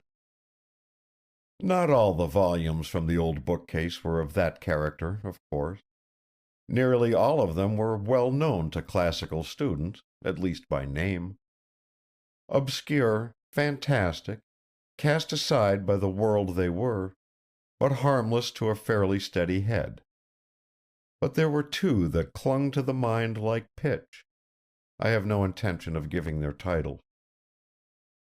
Ugly and sullen, early night closed in when I was in a mood akin to it. Dinner with Phillida and Vere was an ordeal hurried through. We were out of touch. I felt remote from them, fenced apart by a heavy sense of guilt and defilement left by those hateful books, most incongruously blended with contempt for my companion's childish light-heartedness. As soon as possible I left them. Alone in my room, in my chair behind the writing table again, I pushed aside the pile of books and sank into somber thought. What should I say to Desire Mitchell if she came tonight? Who was she who was claimed by the unspeakable and who did not deny its claim? Was I confronted with two beings from places unknown to normal humanity? If she was the woman that she had seemed to be throughout our intercourse, how could the dark enemy control her? Even I, a common man with full measure of mankind's common faults and weaknesses, could hold its clutch from me by right of the law that protects each in his place. Was she one of those who have stepped from the permitted places? Sarah, the daughter of Rule, who was beloved by an evil spirit who suffered none to come to her. There was a young gentlewoman of excellent beauty, daughter of a nobleman of Mar, who loved a foul monstrous thing, very horrible to behold, and for it refused rich marriages, until the Gospel of St. John being said suddenly, the wicked spirit flew his ways with sore noise. I put out my hand and thrust the pile of books aside from my direct sight. But I could not so easily thrust from my mind the thoughts these books had implanted. I could not forget that Desire Mitchell herself had alleged jealousy as the thing's reason for attacking me. What if we came to an explanation tonight and ended this long delirium? Was it not time? Had not my weeks of endurance earned me this right? Resolution mounted in me, defiant and strong. The evening had passed to an hour when I might look for the girl to come. I switched off the lights and sat down to keep our nightly tryst. In the darkness of the haunted room, the thoughts I would have held at bay rushed upon me as clamorous besiegers. Desire! Desire of the world! Desire of mine and of the unhuman thing! Did we grasp at Eve or Lilith? At the fire on the hearth or the cold phosphorescence of swamp and marsh? A drift of fragrance was afloat in the air. A delicate stir of movement passed by me. I raised my head from my hands, expectant. "I am here," her familiar voice told me. Desire, you had to come tonight. Some quality in my voice carried to her a message beyond the words. But she did not break into exclamation or question as another woman might. She was mute, as one who stands still to find the path before taking a step. "You are angry," she said at last. "Something here has gone badly for you. I knew that before I entered this room." How can you say that? I challenged. If you are like other men and women, how can you know what happens when you are absent? How do you know what passes between the thing from the frontier and me? "I do not know unless you tell me, Roger. If I feel from afar when you are in sorrow, why do so many people feel with another in sympathy?" You feel more than ordinary sympathy can, I retorted. "Then perhaps it is not an ordinary sympathy I have for you, Roger." Her very gentleness struck wrong on my perverted mood. Was she trying to turn me from my purpose with her soft speech? She had never granted me anything so near an admission of love until now. It is not an ordinary trial that I have borne for these meager meetings where I do not see your face or touch your hand, I answered. But that must end. Put your hand in mine, Desire, and come with me. Let us go out of this room where shadows make our thoughts sickly. You shall stay with my cousin, or if you choose, we will go straight to New York or Boston. I am asking you to be my wife. Let us have done with phantoms and specters. I love you." "No," she whispered. "You do not love me tonight. Tonight you distrust me. Why?" Is it distrusting to ask you to marry me? "Not this way would you have asked that of me when I last came. But I will answer you more honestly than you do me. To go with you would be the greatest happiness the world could give. To think of it dazzles the heart. But it is not for me. Have you forgotten, Roger, that my life is not mine? That I am a prisoner who has crept out for a little while? The gates soon close now upon me." What gates? I demanded. "Sacrifice and expiation." Expiation of what? I exclaimed, exasperated. Desire, I have read the book of Desire Mitchell downstairs. I heard her gasp and shrink in the darkness. Silence bound us both.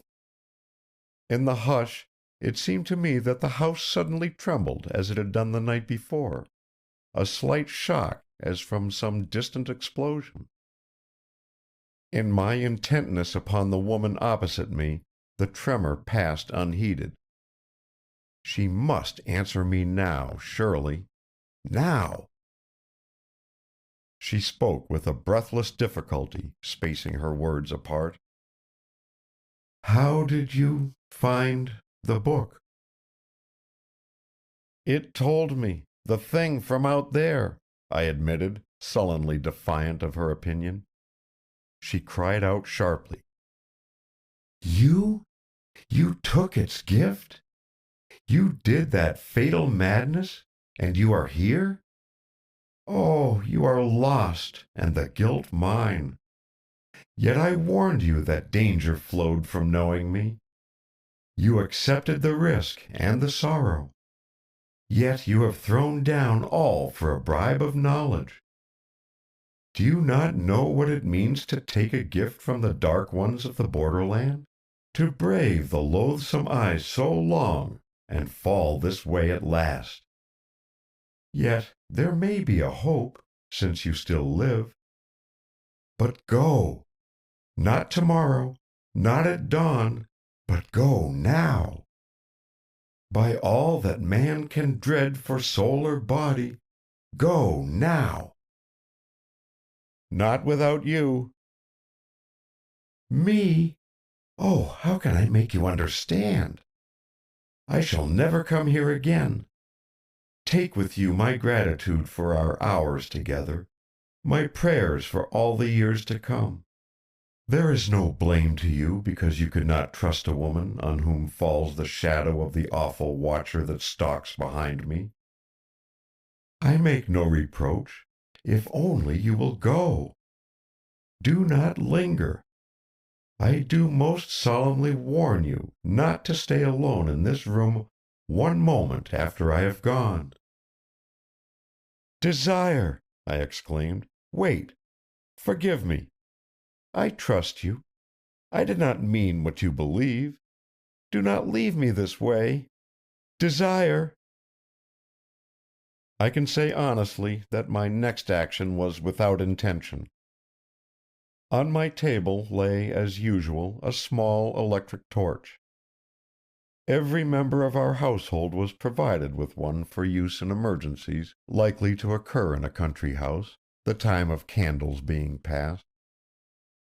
Now, rising in agitation and repentance, my hand pressed by chance upon the flashlight's button. A beam of light poured across the darkness. What did I see, starting out of the black gloom? A spirit or a woman? Were those a woman's draperies, or part of the night fog that showed mere swirl upon swirl of pale gray twisting in the path of light? I glimpsed a face colorless as pearl, the shine of eyes dark and almond-shaped, then a drifting mass of gray smoke, all intermingled with glittering gold flashes, seemed to close between us. The whole apparition sank down out of vision, as aghast I lifted my hand and the torch went out. Shaken out of all ability to speak, I stood in my place. Did I hear a movement, or only a stirring of the orchard trees beyond the windows? Desire? I ventured, my voice hoarse to my ears. No answer. I felt myself alone. I would not at once turn on the lamp. My haste might seem an attempt to break faith with her a second time. I sat down again, folding my arms upon the table and resting my forehead upon them. Well, I had seen her at last, but how? A wan loveliness seemingly painted upon the canvas of the dark by a brush dipped in moonlight. A white moth caught fluttering in the ray of the torch.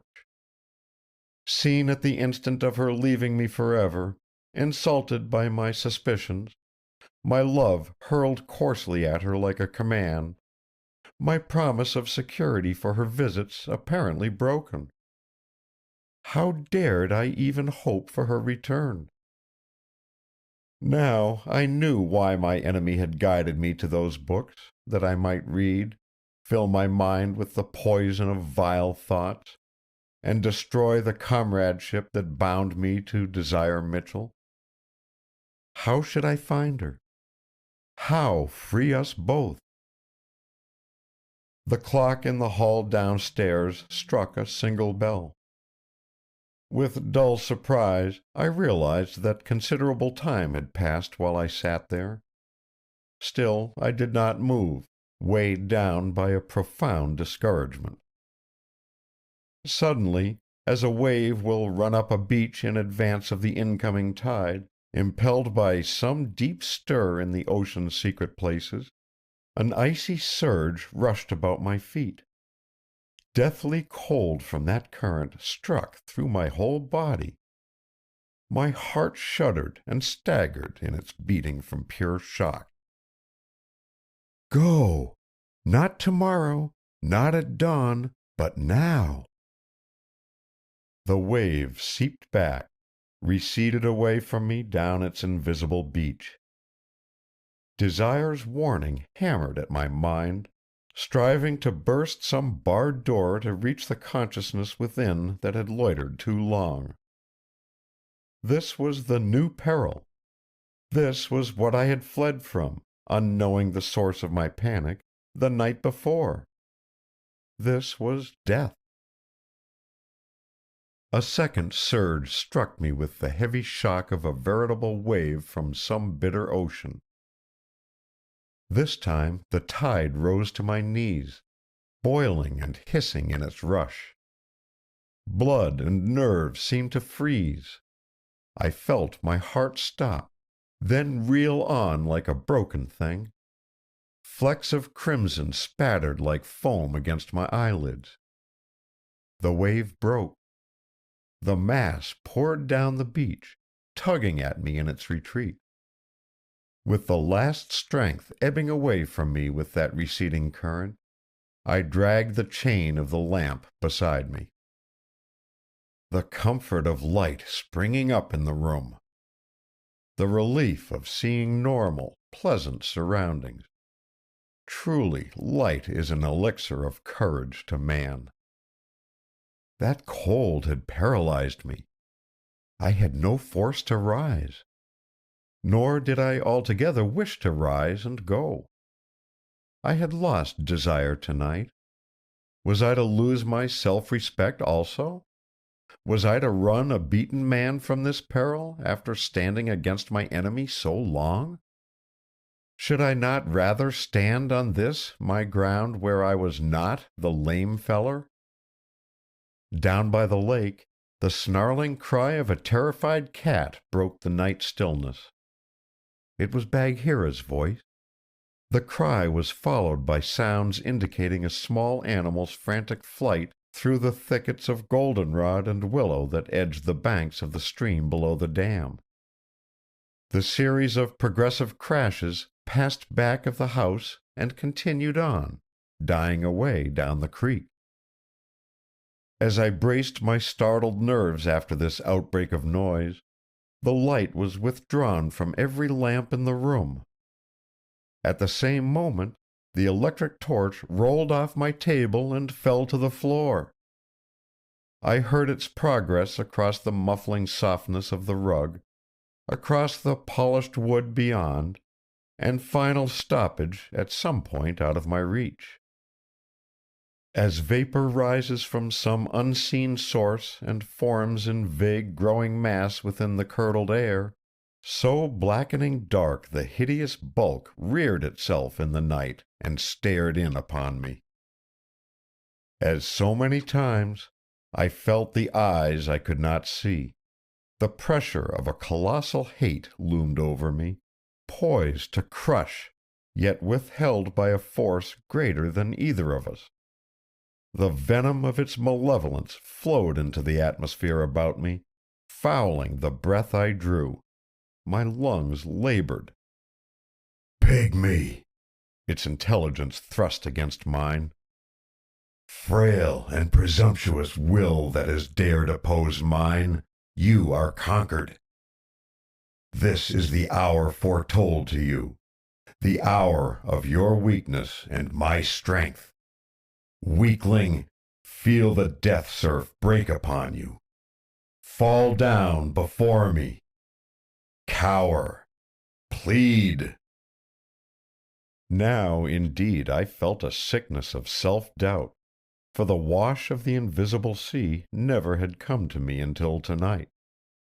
And there was Desire's saying that I had destroyed myself by accepting the thing's gift of knowledge of the book. But I summoned my forces. Never, my thought refused it. Have we not met front to front these many nights?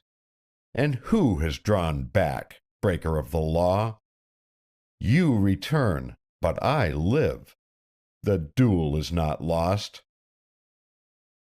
It is lost, man, and to me. Have you not taken my gift that you might spy meanly on the secret of your beloved? Have you not opened your mind to the evil thoughts that creep upon the citadel of strength within and tear down its power? Of your own deed, you are mine. My breath drinks your breath. Your life falls down as a lamp that is thrown from its pedestal. Your spirit rises from its seat and looks toward those spaces where it shall take flight tonight. Man, you die. Again the surge and shock of that frigid sea rushed upon me. I felt the swirl and hiss of the broken wave higher about me before it sank away down whatever dreadful strand it owned. My life ebbed with it, draining low. My enemy spoke the truth. One more such wave. My imagination sprang ahead of the event. In fancy, I saw bright dawn filling this room of mine, shining on the figure of a man who had been myself. His head rested on his folded arms so that his face was hidden. On the table beside him a vase was overturned. A spray of heliotrope lay near, and water had trickled over scattered sheets of music, staining the paper. By and by, Vere would come to summon that unanswering figure to the gay little breakfast table. Phillida would leave her place behind the burnished copper percolator she prized so highly, and come running up the stairs. In her gentleness she would grieve, no doubt. I was sorry for that. But it was a contentment and pleasure for me to recall that I had settled my financial affairs so that my little cousin would never lack money or know any care that I could spare her. Strange how she had been rated below more beautiful or more clever women, until the waif Ethan Vere had set her dearness in full sun for us to wonder at. Pygmy, will you think of another pygmy now? Raged the thing. Yourself. Think of yourself. Crouch. Think of death, corruption, the vileness of the grave. Think how you are of the grave. Think how you are alone with me. Think how you are abandoned to me. But with that tenderness for Phillida, a warmth had flowed through me like strength. Not so, my defiance answered it. For where I am, I stand by my own will. With where I shall stand, you have nothing to do. Back, then, for with the death of my body, your power ends. Back, or else face me, thing of darkness, while we stand in one place. At this mad challenge of mine, silence closed down like a shutting trap. Consciousness sank away from me with a sense of swooning quietness. I stood before the barrier on the ghostly frontier, erect, arms folded, fronting the breach in that inconceivably mighty wall. Above, away out of vision on either hand stretched the gray, glimmering cliffs. This I had seen before, but behind me lay that which I had not seen. The mists I believed to be eternal had lifted. Naked, a vast gray sea stretched parallel with the barrier. Like it, without end or even a horizon to bound its enormous desolation. Between these two immensities on the narrow strand at the foot of the wall, I stood. Pygmy indeed. In the breach, as of old, the thing whose home was there reared itself against me. Man, it spat. Would you see me? Would you see the eyes once seen by the witch woman who fell blasted out of human ken? Creature of clay, crumbling now in the sea of mortality, do you brave my immemorial age? It reared up, a towering formlessness. It stooped, a lowering menace. Man, whenever man has summoned evil since the youngest days of the world, have I not answered? Have I not brought my presence to the magician's lamp? Have I not shadowed the alchemist at his crucible? When the woman called upon me with ancient knowledge, did I not come? I am the guardian of the barrier. Whoever would pass this way must pass me. Have you the power? Die, then, and be gone. With a long, heaving sound of waters in movement, the gray sea stirred from its stillness. As if drawn to some center out of sight, the tide began to recede down that strange beat. Then realization came to me that here was the ocean which, invisible, had surged icy death upon me a while past. The ocean now gathered for the final wave that should overwhelm the defeated. Braggart, my thought answered the taunt. If the witch woman was yours, the girl Desire is mine. This I know. As little as man has to do with you, so little have you to do with the human and the good. Living or dead, our path is not yours. I did not summon you. I do dare to look upon you, if you have visible form.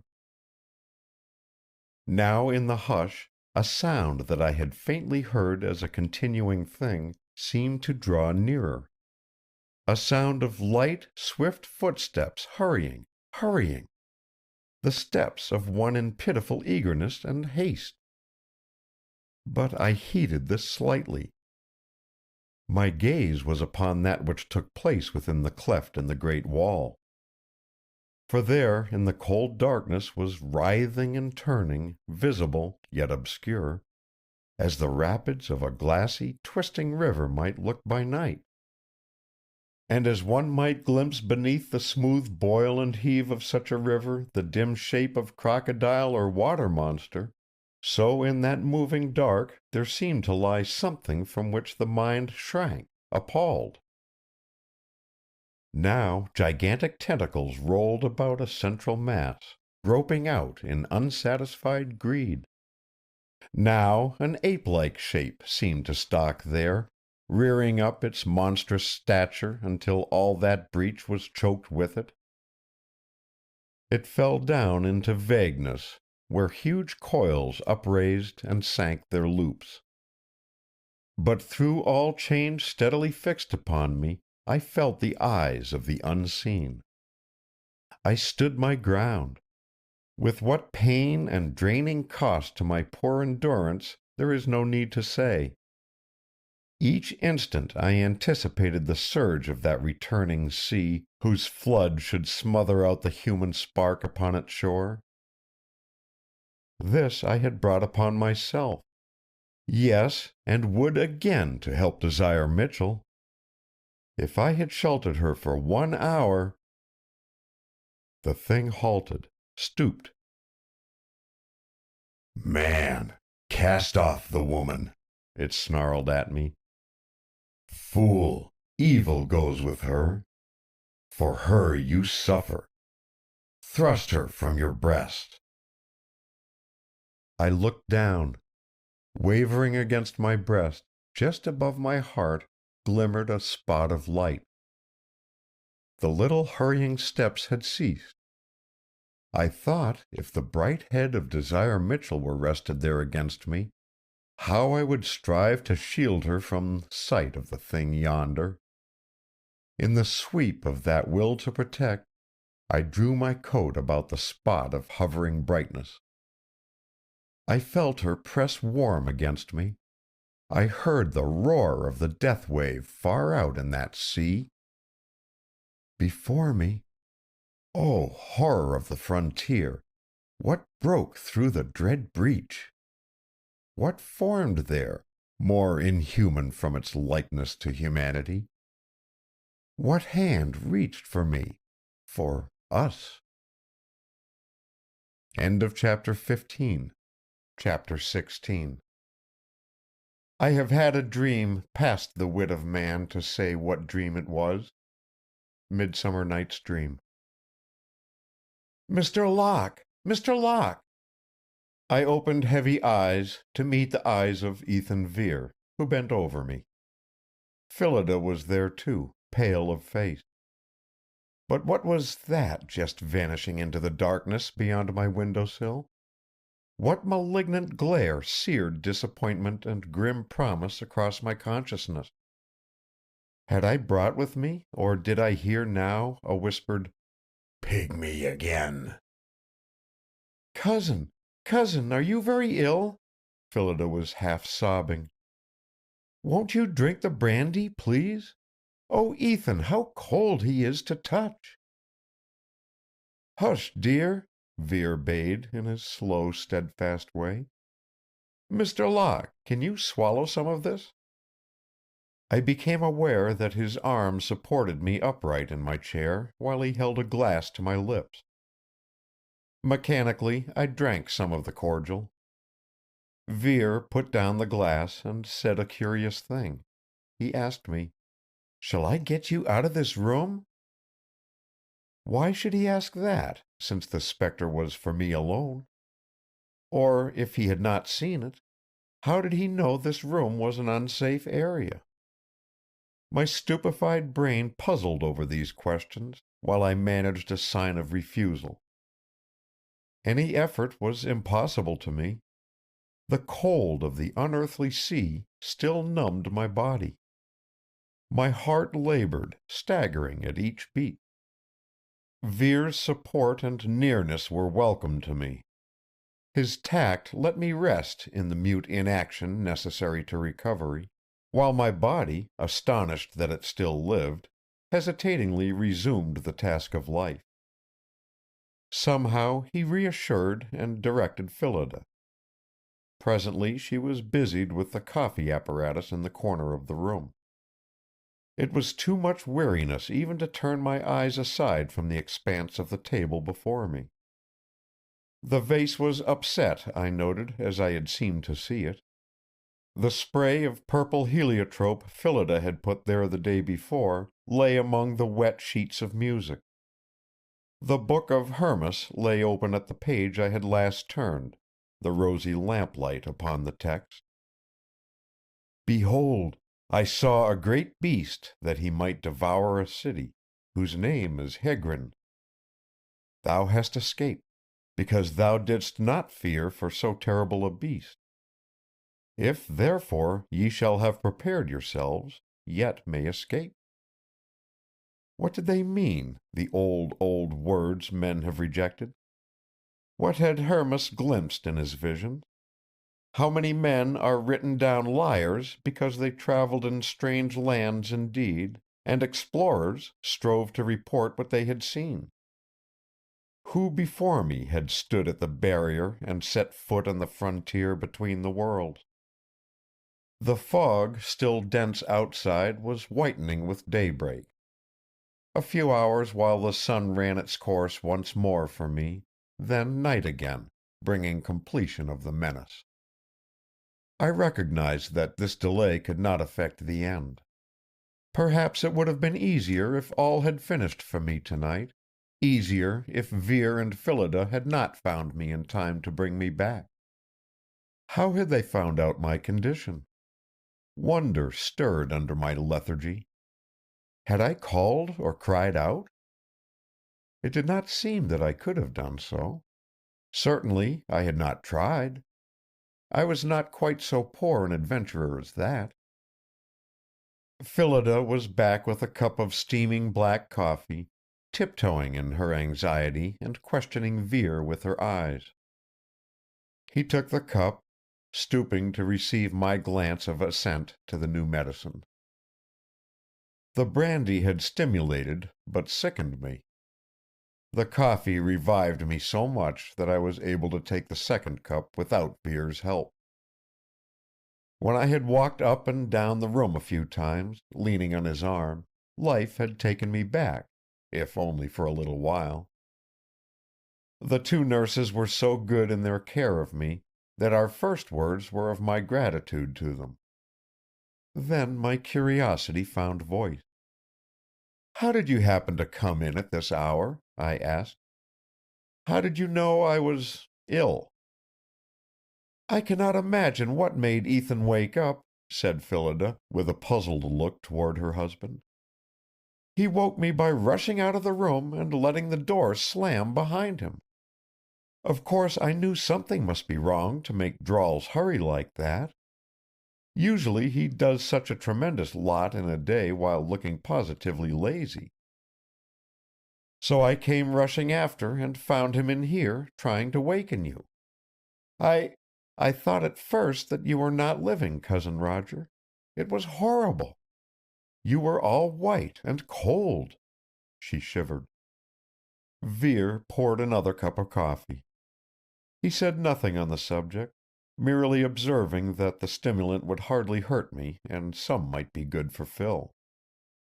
I asked her to bring cups for them both. "I am not sure I really care about the coffee, but I'll make some more," she nodded, dimpling. "I love to drink from your wee porcelain cups with their gold holders. You do have pretty things, you bachelors from town."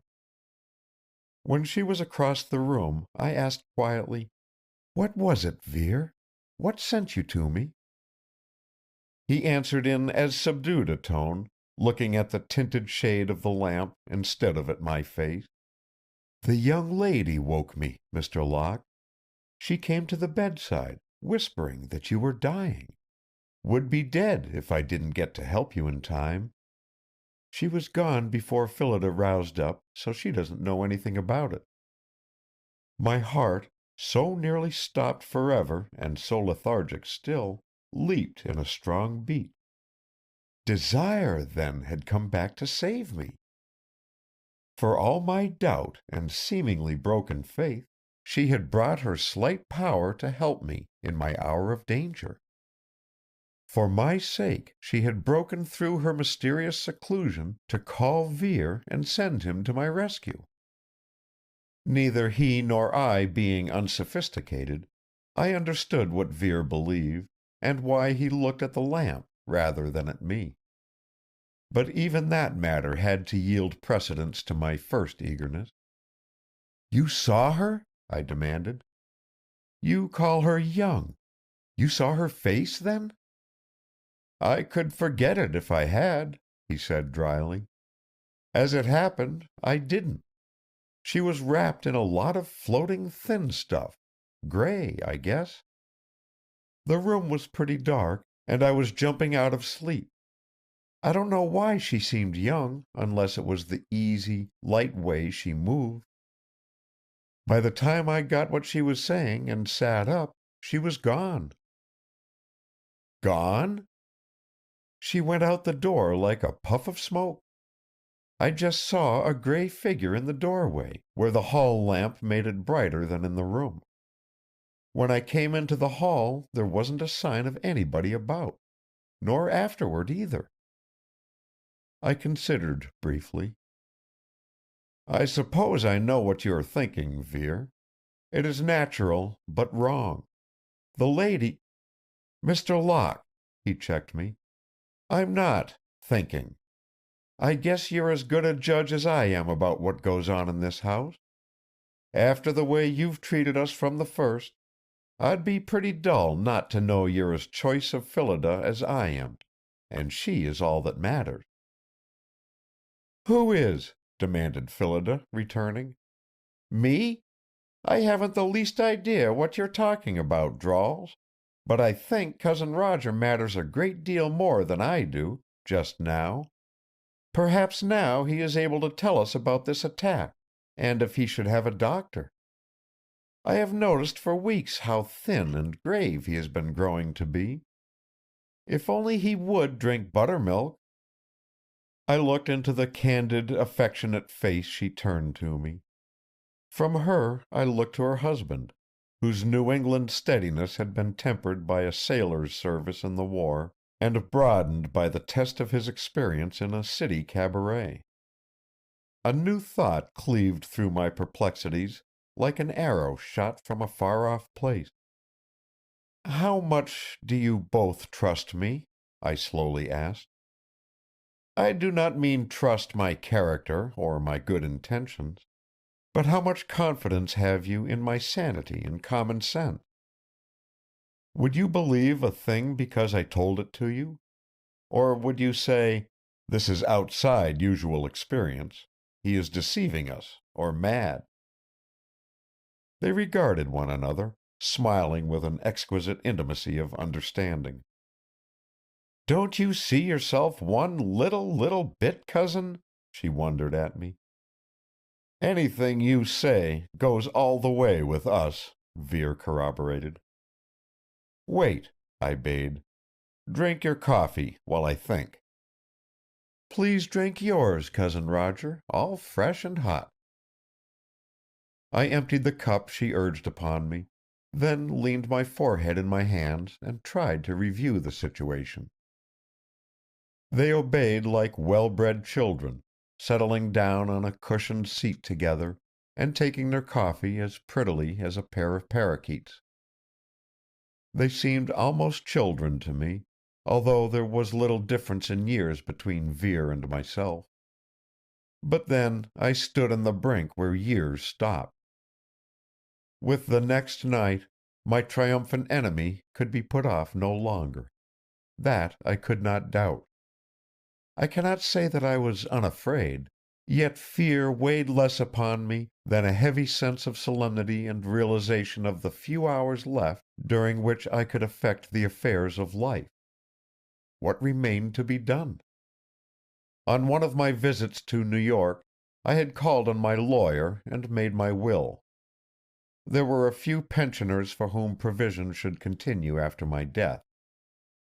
The aged music master under whom I developed such abilities as I had, who was crippled now by rheumatism and otherwise dependent on a hard-faced son-in-law, the three small daughters of a dead friend, an actor, whose care and education at a famous school of classic dancing I had promised him to finance.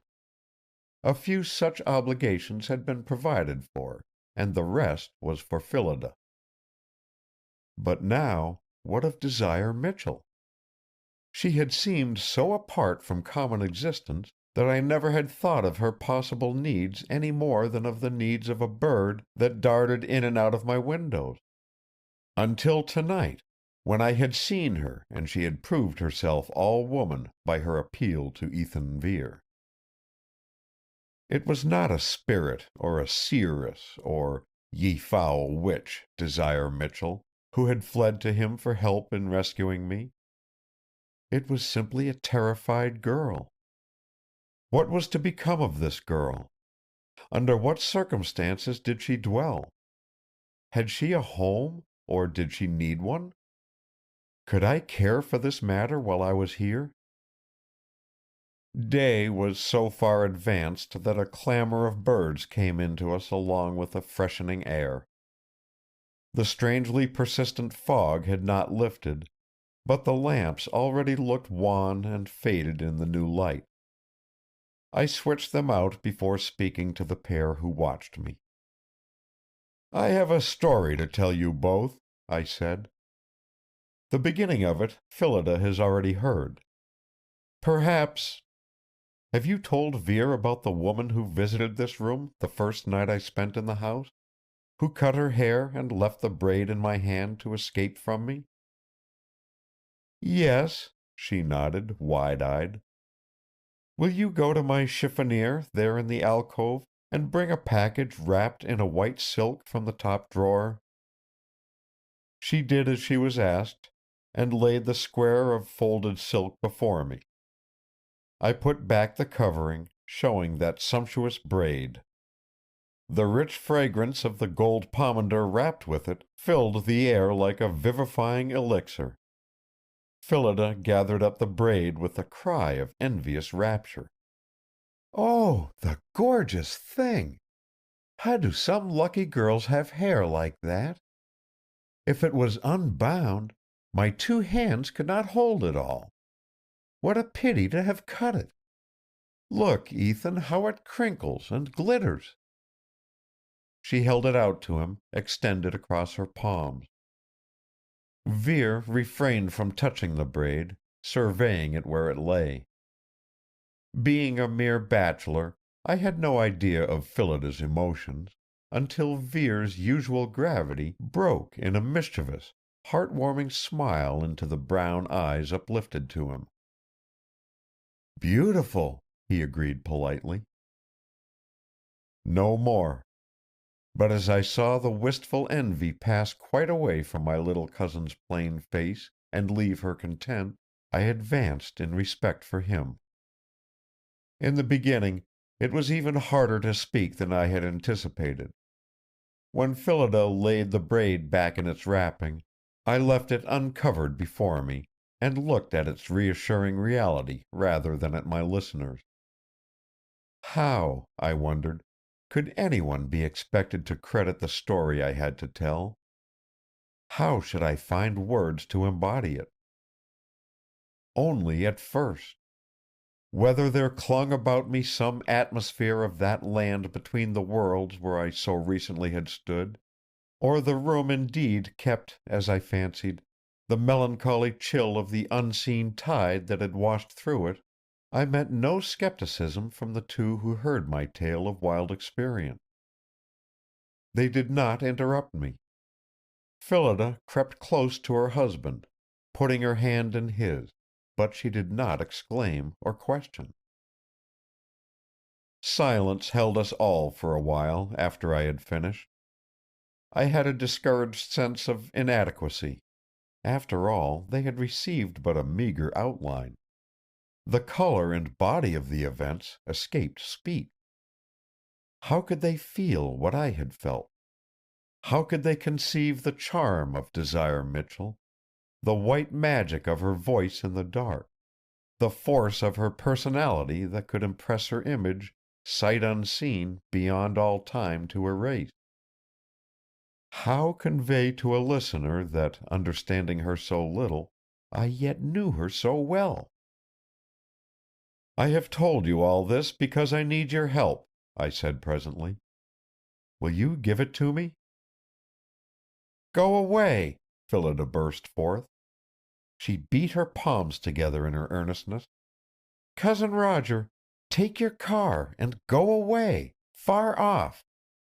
Go where nothing can reach you. You must not spend another single night here. Ethan will go with you. I will too, if you want us. You must not be left alone until you are quite safe. Perhaps in New York?" "And Desire Michell?" "She is in no danger, I suppose. She is not my cousin anyhow. And even she told you to go away." "You believe my story, then? You do not think me suffering from delusions?" "Ethan saw the girl, too. If he had not come here in time to save you, I believe you would have died in that terrible stupor. Besides, I have seen for weeks that something was changing you." "What does Vere say?" I questioned, studying the absorbed gravity of his expression. I wondered what I myself would have said if anyone had brought me such a story. He passed his arm around Phillida, and drew her to him with a quieting, protective movement. His regard met mine with more significance than he chose to voice. "I'm satisfied to take the thing as you tell it, Mr. Locke," he answered. "Phil is right, it seems to me, about you not staying here. I don't think the young lady ought to stay either." "She refuses to leave, Vere. What can I offer her that I have not offered? How can I find her?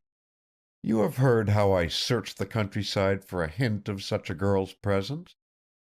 No one has ever seen her, or else someone lies very cleverly." In the pause, Phillida hesitatingly ventured an idea. "Perhaps she is not real. If the monster is a ghost thing, may not she be one too? If we are to believe in such things at all, she almost seems to intend that you shall believe her the ghost of the witch girl in that old book." I shook my head with the helpless feeling of trying to explain some abstruse knowledge to a child. I had spoken of the colossal spaces, the solemn immensities of the place where I had set my human foot. I had tried to paint the desolate bleakness of that borderland where the unnamed thing and I met, each beyond his own law-decreed boundary, and locked in combat bitter and strong. Phillida had listened, and talked of ghosts, the bugbears of graveyard superstition. Did Vere comprehend me better? Did he visualize the struggle, weirdly akin to legends of knight and dragon, as prize of which waited Desire Mitchell, forlornly helpless as white Andromeda chained to her black cliff? Could the Maine countryman, the cabaret entertainer, seize the truths glimpsed by Rosicrucians and mystics of lost cults, when the highly bred college girl failed? It seemed so. At least his dark eyes met mine with intelligence. Hers held only bewilderment and fear. "They are not ghosts," I said, only. "But how can you be sure?" she persisted. Beneath the braid and the pomander lay the sheet of paper on which Desire had written weeks before, the first page of that composition now pouring gold into my hand. This I passed to Phillida. "Do ghosts write?" I queried. She read the lines aloud. "We walk upon the shadows of hills, across a level throne, and pant like climbers. They do write, people say, with Ouija boards and mediums," she murmured. I looked at Vere with despair of sustaining this argument. He stood up as if my appeal had been spoken, drawing her with him. "Now that it's a decent hour, don't you think Christina might give us some breakfast?" he suggested. "I guess bacon and eggs would be sort of restoring. If you feel up to taking my arm as far as the porch, Mr. Locke, the fresh air might be good medicine, too." I have speculated sometimes upon how civilized man would get through days not spaced by his recurrent meals into 3 divisions. Those meals are hyphens between his mind and his body, as it were. What sense of humor can view too intensely a creature who must feed himself 3 times a day? Are we not pleasantly urged out of our heroics and into the normal by breakfast, luncheon, and dinner? Deny it as we will, when we do not heed them we are out of touch with nature. We went downstairs. After breakfast was over, Vere and I walked across the orchard to a seat placed near the lake. There I sat down, while he remained standing in his favorite attitude, one foot on a low boulder, his arm resting on his knee as he gazed into the shallow, amber-tinted water. Fog still overlay the countryside, but without bringing coolness.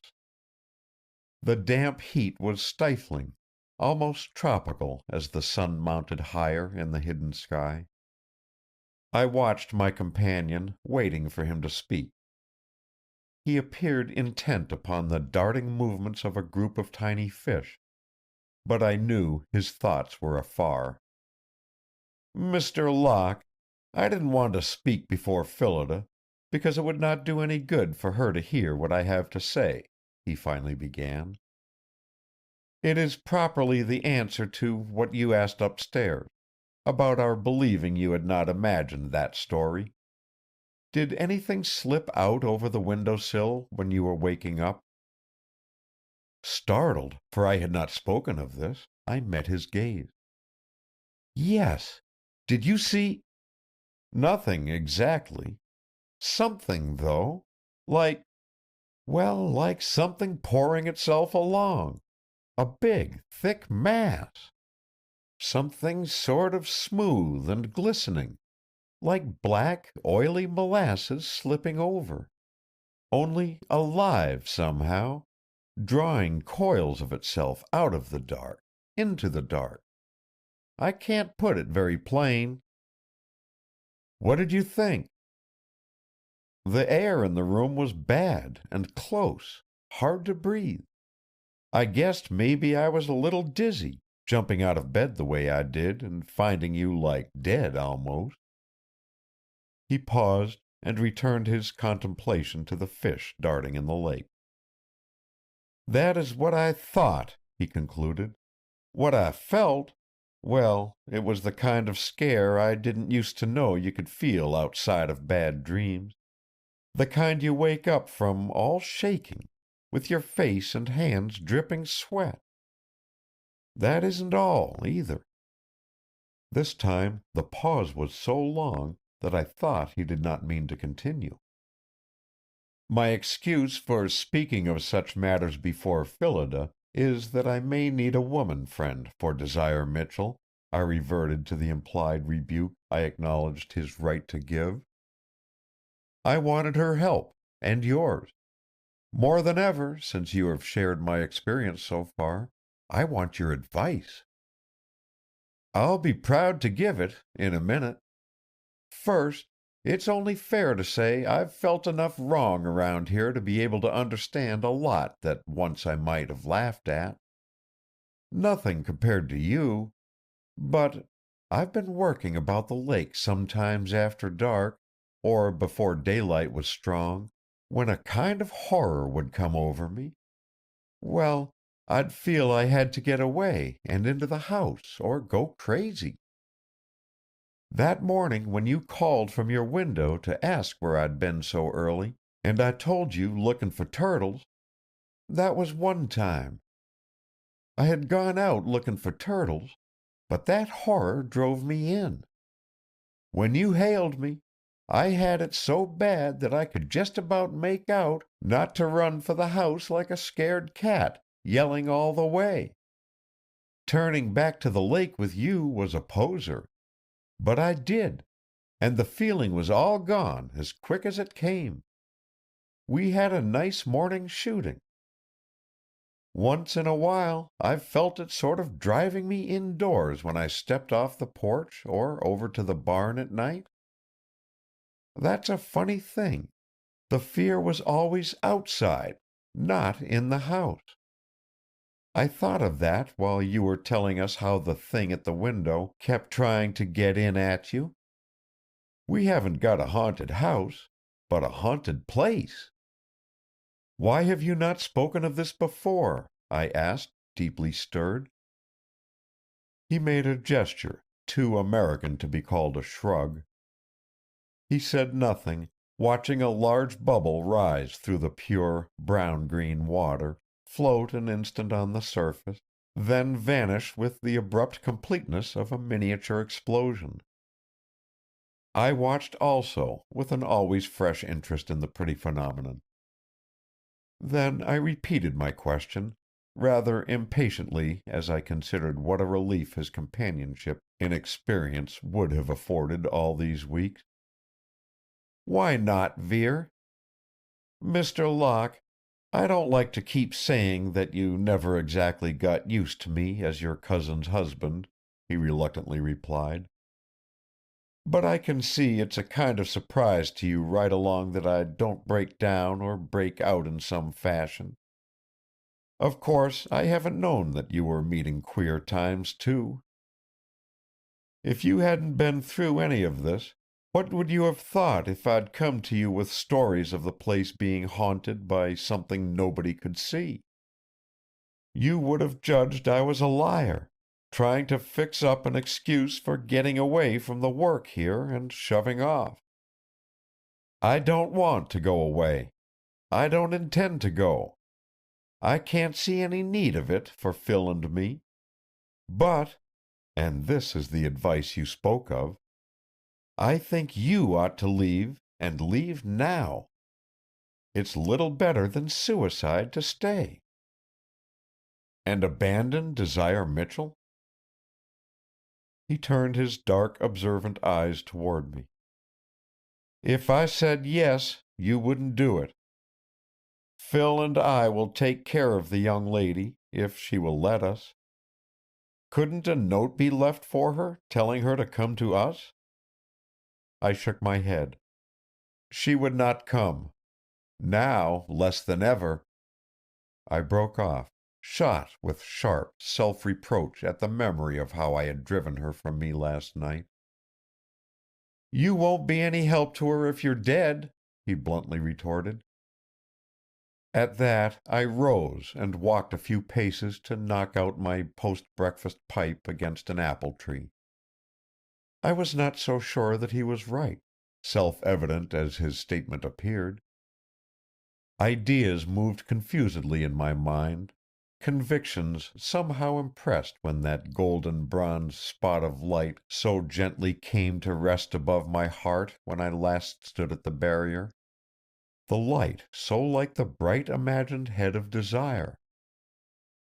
To fly from my place now, herded like a cowardly sheep by the Thing of the frontier, would that not be to thrust her away to save myself? No, not myself, my life. I had the answer now. I walked back to Vere and took my seat again. "Both of us, or neither," I told him.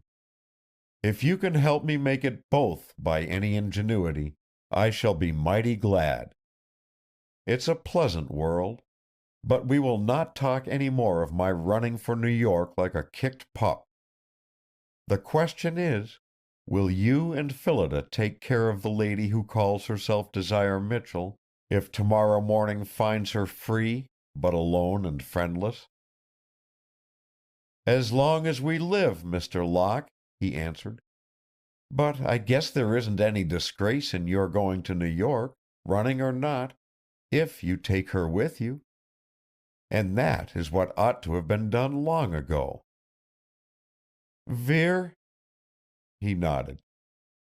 "You've got me. Just pick the lady up, carry her out of that room, and have a showdown. Put her in your car and take her to town.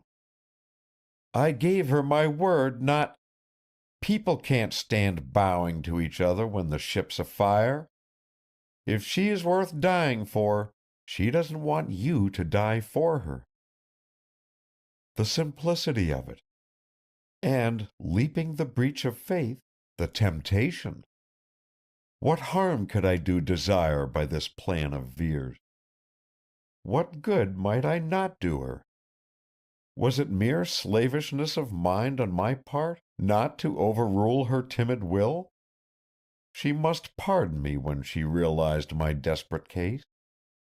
A dying man might be excused for some roughness of haste, surely. Whether flight could save us, I did not know. I did know absolutely that my enemy had crossed the barrier last night, and I was prey merely withheld from it by the chance respite of a few daylight hours. Suppose our escape succeeded? A whole troop of pictures flitted across the screen of my fancy. Desire beside me in the city, my wife. Desire in those delightful shops that make Fifth Avenue gay as a garden of tulips, where I might buy for her frocks and hats, shoes of conspicuous frivolity, and those long white gloves that seem to caress a woman's arm, everything fair and fine. Restaurants I had described for her, where she might dine in silken ease, and perhaps hear played the music she had named. I aroused myself and looked at Vere. "You'll do it?" He translated my expression. "I will, if she gives me the opportunity." "Do you judge she will?" "I hope so. Since she went so far as to show herself to you in order to send help to me when I was in danger, I believe she will come to my room tonight if I wait there." He looked at me silently.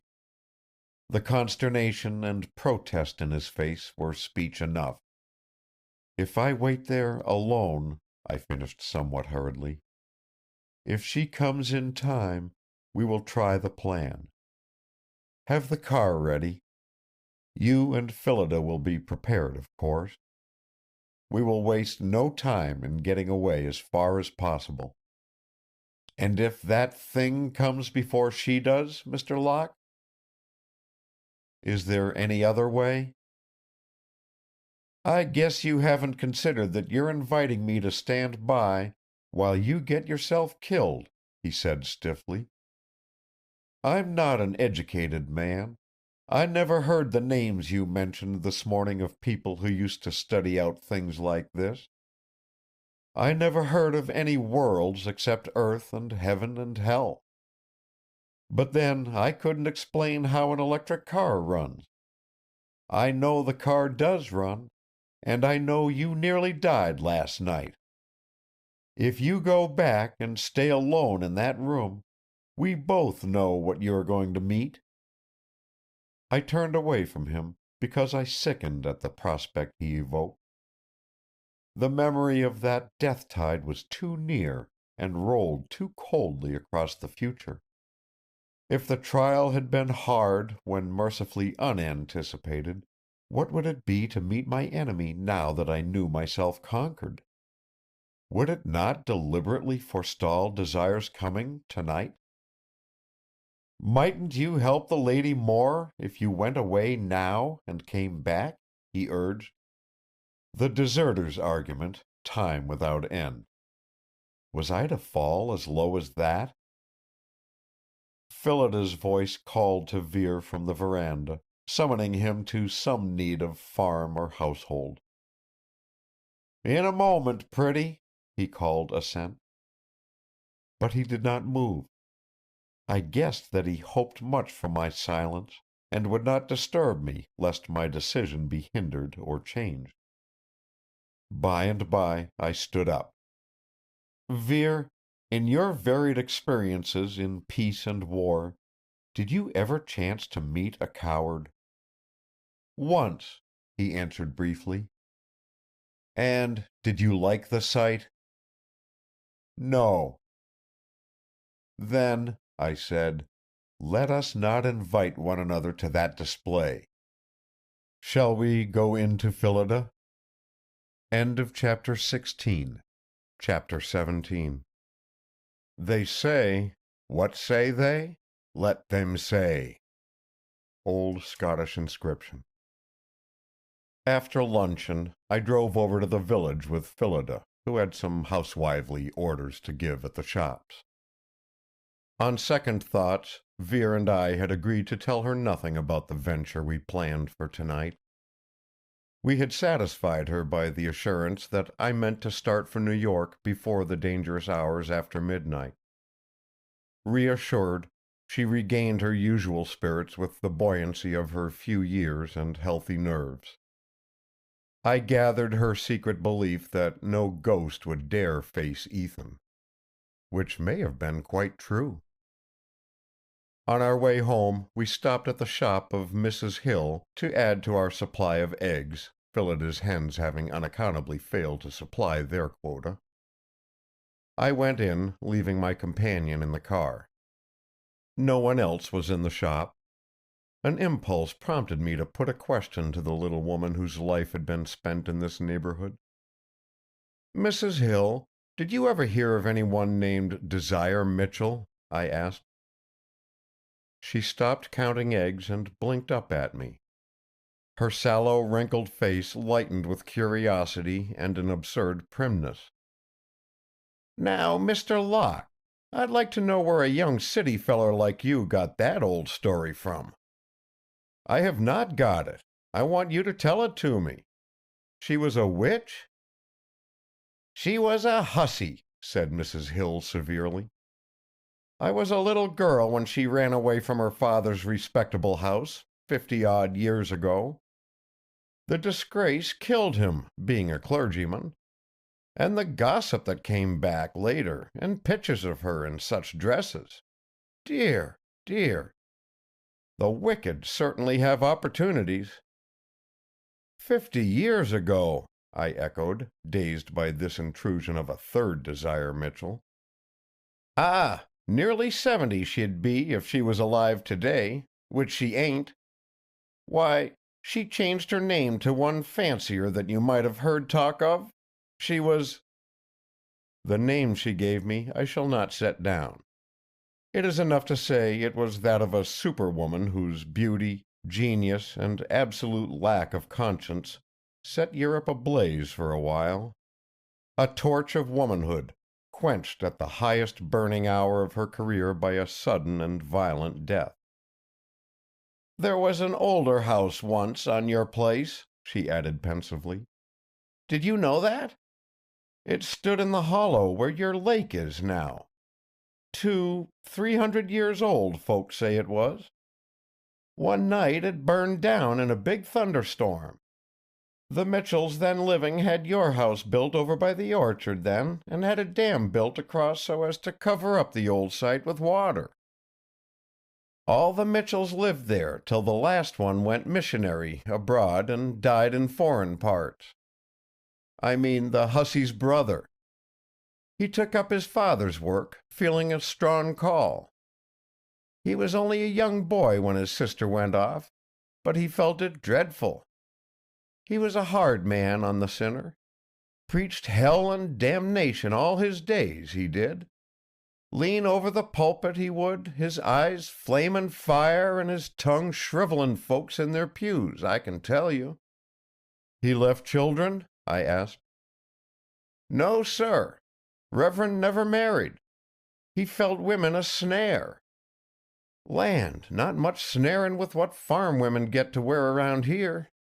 I've kind of thought of one of those blue foulard silks with white spots into it since before I married Hill, but never came any nearer than pricin' it and bringin' home a sample. He was death on sweet odors and soft raiment. Only sweet odors I ever get are 10-cent bottles Hill makes the peddler throw in when we trade. I do fancy Jockey Club for special times, and I've got a reasonable hope of salvation, too. I notice your cousin, Mrs. Vere, has scent on her handkerchief weekdays as well as when she's going somewhere, so I guess you don't hold with the Reverend Mitchell in New York? I laughed with her as I took up the bag of eggs. Did the runaway sister leave any children? I queried. Not a Mitchell alive anywhere, she asserted positively. Dead. All dead. The Reverend was buried at his mission in some outlandish place. And if those heathen women dress like I've seen in the movin' pictures palace in the village, I don't know how he makes out to rest with them flauntin' past his grave. I went thoughtfully out to the car. Indeed, I drove home in such abstraction that Phillida reproved me. The cat has stolen your tongue, she teased. Or did Mrs. Hill vamp you and make roast meat of your heart with her eyes? Phil, do you put scent on your handkerchief weekdays as well as Sundays? I shook off thought to inquire. No, I keep sachet in my handkerchief box. Why? Next time you're in town, will you buy a blue silk foulard dress with white spots in it, and the largest bottle of Jockey Club extract on sale, and give them to Mrs. Hill for a Christmas present? I'll give you a blank check. Cousin Roger, why? So I told her why. But I did not tell her the story of the second Desire Mitchell, nor of the original house that stood in the hollow now filled by our lake. Why had a peculiar horror crept through me when Mrs. Hill told me what ruins that water covered? Why had I remembered the inexplicable, repugnant sound that on several occasions had preceded the coming of the monster, a sound like the smack of huge lips, or somebody withdrawn from thick slime? Was entrance into human air open to the alien thing only through the ruins of the house where it had been first called by the sorceress of long ago? We were walking across from the garage, after putting away the car, when a recollection flashed upon me. The Metropolitan Museum in New York held a portrait by a famous French artist of that incendiary beauty whose name it now appeared cloaked the identity of Desire Mitchell, daughter and sister of New England clergymen. I had seen the portrait, and piled in an intricate magnificence of curls, puffs, and coils about the haughty little head of the lady was her gold bronze hair, the color of the braid upstairs in my chiffonier drawer. I went up to my room and opened the work of Master Abimelech Featherstone. Yes, there was likeness between the poor, coarse woodcut and the French portrait. The long, dark eyes with their expression of blended drowsiness and watchfulness were too individual to have escaped either record. Moreover, both pictures resembled that face of ivory and dusk I had glimpsed in the ray of the electric torch, all clouded and surrounded by swirls of gray vapor shot with gold. Who and what was the girl Desire Mitchell, whom I had come to love through a more profound darkness than that of the sight? It seemed wisest to keep busy for the rest of the afternoon. I sorted my music. There was the score of a musical comedy so nearly completed that it could be sent to those who waited for it. Vere would attend to that, if tonight made it necessary. I reflected with disappointment that the first rehearsals would begin in a couple of weeks, and I had looked forward to this production with special interest. There was the symphony, still unfinished, that I had hoped might be more enduring than popular music. If I was to be less enduring than either, we must go glimmering on our ways. If I snatched Desire out of her path into mine, she and I would see all those things together. I finished at last and set my room in order. There was a fire laid ready for lighting in my hearth, a mere artistic flourish in such weather. I kindled it, and put in the flames 3 of the volumes from the ancient bookcase. The others were oddities in occult science. Those 3 were vile and poisonous. No doubt other copies exist, but at least I refuse to be guilty of leaving these to wreak their mischief in Phillida's household. They burned quietly enough, and meekly fell to ashes under my poker. Our round dinner table was cheerful as usual, with yellow-shaded candles flanking a bowl of yellow and scarlet nasturtium. But I found its mistress suffering from a nervous headache. "It is only the fog," she answered our sympathy. "It came on with the evening, somehow. Never mind me. Christina has made a cream of lettuce bisque, and she will never forgive us if we do not eat every bit. Yes, Ethan, of course, I'll take mine. I only wish every bush and tree would not drip, drip like a horrid kind of clock ticking, and the foghorns over at the lighthouses moo regularly every half-minute. And I never heard the waterfall over the dam so loud." "We've had a wet summer," Vere observed, soothingly tranquil as ever. "The lake and creek are full. There is more water going over to make a noise." "Please do not be so frightfully sensible, Drawls. You know I mean a different loudness. It sort of rises up and swims all over one, then dies away." "Even a fountain will seem to do that if a wind shifts the spray," I suggested. "Yes, Cousin Roger, but there is no wind tonight." A discomfort stirred me at the simple reminder. I fancied Vere was similarly affected. If something moved under the water— We changed the conversation to a pergola planned for building next spring, that was to be overrun by grapevines and honeysuckle. "The grapes shall hang through like an Italian picture," Phillida anticipated, headache forgotten in her enthusiasm. She shook her hair about her pink cheeks, leaning over to outline a pergola with 4 spoons. "Here in the middle we must have a bird bath. Or no, the birds might peck the grapes. We could have one of those big silver-colored looking balls on a pedestal to reflect wee views of the garden and lake and sky, with people moving no bigger than dolls. Imagine a reflection of Ethan, like a Lilliputian, so high." So I was able to leave her eagerly hunting catalogues of garden ornaments in her sewing room, when the time came for me to keep my rendezvous with death or the lady. In spite of my warning gesture, Vere followed me into the hall. His dark face was distressed and anxious. "Let me go with you," he urged. "No, thanks. Stay with Phil and keep her too busy to suspect where I am." "If I'm doing wrong to let you go," he began. "You cannot stop me. It is still too early for danger, I think. If you like, you can stroll out on the lawn from time to time and look up at my windows. As long as the lamps are lighted in the room, I am all right. Nothing is happening." "Your lamps were all 3 lighted when I found you last night," he said. The darkness had been only for my eyes, then? Certainly I had seemed to see light withdrawn from the lamp. I mastered a tremor of the nerves, and covering it by stroking Bagheera, who sat in a hall chair making an after-dinner toilet with tongue and paw. "Well, take care of Phil," I repeated, evading argument. He detained me. "The young lady might not come if there were 2 people, Mr. Locke. I can see that. But I'll go instead.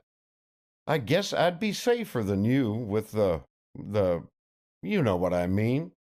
It would be the first time for me. And if I sat waiting in the dark, the lady couldn't tell you were not there. Of course, I'd bring her right to you." No one could appreciate the courage of that offer so well as we who had both felt the intolerable horror of the nearness of the thing whose nature was beyond our nature to endure. "She would come to no one except me," I refused. "But thank you. And Vere, if what you have said about my feeling toward Phillida's husband was true once, it is true no longer." His clasp was still warm in my hand when I went into my room and switched on the lights. Soft and colorful, the haunted room sprang into view. The writing table and piano gleamed bare without their usual burdens of scattered papers and music, removed that afternoon. For lack of familiar occupation, when I sat down in my favorite place, I took up the gold pomander and fell to studying the intricate designs worked in the metal. "Containing a rare herb of Jerusalem called lady's rose, resembling spikenard, with vervain and cedar and secret simples. Vervain, which is powerful against evil spirit. The strange fragrance, heady as the bouquet of rich wine, never cloying, exquisite, might well have seemed magical to the dry Puritans, I mused. It should stay with me tonight, like a promise of her coming. After I had sat there a while, I turned out the lights. End of Chapter 17. Chapter 18. An excellent way to get a fairy, and when you have her, bind her. Ancient alchemist's recipe. In the darkness, time crept along like a crippled thing, slow-moving, hideous. Outside fell the monotonous drip, drip from trees and bushes, likened by Phillida to a horrid clock. The fog was a sounding board for furtive noises that grew up like fungi in the moist atmosphere. The thought of Phillida and Vere down in the pleasant living room tempted me almost beyond resistance. I wanted to spring up, to rush out of the room, to fling myself into my car and drive full speed until strength failed and gasoline gave out. Was that the lake which stirred in the windless night? The lake under which lay the fire-blackened ruins of the house where the first Desire Mitchell flung open an awful door that her vengeance might stride through? Was it too late for my desire to come, and time for the coming of that other? The step of Vere sounded on the gravel path where he walked beneath the window. He was making a trip of inspection, and would find no light shining from the room. I was about to rise and call down a word of reassurance to him, when a current of spiced air passed by me. I sat arrested in hope and expectancy. "Here, after my warning? After last night?" her soft voice panted across the dark. "Will you die then? Cruel to me, and wicked to come here again. Oh, must I wish you were a coward!" Every vestige of her calmness gone, she was sobbing as she spoke. I could imagine she was wringing the little hands that once had left a betraying print upon my table surface. "I was cruel to you last night, Desire. Yet afterward you saved my life by sending Ethan Vere to wake me. Would you have had me leave without meeting you again, neither thanking you nor asking your forgiveness?" I thought she came nearer.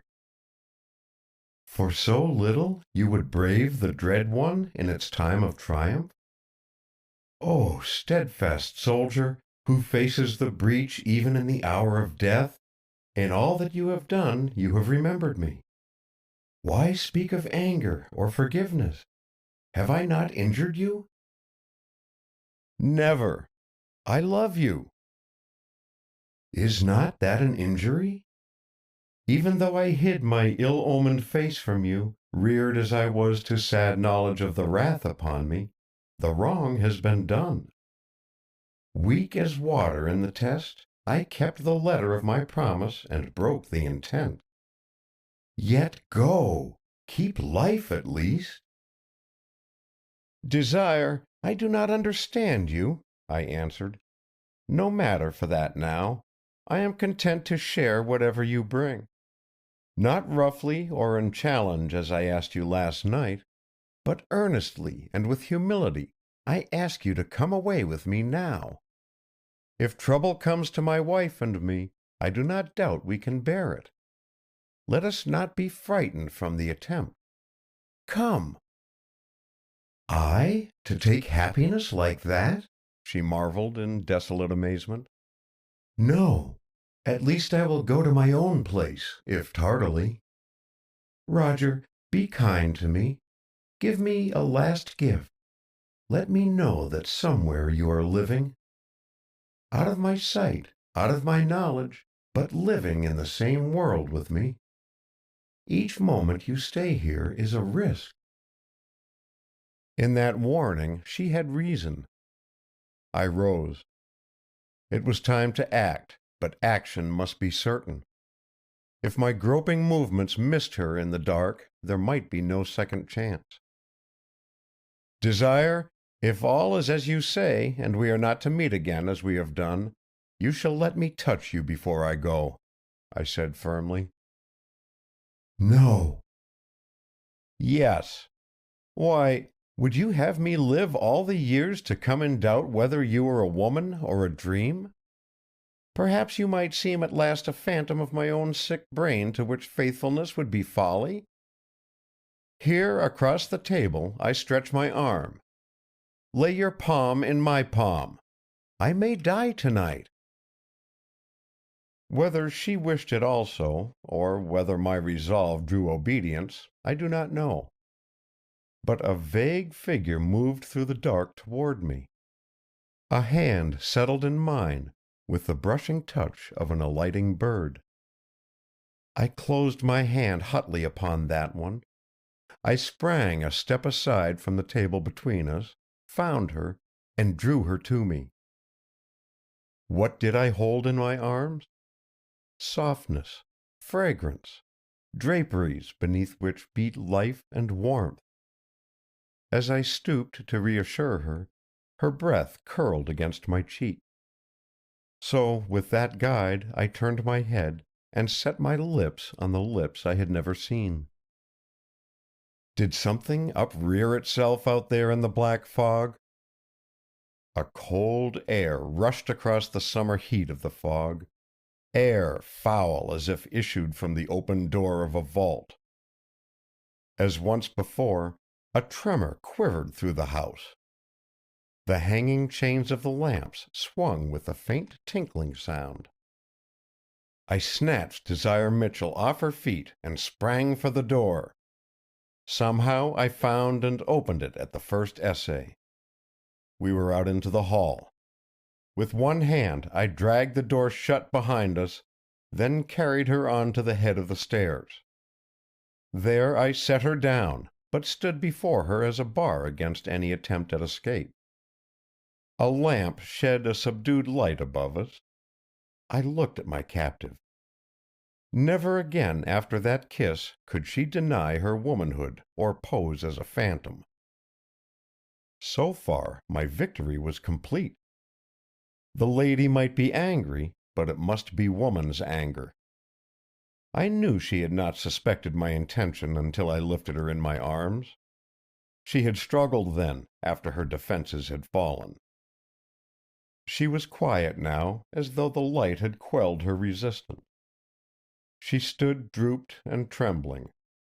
Not the old-time witch, not the dazzling adventuress, only a small, fragile girl, wound and wrapped in some gray stuff that even covered the brightness of her hair.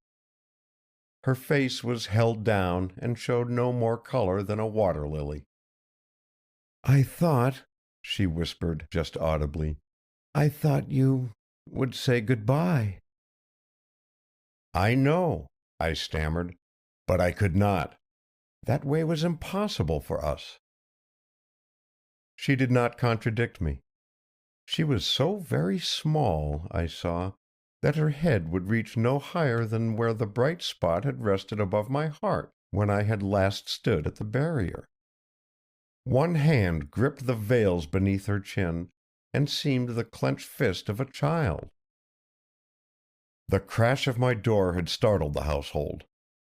I had heard Phillida cry out, and Vere's running steps upon the gravel path.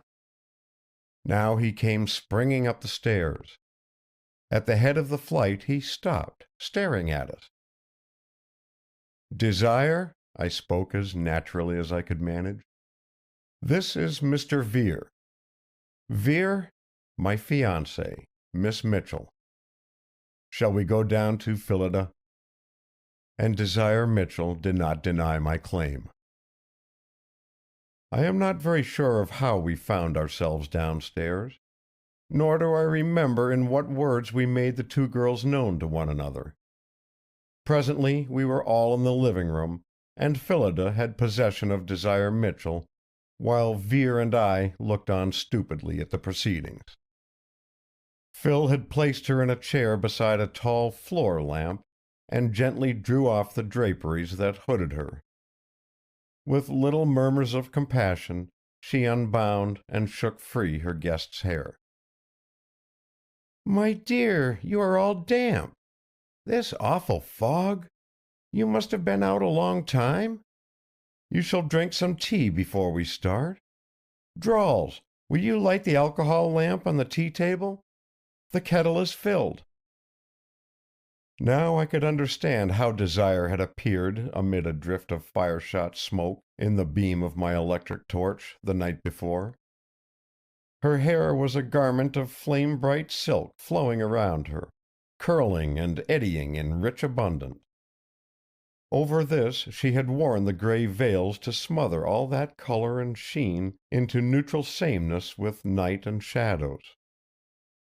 No wonder her face had seemed wraith-like when her startled shrinking away from the light had set all that drapery billowing about her. She was the voice that had been my intimate comrade through weeks of strange adventure.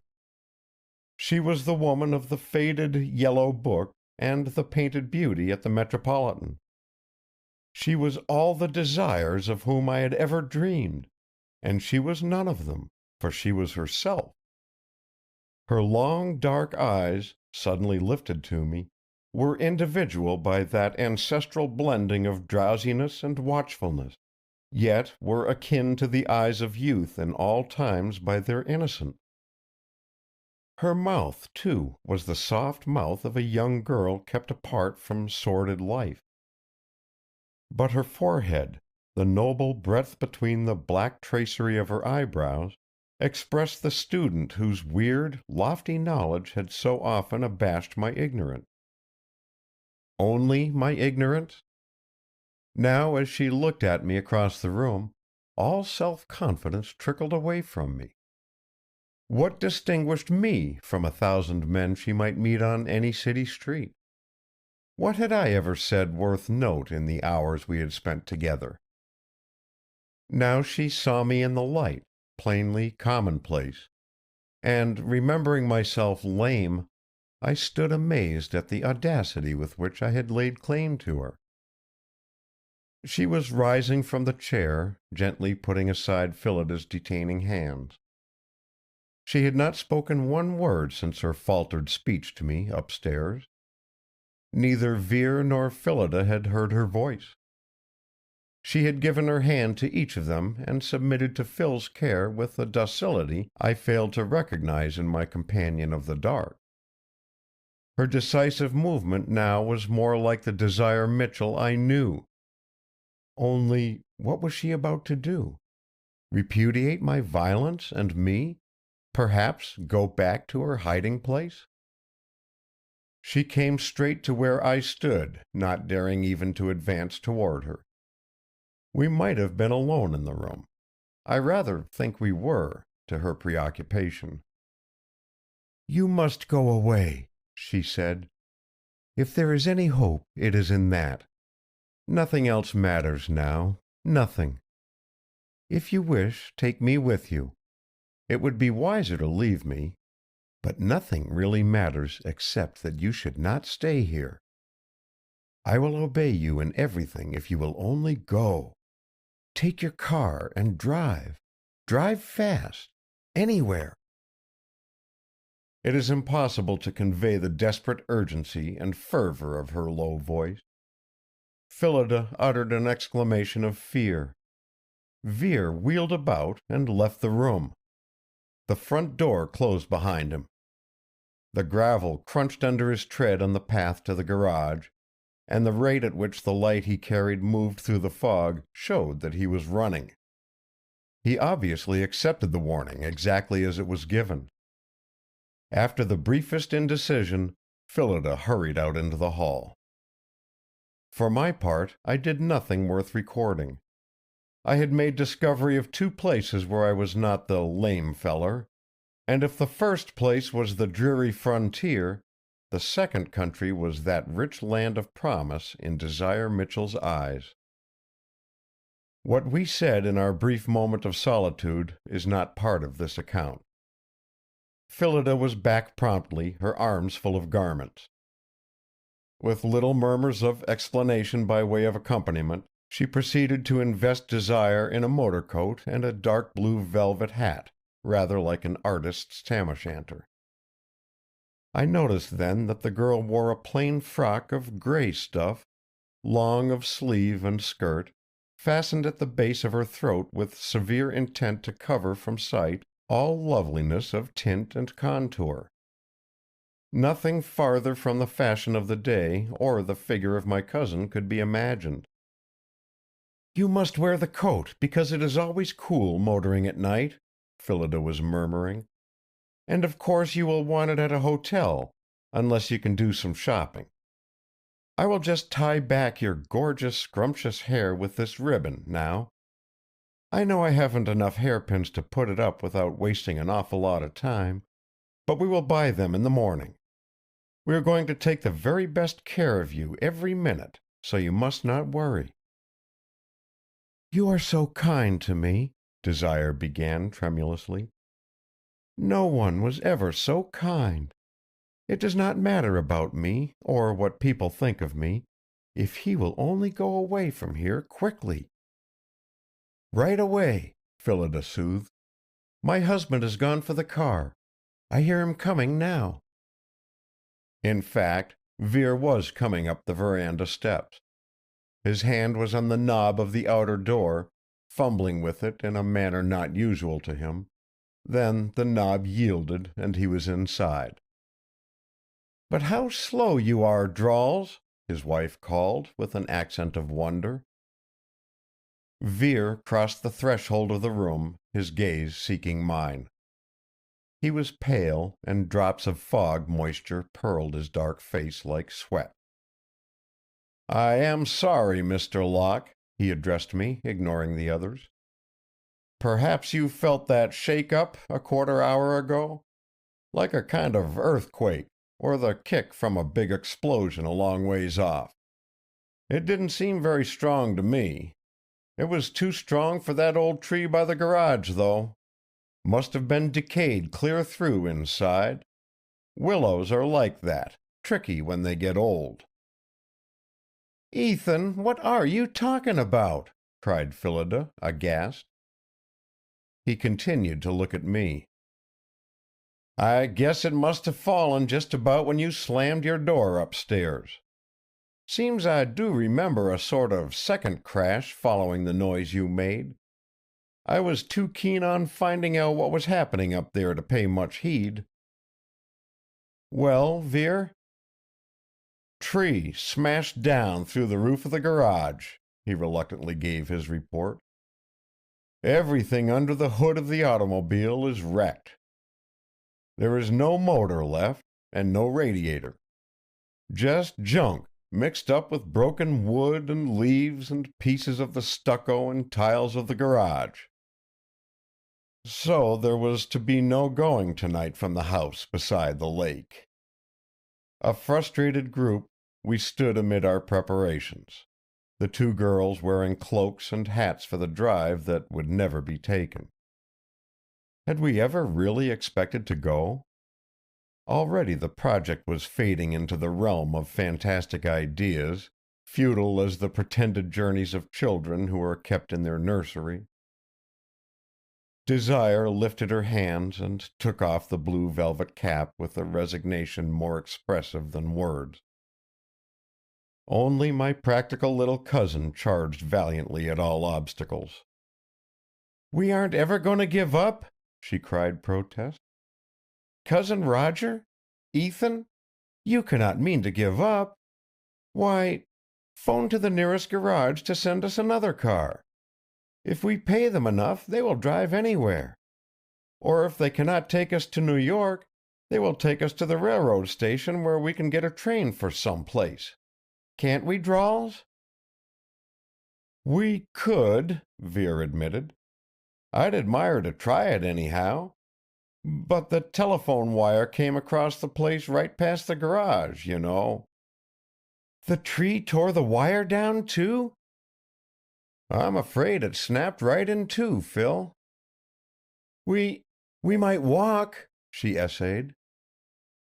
But even her brave voice trailed into silence as she glanced toward the black, dripping night beyond the windows. "Or if we found a horse and wagon," she murmured a final suggestion. Vere shook his head. "Come," I assumed charge with a cheerfulness not quite sincere. "None of us are ready for such desperate efforts to leave our cozy quarters here. Especially as I fancy Vere's earthquake was the tremor of an approaching thunderstorm. I felt it myself. Let us light all the lamps and draw the curtains to shut out the fog which has got on everyone's nerves by its long continuance. We are overwrought beyond reason. Suppose we sit here together, strong in numbers, for the few hours until daylight. I think that should be safeguard enough. Tomorrow we will do all we had planned for tonight. Come in, Vere, and close the door." He obeyed me at once. Desire Mitchell passively suffered me to unfasten and take off the coat she wore, too heavy for such a night. She had uttered no word since Vere announced the destruction of the car. She did not speak now, when I put her in the low chair beneath the lamp. I had a greed of light for her, as a protection and because darkness had held her so long. "It seems as if we should do something," Phillida yielded unwillingly. Vere's eyes met mine as he turned from drawing the last curtain. We were both thinking of the force that had driven the frail old willow tree through tile and cement of the new building to flatten the metal of motor and car into uselessness. The mere weight of the tree would not have carried it through the roof. To do something by way of physical escape from that. The ribbon had glided from Desire's hair, almost as if the vital, resilient mass resentfully freed itself from restraint by the bit of satin. Now she put up her hands with a slow movement and drew two broad strands of the glittering tresses across her shoulders, veiling her face. "Wait," she answered Phillida, most unexpectedly. "I must be sure, quite sure. I must think. If you will wait." End of chapter 18. Chapter 19.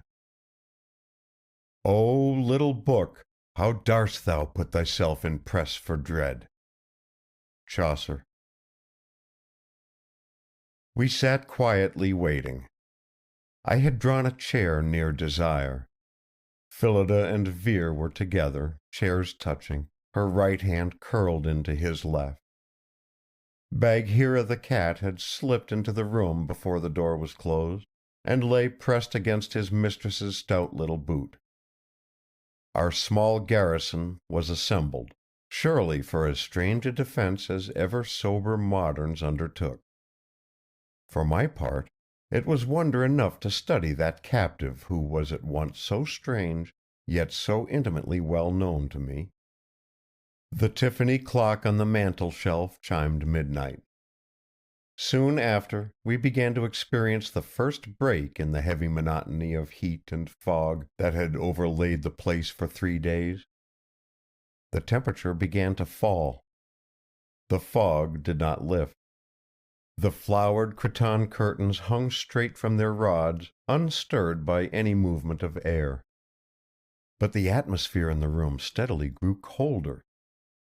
I saw Phillida shiver in the chilled dampness and pull closer the collar of her thin blouse. When Desire finally spoke, we three started as if her low tones had been the clang of a hammer. "I have tried to judge what is best," she said, not raising her face from its shadowing veil of hair. "I am not very wise, but it seems better that there should be no ignorance between us. If I had been either wise or good, I should never have come down from the convent to draw another into danger and horror without purpose or hope of any good ending." "The convent!" I echoed, memory turning to the bleak building far up the hillside. "You came from there?" "There is a path through the woods. I am very strong and vigorous, but I had to wait until all there were asleep before I could come. Sometimes I could not come at all. For this house I had my father's old key. It was only for this little time while I am being taught. Soon I will put on a nun's dress and cut my hair, and never, never leave there any more." Stupefied, I thought of the black loneliness of the wooded hillside behind us. No wonder the fog was wet upon her hair. Her slight feet had traversed that path night after night, had brought her to the door her key fitted, had come through the dark house to the door of the room upstairs. When she left me, she had toiled that desolate way back. For what? Humility bent me, and bewilderment. "But why?" Phillida gasped. "Why? Cousin Roger hunted everywhere to find you. He would have gone anywhere you told him to see you. Didn't you know that?" "I never meant him to see me." "Why not?" "I am Desire Mitchell, fourth of that name. All women who brought misfortune upon those who cared for them," she answered, her voice lower still. "How shall I make you understand? I was brought up to know the wrath and doom upon me, yet I myself can scarcely understand. My father knew all, yet he fell in weakness." "Your father?" I questioned, recalling Mrs. Hill's positive genealogy of the Mitchells, in which there was no place for this daughter of the line. "He was the last of his family. When he was very young, the conviction came to him that his duty was never to marry, so our race might cease to exist.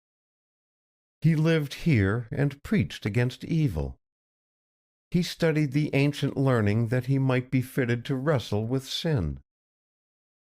But in the end, horror of what was here gained upon him, so that he closed the house and went abroad to work as a missionary. There was a girl, the daughter of the clergyman who was leaving the mission. My father fell in love. He forgot all his convictions and married her. He knew it was a sin, but it was stronger than he was. She only lived 1 year. When I was born, she died. He prayed that I would die too, but I—" Her voice died into silence. I ventured to lean nearer and take her hand into mine. "Desire," I said, "why should you be a sufferer for the actions of a woman who died over 2 centuries ago? What is the long-dead Desire Mitchell to you?" A strange and solemn hush followed my question. The words seemed to take a significance and importance beyond their simple meaning. The hand I held trembled in my clasp. She answered at last, just audibly, "You know. You said that you had read her book." "But the book tells so little, Desire. Just such a chronicle of superstition as may be found in 100 old records." She shook her head slightly. "Not that. Bring me the book." The book was upstairs in the room from which I had carried her half an hour before in something very like a panic flight. Before I could release her hand and rise, before I comprehended his intention, Vere was out of the living room and upon the stairs. It was too late to overtake him. The man who had been a professional skater covered the stairs in a few easy, swinging strides. We heard his light tread on the floor overhead, heard him stop beside the table where the book lay. Then he was returning. My door closed. His steps sounded on the stairs again. In a moment he was back among us and quietly offering the volume to our guest. His dark eyes met mine reassuringly, deprecating the thoughts I am sure my face expressed. "Lights burning and all serene up there," he announced. Desire touched the book with a curious repugnance. "I was looking for this the first night I came here," she murmured. "That is why I came to America after my father died. I had promised him to destroy this record. When I heard that the house was sold to a gentleman from New York, I came down from the convent on the hill to find the bookcase holding the old history.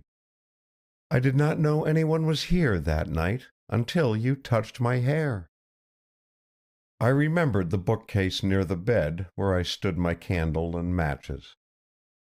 Unaware, I had prevented her finding the thing she sought, and so forced her to return. Afterward, the house had been full of workmen making alterations and improvements, until later still, Phillida had transferred the bookcase and its contents to her sewing room. If I had not taken the whim to sleep in the old house on the night of my purchase, Or, if I had chosen another room, the existence of Desire Mitchell might never have been known to me. Would the creature from the barrier have appeared to me if I had not known her? She was drawing something from behind the portrait of the first Desire Mitchell, a thin, small book that had lain concealed between the cover of the larger volume and the page bearing the woodcut, where a sort of pocket was formed that had escaped our notice. Laid upon the table, the little book rolled away from the girl's fingers and lay curled upon itself in the lamplight. The limp morocco cover was spotted with mildew, and half-revealed pages of close, fine writing blotched in places with rusty stains. It gave out an odor of mold and age in an atmosphere made sweet by Desire's presence. Phillida, who had been silent even when Vere left her to go upstairs, shrank away from the book on the table. She darted a glance over her shoulder at the curtained windows behind her. "Drawls, I cannot help what everybody thinks of me," she said plaintively. "I am cold. The fire is ready laid in the grate. Will you put a match to it, please?" No one smiled at the request. Her husband uttered some soothing phrase of compliance. We all looked on while the flame caught and began to creep up among the apple logs.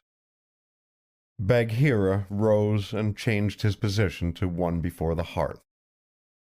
When Vere stood erect, Desire leaned toward him. "Will you read aloud, sir?" she asked of him, and made a gesture toward the morocco book. She surprised us all by that choice. I was unreasoning enough to feel slighted, although the task was one for which I felt a strong dislike. I fancied Vere liked the idea no better, from his expression. However, he offered no demur, but sat down at the table and began to flatten the warped pages that perversely sprang back and clung about his fingers. Desire slowly turned her lovely eyes to me, eyes that looked by gift of nature as if their long corners had been brushed with coal. She said nothing, yet somehow conveyed her meaning and intent. I understood that she did not wish to hear me read those pages, that it was painful to her that they should be read at all. Vere was ready. He glanced around our circle, then began with the simple directness that gave him a dignity peculiarly his own. "Mistress Desire Mitchell, her book, beginning at the 19th year of her age," he read in his leisurely voice. The living Desire Mitchell and I were regarding one another. I smiled at the quaint wording, but she shuddered and put her hands across her eyes. Yet there was nothing in those first pages except a girl's chronicle of village life.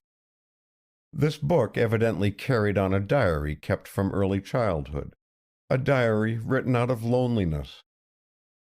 Apparently the bare colonial life pressed heavily upon the writer, who, having no companions of the intellect, turned to this record of her own mind as a prisoner might talk to his reflection in a mirror, rather than go mad from sheer silence.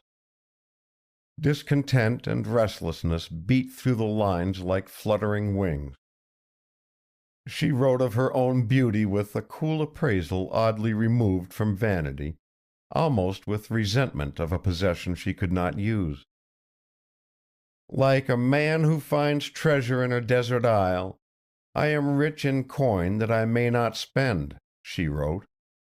"I stand before my mirror and take a tress of my hair in either hand.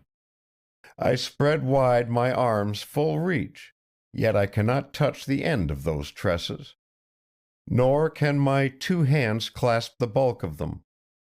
There have been other women who had such hair, who were of body straight and white, and had the eyes, but I cannot read that they stayed poor and obscure."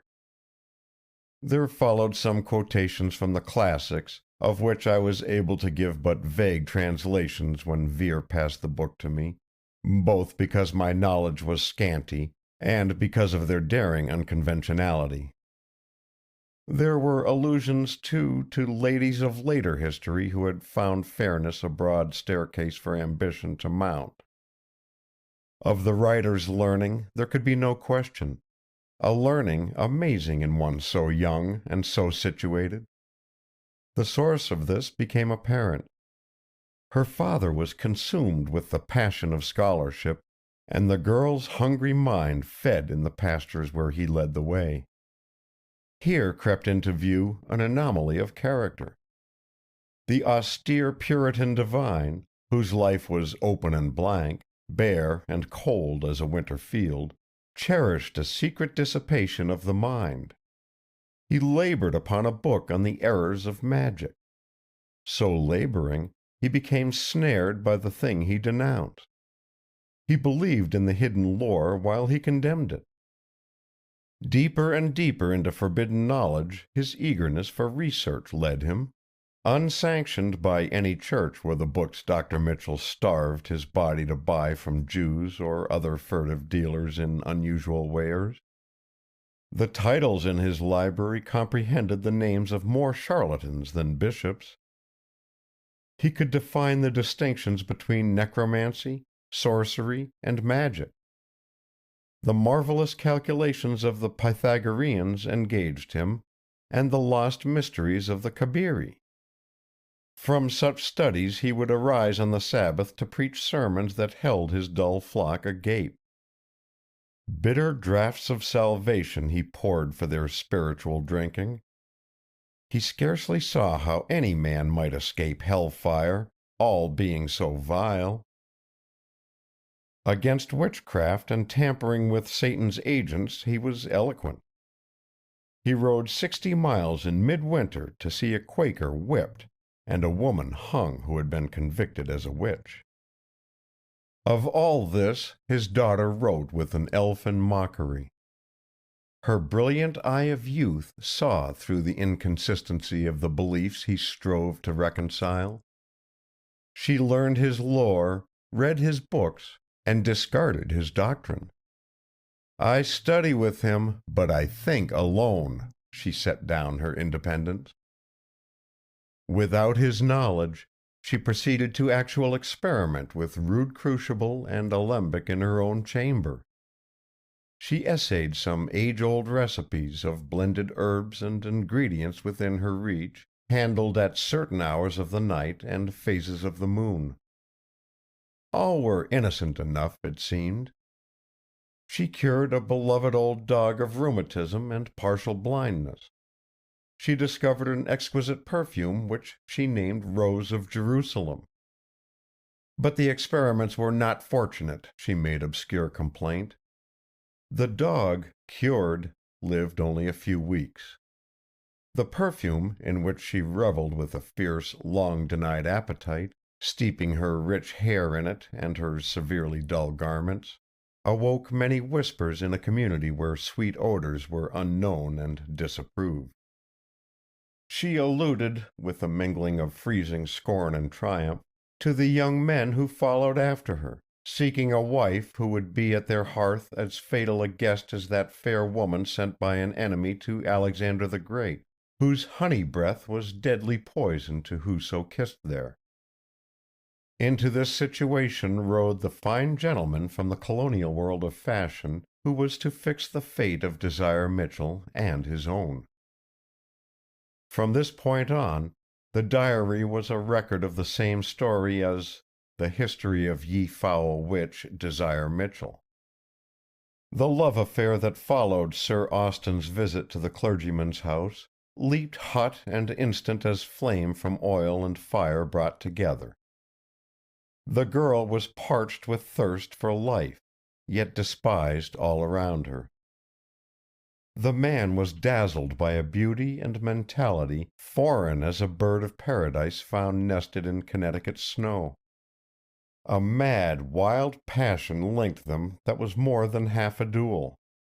For Sir Austin was already betrothed. Honor might not have chained him for long, but his need of his betrothed fortune proved more enduring. He was a man bred to wealth who did not possess it. he offered Desire Mitchell his left hand. He was turned out of her father's house with a red wheal struck across his face like a brand. Of course he returned. The arrow was firmly fixed. He asked her to marry him, and was refused with savage contempt. He would not take the refusal. Her heart and ambition were hidden traitors to his cause. In the end, she surrendered, and the marriage day was set. Sir Austin rode away to set his house in order, while Desire turned from alchemy to make her wedding garments. The entries during this interval were sweetly gentle and feminine. Her Rose of Jerusalem fragrance was all her own, and was kept so, but she made less rare essences and sold them through a peddler in order to buy fine linen and brocade for a trousseau not designed to be worn in a Puritan village. She was happy and at rest in expectation. On her wedding day, the destroying news fell. Sir Austin hid a weak spirit within a strong and handsome body. Away from Desire's glamour, back in New York, he had not broken his engagement to the heiress. Instead, he had married her on the day arranged before he met the clergyman's daughter. There was never again a connected record in the diary. Pages were torn out in places, entries were broken off, half-made. But the story Vere's slow, steady voice conveyed to us was the one we knew, the one my Desire had told to me the first night I slept in this house. The half-mad girl turned to her father's deadly book. Sir Austin died as his waxen image dissolved before the fire where the girl sat watching with merciless hate. He died raving and frothing on her door-sill. She never saw him after the day he rode away to prepare for their marriage. She set open her window that she might hear his progress to that hard death, but never deigned to turn her glance upon him.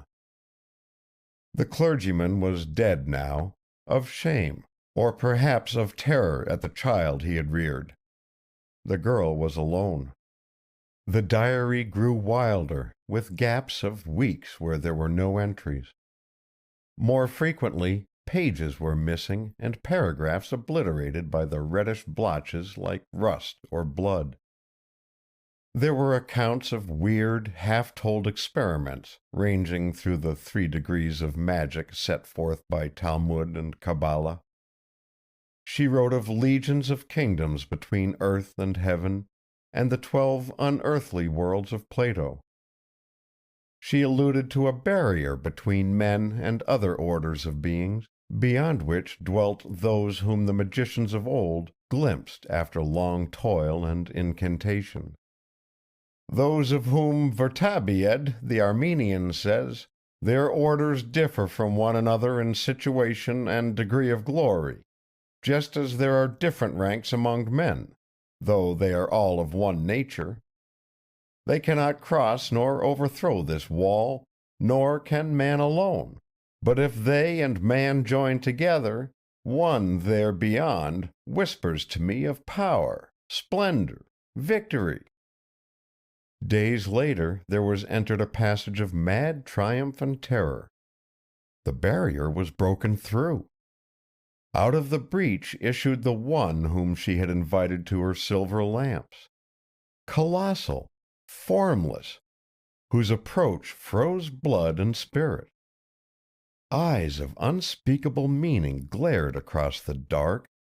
Whispers unbearable to humanity beat upon her intelligence and named her comrade. Now, as Vere read this, I felt again that quiver of the house or air he had likened to an earth shock and held responsible for the fall of the willow tree that had destroyed our hope of escape by automobile. I looked at my companions and saw no evidence of anyone having noticed what I had seemed to feel. Vere indeed was pale, while Phillida, who sat beside him, was highly flushed with excitement and wonder as she listened. Desire had not stirred in her chair, except to bend her head so her face was shaded by the loosened richness of her hair. Seeing them so undisturbed, I kept silence. A storm might be approaching, but I made no pretense to myself of believing that shock either thunder or earthquake. The tone of the diary altered rapidly. At first, the unknown from beyond the wall appalled the woman only by its unhuman strangeness, the repugnance of flesh and blood for its loathly neighborhood. Fear emanated from its presence, seen yet unseen, a blackness moving in the black of night when it visited her. Yet she had courage to endure those awful colloquies. She listened. She strove by the spell and incantation to subdue this to her service, as the demon Orthone served the lord of Carras, as Paracelsus was served by his familiar, or Gigue by the spirit of his ring. Alas for the sorceress, misguided by legend and fantasy! She had evoked no phantom, but a fact actual as nature always is, even if nature is not humanly understood. The thing was real. The awe of the magician became the stricken panic of the woman. She had unloosed what she could not bind. She had called a servant and gained a master. Gone forever were the dreams of power and splendor and triumph. Now she learned that only pure magic can discharge the spirits it has summoned, nor could a murderess attain that lofty art. We were given a glimpse of a frantic girl crouched in the useless pentagram traced on the floor for her protection, covering her beauty with the cloak of her hair against the eyes that burned upon her between the overturned silver lamps. A deepening horror gathered about the house of Mistress Desire Mitchell. The old dame who had been the girl's nurse and caretaker fled the place and fell into mumbling dotage in a night. No child would come near the garden, though fruit and nuts rotted away where they dropped from overripeness. No neighbor crossed the doorstep where Sir Austin had died. She lived in utter solitude by day. By night she waged hideous battle against her visitor, using woman's cunning, essaying every expedient and art her book suggested to her desperate need. With each conflict her strength and resource waned, while that which she held at bay knew no weariness. Time was not for it, nor change of purpose. "I faint, I fail," she wrote. "The sea of dread breaks about my feet. It is midnight. The pentagram fades from the floor. The 9 lamps die. The breath of the one at the casement is upon me." Vere stopped. "A handful of pages have been torn out here," he stated. "The next entry that I can read is in the middle of a stained page, and must be considerably later on." Phillida made an odd little noise like a whimper, clutching at his sleeve. The third shock for which I had been waiting shuddered through the house, this time distinctly enough for all to feel. A gust of wind went through the wet trees outside like a gasp. "Ethan, what was that?" she stammered. "Oh, I'm afraid. Cousin Roger—" I had no voice to answer her. In my ears was the rush and surge of that sea whose waters had gripped me in the past night. I felt the icy death tide hiss around me in its first returning wave, rise to my knees' height, then sink away down its unearthly beach. What I had dimly known all day, underlying Vere's sturdy cheerfulness and our plans and efforts, was the truth. Through those intervening hours of daylight I had remained my enemy's prisoner, bound on that shore we both knew well, until it pleased or had power to return and finish with me. No doubt it was governed by laws, as we are. As before, the cold struck a paralysis across my senses. Vere's reassurance sounded faint and distant. "The thunder is getting closer," he said. "That was a storm wind, all right. Would you rather go upstairs and lie down and not hear any more of this stuff tonight?" "No. Oh, no. I could not bear to be alone," she refused. Just go on, dear. Of course it is the coming storm that makes the room so cold." He put his left arm around her as she nestled against him. His right hand held the diary flattened on the table under the light. "The next entry is just one line in the middle of a page where everything else is blotted out," Vere repeated. "It reads, 'The child is a week old today.'" The wave crashed foaming in tumult up the strand, flowing higher, drenching me in cold sharp as fire. The tide rose faster tonight. The silence that held the others dumb before the significance of that last sentence covered my silence from notice. Desire's face was quite hidden. Lamplight and firelight wavered and gleamed across her bent head. I wanted to arise and go to her, to take her hands and tell her to have patience and courage. But when this wave ebbed, my strength drained away with the receding water. Moreover, the darkness curdled and moved beyond the window opposite me. The curtains hung between were no bar to my vision, as the light and presence of my companions were no bar to the thing that kept rendezvous with me. Since last night we were nearer to one another. A breath of chill foulness crept across the pungent odor of the burning apple log in the fireplace. A whisper spoke to my intelligence. "Man, conquered by me, fall down before me. Beg my forbearance. Beg life of me, and take the gift." "No," my thought answered its. "You die, man." "All men die." "Not as they die who are mine." "I am not yours. You kill me as a wild beast might, but I am not yours. Not dying nor dead am I yours." "Would you not live, pygmy?" "Not as your pensioner." The logs on the hearth crackled and sank down with a soft rustle, burned through to a core of glowing red. Phillida spoke with a hushed urgency, drawing still closer to her husband so that her forehead rested against his shoulder. "Go on, Ethan. Finish, and let us be done." Vere bent his head above the book on the table to obey her. Across the dark, I suddenly saw the eyes glare in upon him. "On the next page, the writing begins again," he said. "It says, 'I am offered the kingdom of earth, but I crave that kingdom of myself which I cast away. The child is sent to England. The circle is drawn. The names are traced and the lamps filled. Tonight I make the last essay. There remains untried one mighty spell.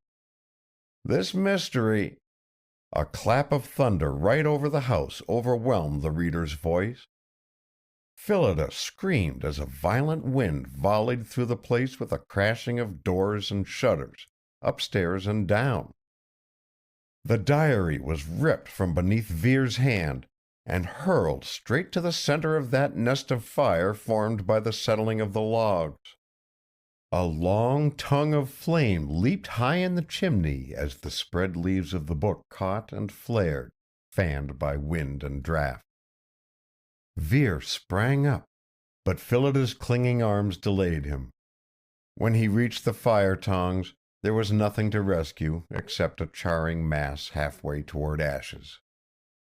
He turned toward me, perhaps at last surprised by my immobility. "I am sorry, Mr. Locke," he apologized. Desire had started up with the others when the sudden uproar of the storm burst upon them. Now she cried out, breaking Vere's excuse of the loss. Her small face blanched, she ran a few steps toward me.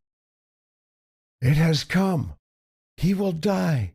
He is dying! Look! Look!" End of chapter 19. Chapter 20.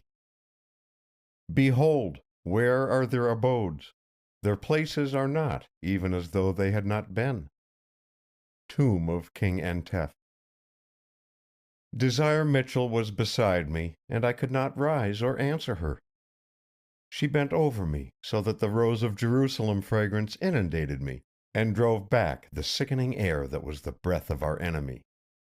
"Let me go," she sobbed, her head beside my head. "If you can hear me, listen and leave me as it wills. You know now that I belong to it by heritage? You know why we can never be together as you planned? Try to feel horror of me. Put me away from you. No evil can come to me unless I seek evil. But it will not suffer you to take me. Live, dear Roger, and let me go." "Yield to me, man, what you may not keep," the whisper of the thing followed after her voice. "Would you take the witch child to your hearth? Cast her off, and taste my pardon." "Can you hear, Roger? Roger, let me go." With an effort terrible to make as death to meet, I broke from the paralysis that chained me. As from the drag of a whirlpool, I tore myself from the tide clutch, from the will of the thing, from the numb weakness upon me. For a moment I thrust back the hand at my throat. I stood up and drew Desire up with me in my arms, both of us reeling with my unsteadiness.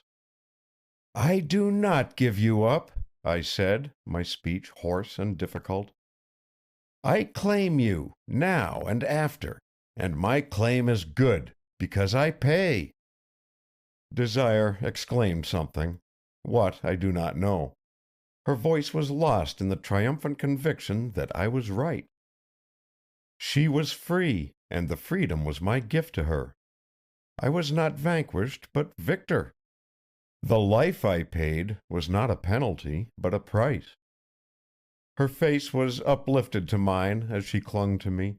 Then my weight glided through her arms, and I fell back in my chair. I was alone amid blackness and desolation that poured past me like the wind above the world. For the last time I opened my eyes on the gray shore at the foot of the barrier. I, pygmy indeed, stood again before the colossal wall whose palisades reared up beyond vision and stretched away beyond vision on either side. I was alone here. No whisper of taunt or menace, no presence of horror troubled me. Opposite me, the breach that split the cliff showed as a shadowed canyon, empty except of dread. Far out behind me, the sea that was like no sea of earth gathered itself beneath its eternal mists as a tidal wave draws and gathers. With folded arms I stood there, waiting for the returning surge of mighty waters to overwhelm me in their flood. I waited in awe and solemn expectancy, beyond fear or hope. But now I became aware of a new doubleness of experience. Here on the frontier, I was between the worlds, yet I also saw the room in the house left behind. I saw myself as an unconscious body, reclined in a chair beside the hearth. Desire Mitchell knelt on the floor beside me, her hands grasping my arms, her gaze fixed on my face, her hair spilling its shining lengths across my knees. Phillida was huddled in a chair, crying hysterically. Vere apparently had been trying to force some stimulant upon the man who was myself, yet was not myself, for while I watched, he reluctantly rose from bending above the figure and set a glass upon the table. I echoed his sigh. Life was good. The sea behind me began to rush in from immeasurable distances. The roar of the water's thunderous approach blended with the heat and flash of storm all about the house into which I looked. "He dies," Desire spoke, her voice level and calm. "Has it not been so with all who love the daughters of my race these 2 centuries past? Yet never did one of those die as he dies, not for passion, but for protection of the woman. Not as a madman or one ignorant, but facing that which was not meant for man to face, his eyes beating back the intolerable eyes. Oh, glory and grief of mine to have seen this!" Phillida cowered lower in her chair, burying her face in the cushions.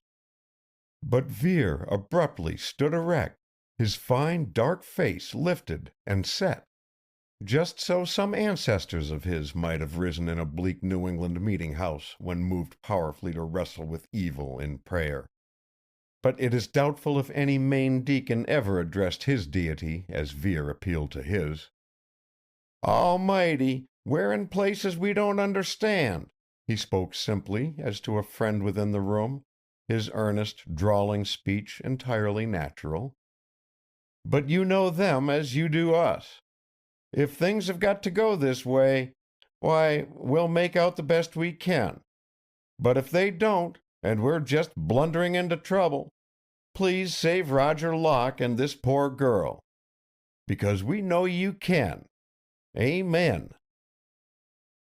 Now at this strange and beautiful prayer, or so it seemed to me, a ray of blinding light cleaved up from where Vere stood, like a shot arrow speeding straight through house and night into inconceivable space. Then the room vanished from my sight as the great wave burst out of the mist upon me. I went down in a smother of ghastly, snarling floods, cold as space is cold. Something fled past me up the strand, shrieking inhuman passion. The eyes of my enemy glared briefly across my vision. One last view I glimpsed of that dread barrier amid the tumult and welter of my passing. The breach was closed. Unbroken, majestic, the enormous wall stood up inviolate. End of chapter 20. Chapter 21. Fancy, like the finger of a clock, runs the great circuit and is still at home. Cowper. The uproar of rushing waters was still in my ears, but I was in my chair before the hearth in the living room of the farmhouse, and the noise was the din of a tempest outside. Opposite me, Phillida and Desire were clinging together, watching me with such looks of gladness and anxiety that I felt myself abashed before them. Bagheera, the cat, sat on the table beside the lamp, yellow eyes blinking at each flash and rattle of lightning and thunder, while he sleeked his recently wetted fur. Wondering where that wet had come from, I discovered presently that the fire was out, and the hearth drenched with soot-stained water. I looked toward the windows, from which the curtains had been drawn aside. Rain poured glistening down the panes, but the clean storm was empty of horror. "Drink some of this, Mr. Locke," urged Vere, whose arm was about me. "Sit quiet, and I guess you'll be all right in a few moments." I took the advice. Strength was flowing into me, as inexplicably as it had flowed away from me a while past. How can I describe the certainty of life that possessed me? The assurance was established, singularly enough, for all of us. None of my companions asked, and I myself never doubted whether the danger might return. The experience was complete, and closed. Moreover, already the thing that had been our enemy, the horror that had been its atmosphere, the mystery that haunted desire, all were fading into the past. The phantoms were exorcised, and the house purified of fear. But there was something different from ordinary storm in this tempest. The tumult of rain and wind linked another, deeper roar within theirs. The house quivered with a steady trembling, like a bridge over which a train is passing.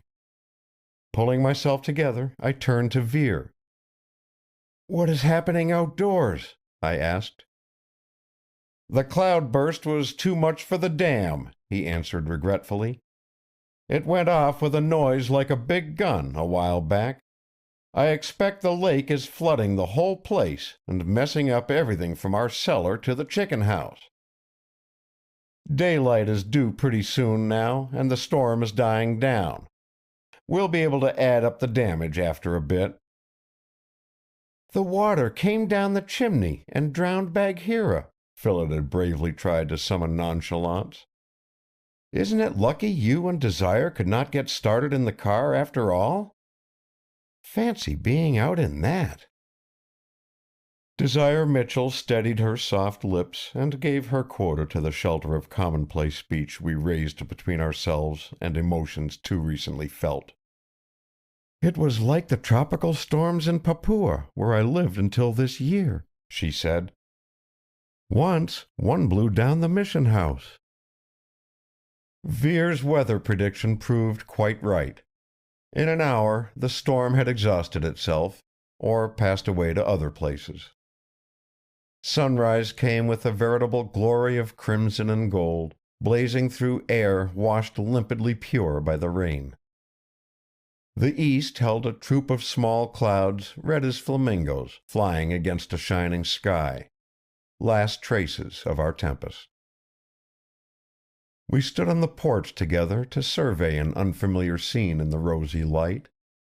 Water overlay lawns and paths, so the house stood in a wide, shallow lake whose ripples lapped around the white cement steps and the pillars of the porte cochere.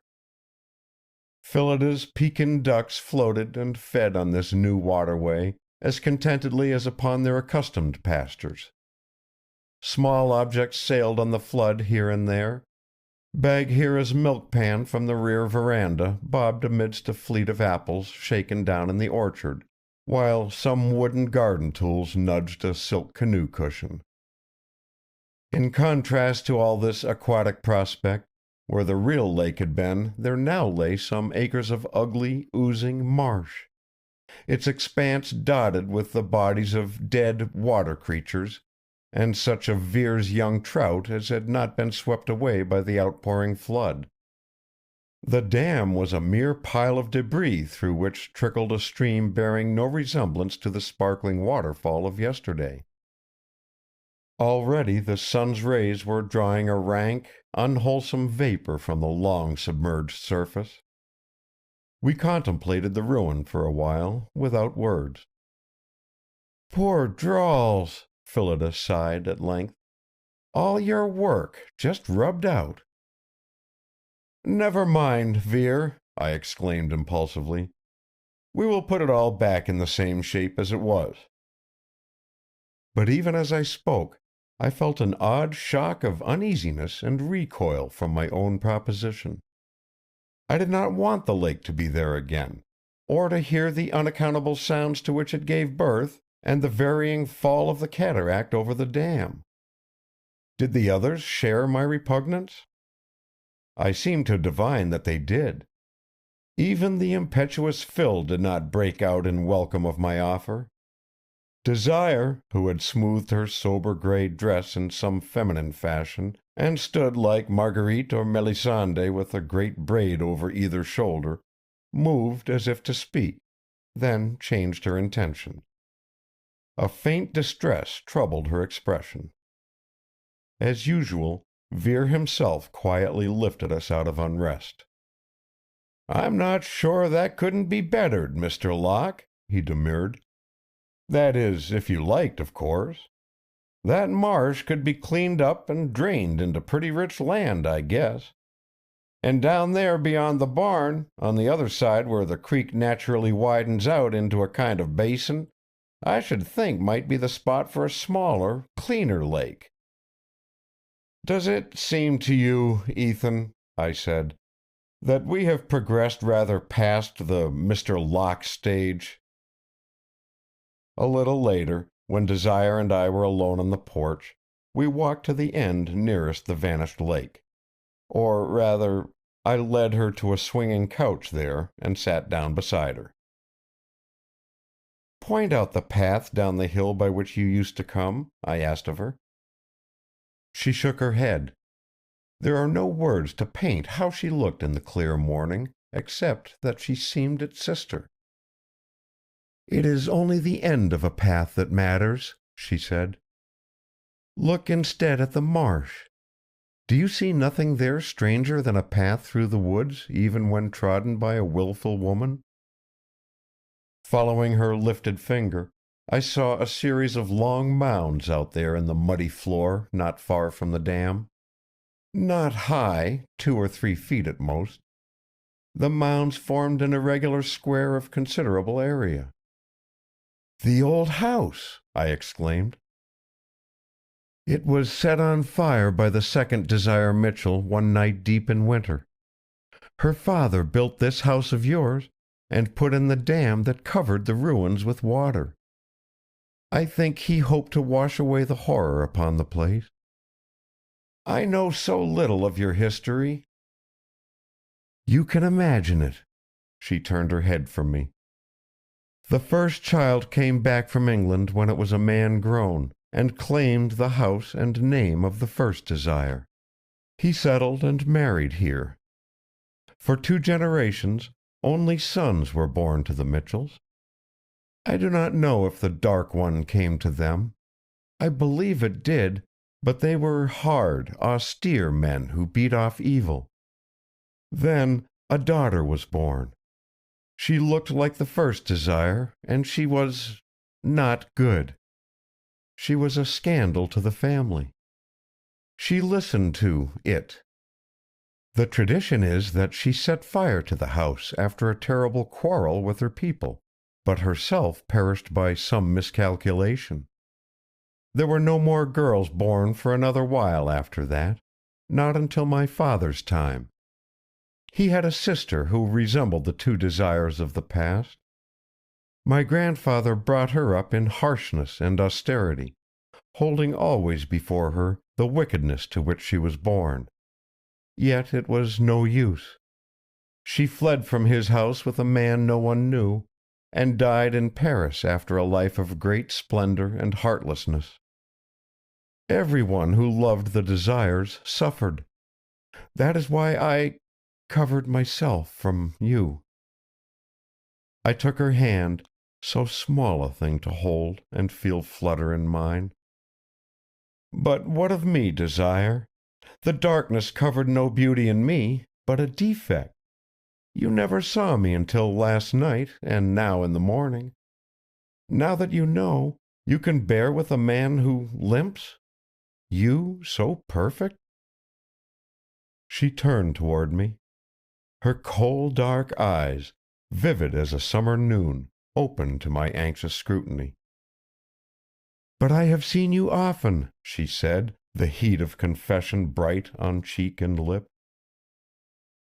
"I never meant you to know, but now, after the first time you spoke to me so kindly and gaily, I was so very sorrowfully alone, and the convent was so dull. My father's field glasses were in my trunk." "Desire?" "I fear I have no vocation for a nun. There is a huge rock halfway down the hill with a clear view of this place. I have spent hours there, watching these lawns and verandas, and the things you all did. It all seemed so amusing and happy. You see, where I lived there were almost no white people except my father and a priest at the Catholic mission. So I learned to know Phillida and Mr. Vere and Then all this time, Desire? The glasses brought you very close, she whispered. I knew you by night and by day.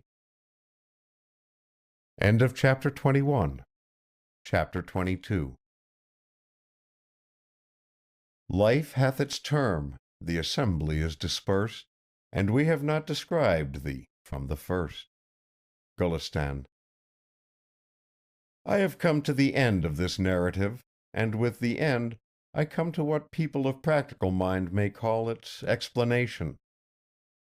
Of the four of us who were joined in living through the events of that summer, my wife and I and Ethan Vere agree in one belief, while Phillida holds the opinion of her father, the professor. I think Bagheera the cat might be added to our side also, if his testimony was available. The press reports of the cloudburst and flood brought the professor up to Connecticut to verify with his own eyes his daughter's safety. Aunt Caroline did not come with him, but I may here set down that she did come later. They found their son-in-law by no means what their forebodings menaced, so reconciled themselves at last to the marriage, to Phillida's abiding joy. But first the little professor arrived alone 3 days after the storm. Characteristically, he had sent no warning of his coming, so no one met him at the railway station. He arrived in one of those curious products of a country livery stable known as a rig, driven by a local reprobate whom no prohibition could sober. I shall never forget the incredulous rapture with which Phillida welcomed him, nor the pride with which she presented Vere. The damages to the place were already being repaired, although weeks of work would be needed to restore a condition of order and make the changes we planned. The automobile had been disentangled from the wreckage of garage and willow tree and towed away to receive expert attention. We were awaiting the arrival of the new car I had ordered for the honeymoon tour Desire and I were going to take. Phillida had declared 2 weeks' shopping a necessary preliminary to the wedding of a bride who was to live in New York and meet everybody. Nor would I have shortened the pretty orgy into which the 2 girls entered, transforming my sorceress into a lady of the hour, happiness seeming to me rather to be savored than gulped. Needless to say, there was no more talk of the convent, whose iron gates were to have closed between the last Desire Mitchell and the world.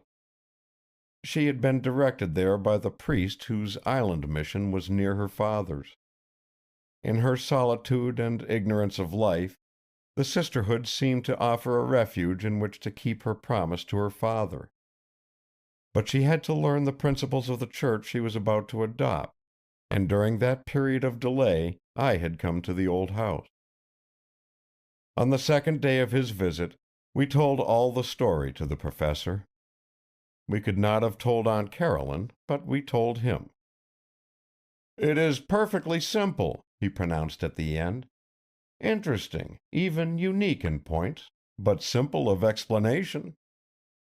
"And what may be the explanation?" I inquired with skepticism. "Marsh gas," he replied triumphantly. "Have none of you young people ever considered the singular emanations from swamps and marshes where rotting vegetation underlies shallow water? Phillida, I am astonished that you did not enlighten your companions on this point.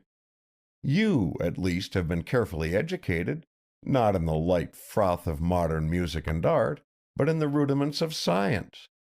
I do not intend to wound your feelings, Roger."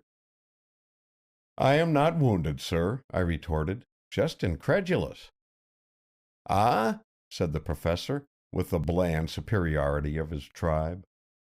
"Well, well, yet even you know something of the evils attending people who live in low, swampy areas.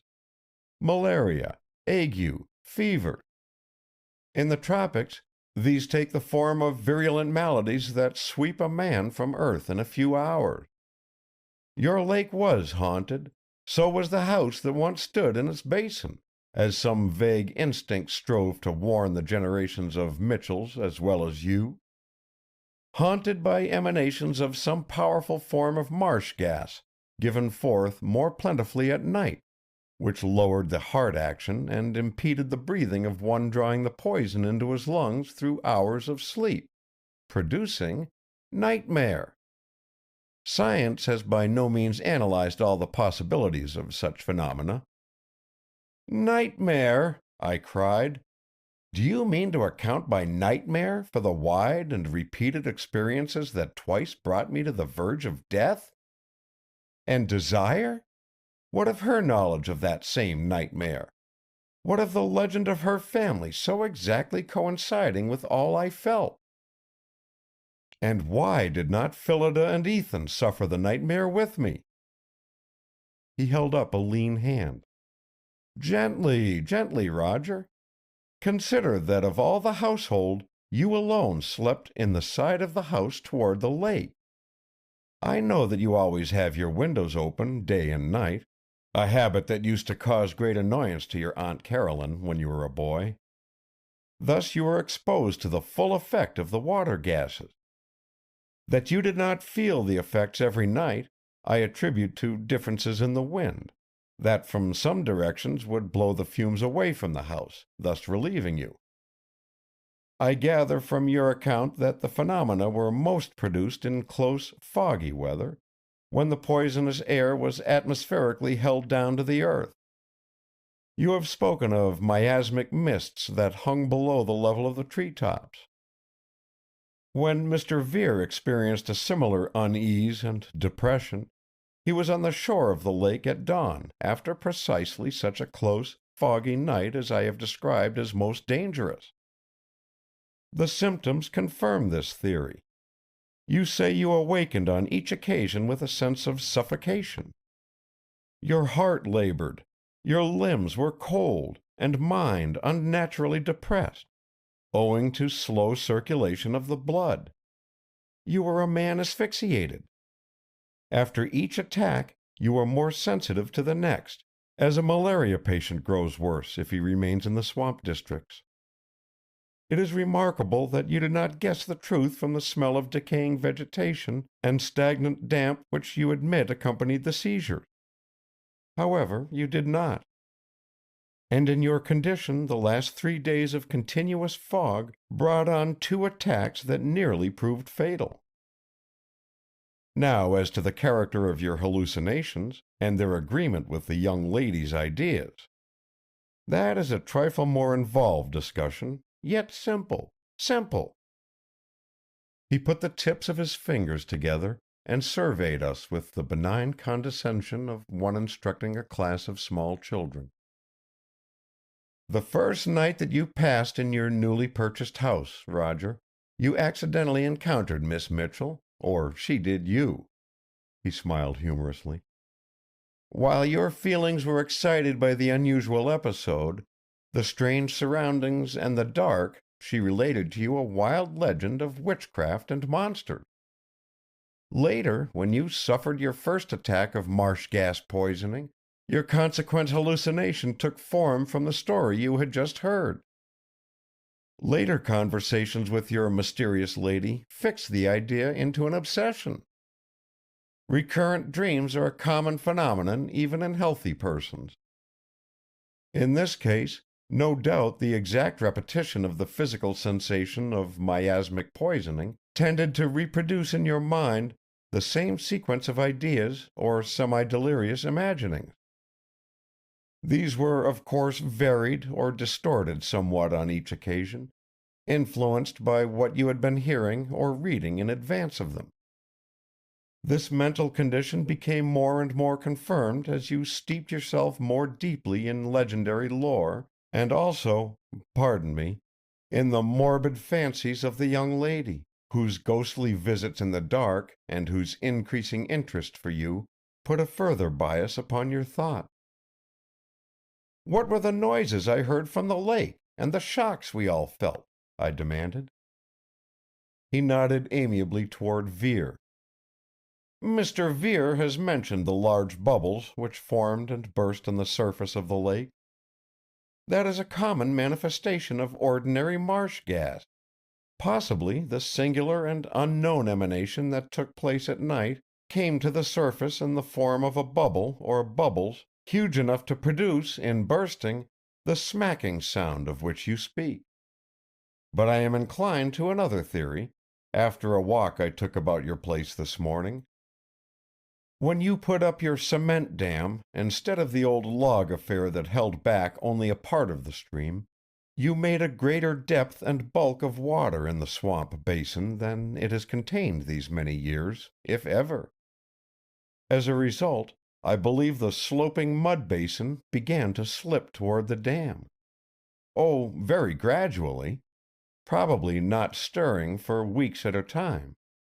Just a yielding here, a parting there, until the cloudburst precipitated the disaster. You had, my dear Roger, a miniature landslide, which would account for sounds of shifting mud and water in your lake, and for the shocks or trembling of your house when the earth movements occurred. The rest of us regarded one another. I think Vere might have spoken, if he had not been unwilling to mar Phillida's contentment by any appearance of dispute with her father. "It is very cleverly worked out, sir," I conceded. "But how do you explain that Desire knew what I experienced with the thing from the barrier, if my experiences were merely delirious dreams?" "I have not yet understood that she did know," said the professor dryly. "She put the suggestions into your head, innocently, of course. When you afterward compared notes and found they agreed, you cried 'miraculous.' How is that, Miss Mitchell? Did you actually know what Roger experienced in these excursions before he told you of them?" Desire gazed at him with her meditative eyes, so darkly lovely, yet never quite to lose their individual difference from any other lovely eyes I have ever seen. The eyes, I thought then and still think, of one who has seen more, or at least seen into farther spaces than most of treadmill-trotting humanity. She wore one of the new frocks for which Phillida and she had already made a flying trip to town, a most sophisticated frock from Fifth Avenue, with frivolous French shoes to correspond. Her hair of a Lorelei was demurely coiled and wound about her little head. Yet some indescribable atmosphere closed her delicately around, an impalpable wall between her and the commonplace. Even the desiccated material professor was aware of this influence and took off his spectacles uneasily, wiped them and put them on again to contemplate her. "I am not sure," she answered him with careful candor.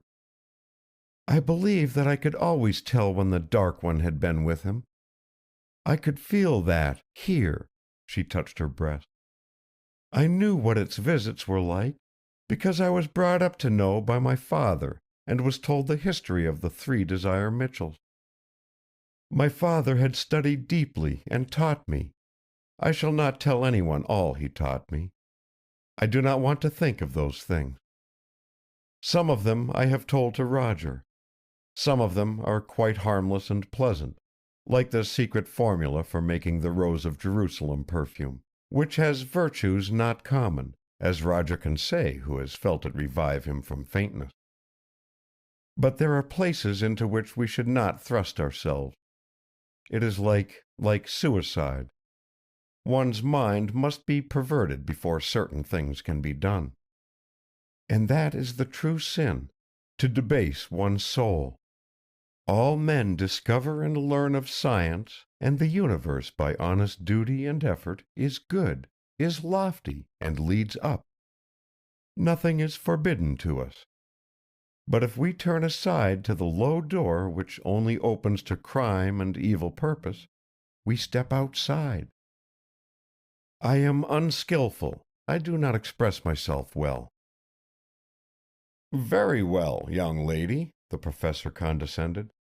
"Unfortunately, your theories are wild mysticism. The veritable fiend that has plagued the house of Mitchell is the mischievous habit of rearing each generation from childhood to a belief in doom and witchcraft. A child will believe anything it is told. Why not, when all things are still equally wonderful to it? Let me point out that your theory also contradicts itself, since Roger certainly did not enter upon any path of crime, yet he met your unearthly monster. Because he chose to link his fate with mine, who am linked by heredity with the dweller at the frontier, she said earnestly. He was in the position of one who enters the lair of a wild beast to bring out a victim who is trapped there. It may cost that rescuer his life. Roger nearly paid his life. But he mastered it and took me away from it, because he was not afraid and not seeking his own good. I never imagined anyone so brave and strong and unselfish as Roger. I suppose it is because he thinks of others instead of himself, which gives the strongest kind of strength. The thing nearly had me, though, I hastily intervened to spare my own modesty. And it did have me worse than afraid. I seem to be arguing against an impenetrable obstinacy, snapped the professor. Do you, Roger, who were educated under my own eye, in my house, have the effrontery to tell me that you believe Miss Mitchell is descended from the union of an evil spirit and a human being, as the Eastern legends claim for Saladin the Great? Your own theory, sir, being, I evaded. There is no theory about the matter, he declared. Excuse me, Miss Mitchell. The child was undoubtedly Sir Austen's son, which accounts for the madness of the first Desire Mitchell. We were all silent for a while. Whatever thoughts each held remained unvoiced. Come, Phillida, you take my sane point of view, I hope, the professor finally challenged his daughter, with a glance of scorn and compassion at the rest of our group. You observe that I have explained every point raised, Miss Mitchell's testimony being of the vaguest? Yes, Papa, Phillida agreed hesitatingly. I do believe you have solved the whole problem. Only, if Cousin Roger was suffering from marsh gas poisoning last night when he seemed to be dying, I do not quite see why Ethan's prayer should have cured him. The professor was momentarily posed. He looked disconcerted, took off his glasses and put them on again, and at length muttered something about storm wind dissipating the miasma in the air and events being mere coincidence. The house was never again visited by the dark presence. Phantom or fancy, the horror was gone as if it never had brooded about the place. Desire Locke is a fatal companion only to my heart. But whether all this is so because the lake is drained and the Shetland pony of a young Vere browses over the green pasture that was once a miasmic swamp, or whether it is so for more subtle, wilder reasons, no one can say. I, recalling that colossal barrier I visioned as closed and a certain cleaving arrow of light, must at least call the coincidence amazing. As I have said, my wife and I, Ethan Vere, and Bagheera the cat, have an understanding between us. End of chapter 22.